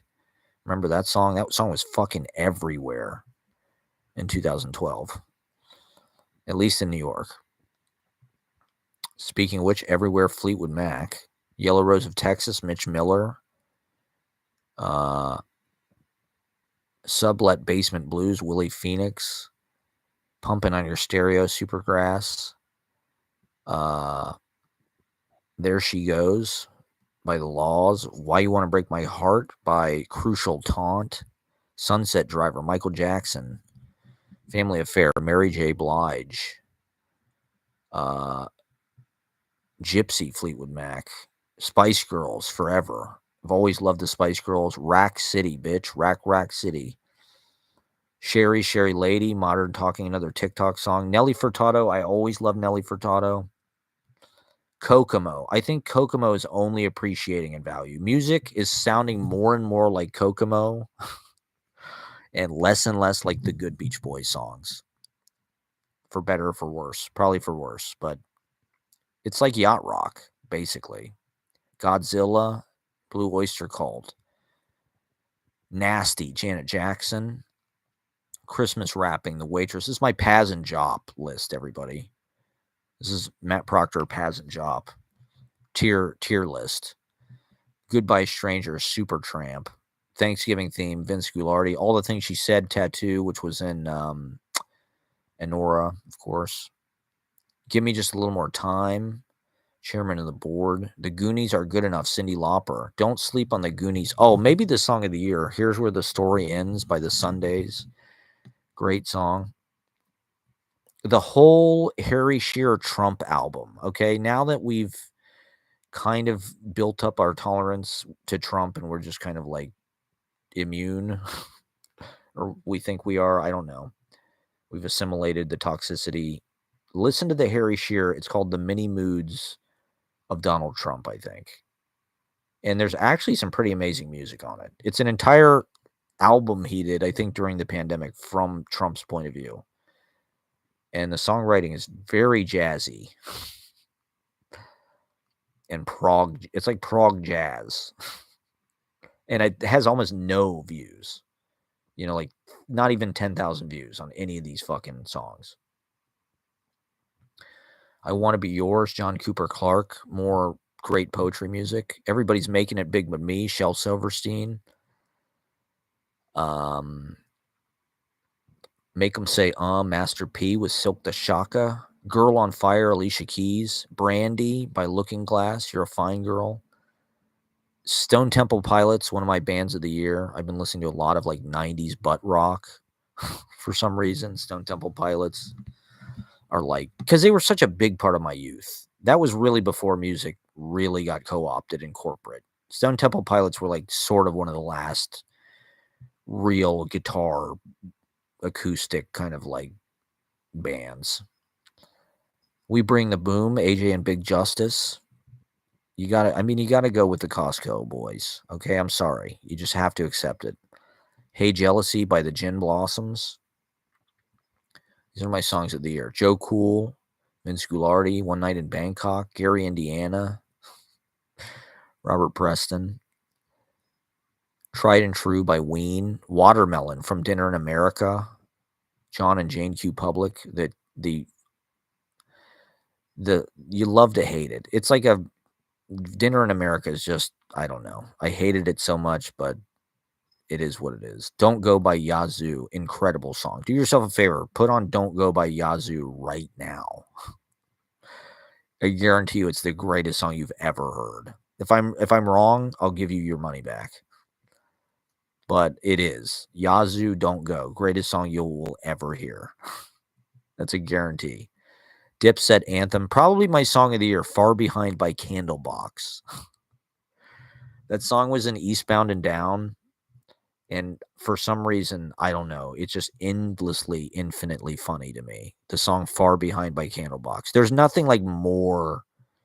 If you actually lived through like 1994, whenever the fuck that song came out, there's nothing like more representative of that year than that song. That's just what it was like. Dilemma by Nelly and Kelly Rowland. I love the song Supernova. Liz Phair, Supernova, is like my anthem. I wake up listening to that every day, thinking about how I'm going to kick ass. Okay, Tanash. I think you got to go with Tanash. What else?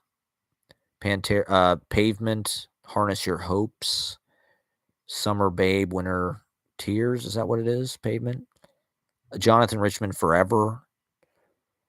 Billy Joel. Allentown. I mean Montauk. That was really like the highlight of the year was Montauk. That was so fantastic. And it was right before my leg fucked up. So Elton John has had like a weird kind of omnipresence recently. Elton John is just like everywhere. Yeah, Supernova, Liz Phair. The Replacements always. Cannonball, The Breeders. I'm sort of trying to get into the Strokes more. I mean, Too Legit to Quit is my all-time hype song.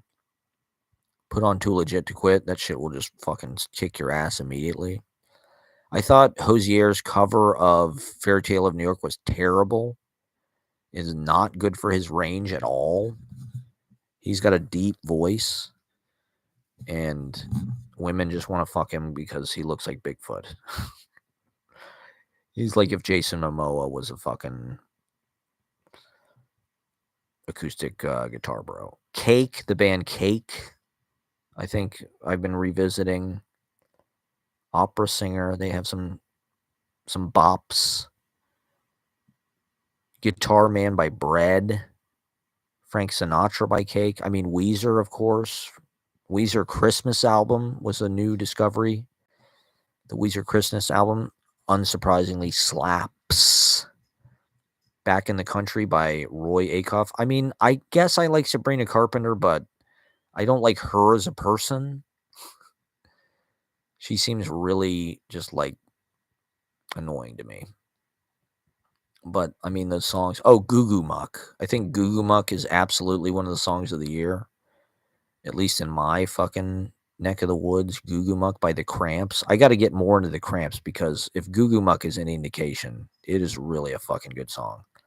Ship of Fools, okay? Both the Doors song and the Grateful Dead song, I think, are kind of anthems because we are on the Ship of Fools, baby, whether you like it or not. Forever Young, whoever does that song, Alphaville, I think is their name. Is their name fucking Alphaville? Did Tina Turner die this year or was that last year? It all's kind of blurred into one. Oh, November Rain. Obviously, November Rain. That was one of the highlights of the year was opening post-election with November Rain. What else? This is worth it. This is worth it. Add all this. Go on my Easy Paradise playlist. I mean, Creed it's the Creedazance, everybody, with Arms Wide Open. And welcome back. All of the shittiest bands are being welcomed back with. That should have been an indication Trump was going to get reelected. When people started reassessing Nickelback and Limp Bizkit, oh my God. The resuscitation of Limp Bizkit should have been a huge sign that we were fucked. We were headed for MAGA disaster. But here we are. We've made peace with our shadow side. We're doing our shadow work. Around the Way Girl by LL Cool J, one of the greatest songs ever written by human beings. Seabird, Alessi Brothers. LL Cool J's got more songs than you'd think. He's got a deeper, and he's still out there. I just saw he was out there with fucking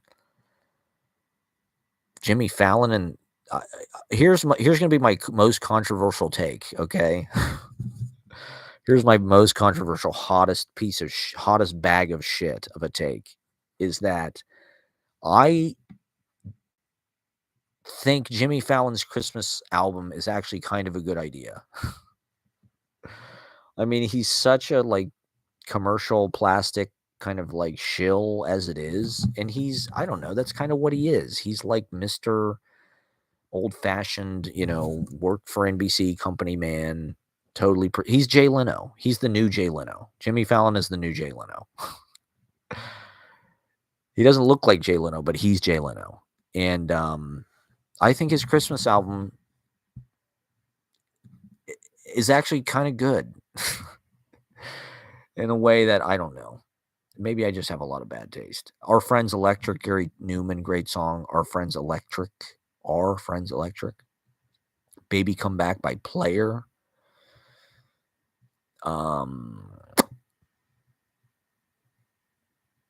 Blow Away, George Harrison. Super Graphic, Ultra Modern Girl, Chapel Roan. I mean, Chapel Roan, that was probably the album of the year, I would guess.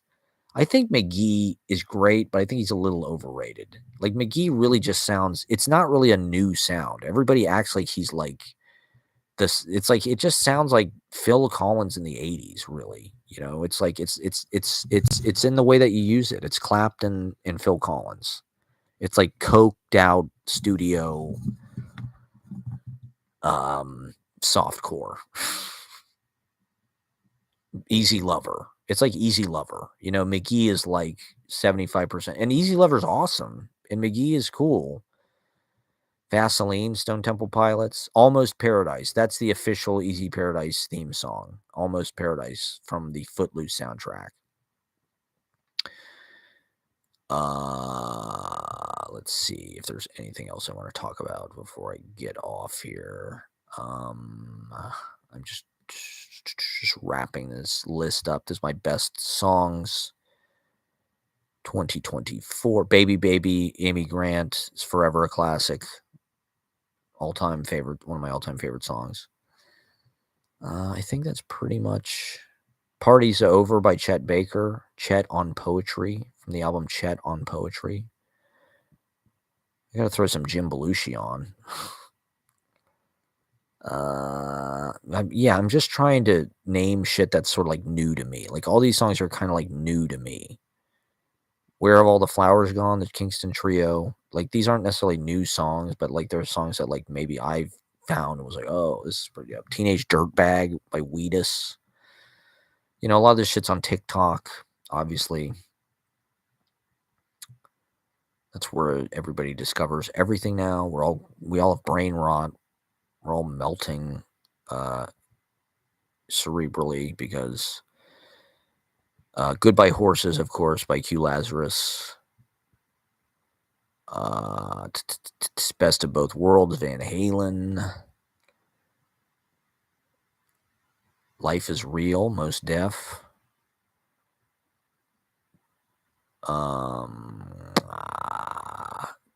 The Beat Generation by Mamie Van Doren. Be Happy by Mahavishnu Orchestra. Fuck Up Some Commas. All right, I gotta wrap this up. Thank you guys for watching. Dance Hall Days, Wang Chung. The Dare, of course, had a big year, but we were onto the Dare in 22, of course. I guess that's enough. I'm not seeing anything else. Dua Lipa somehow continues to be famous. Not that Dua Lipa is bad. I mean, she's fine, but it's also kind of like, well, what exactly is the payola here? What's really going on here? Okay, well, thank you guys for watching. Like, subscribe, go back, watch from the beginning. We covered a lot of ground. We did music, we did poetry, we did movies, we talked about Anora, we talked about Elon. So we told you, we talked about Mr. Woodall. We told you what we were going to tell you. We told you. Now we're telling you what we just told you. Okay, we're wrapping our 5 paragraphs essay up, our thesis, our hook. I can never get away from the 5 paragraph essay. I wish somebody would teach me some other form. What do I write? I need some other kind of structure. Slow TV. So yeah, what do we just talk about? Elon, of course. I watched a whole fucking talk about this asshole, how he's on the autism spectrum. That's a common. I got into a little urban design talk. That's a typical. We talked about subway maps. Consumer advocacy, stand-up comedy, master class, the mechanics, the poetics of comedy.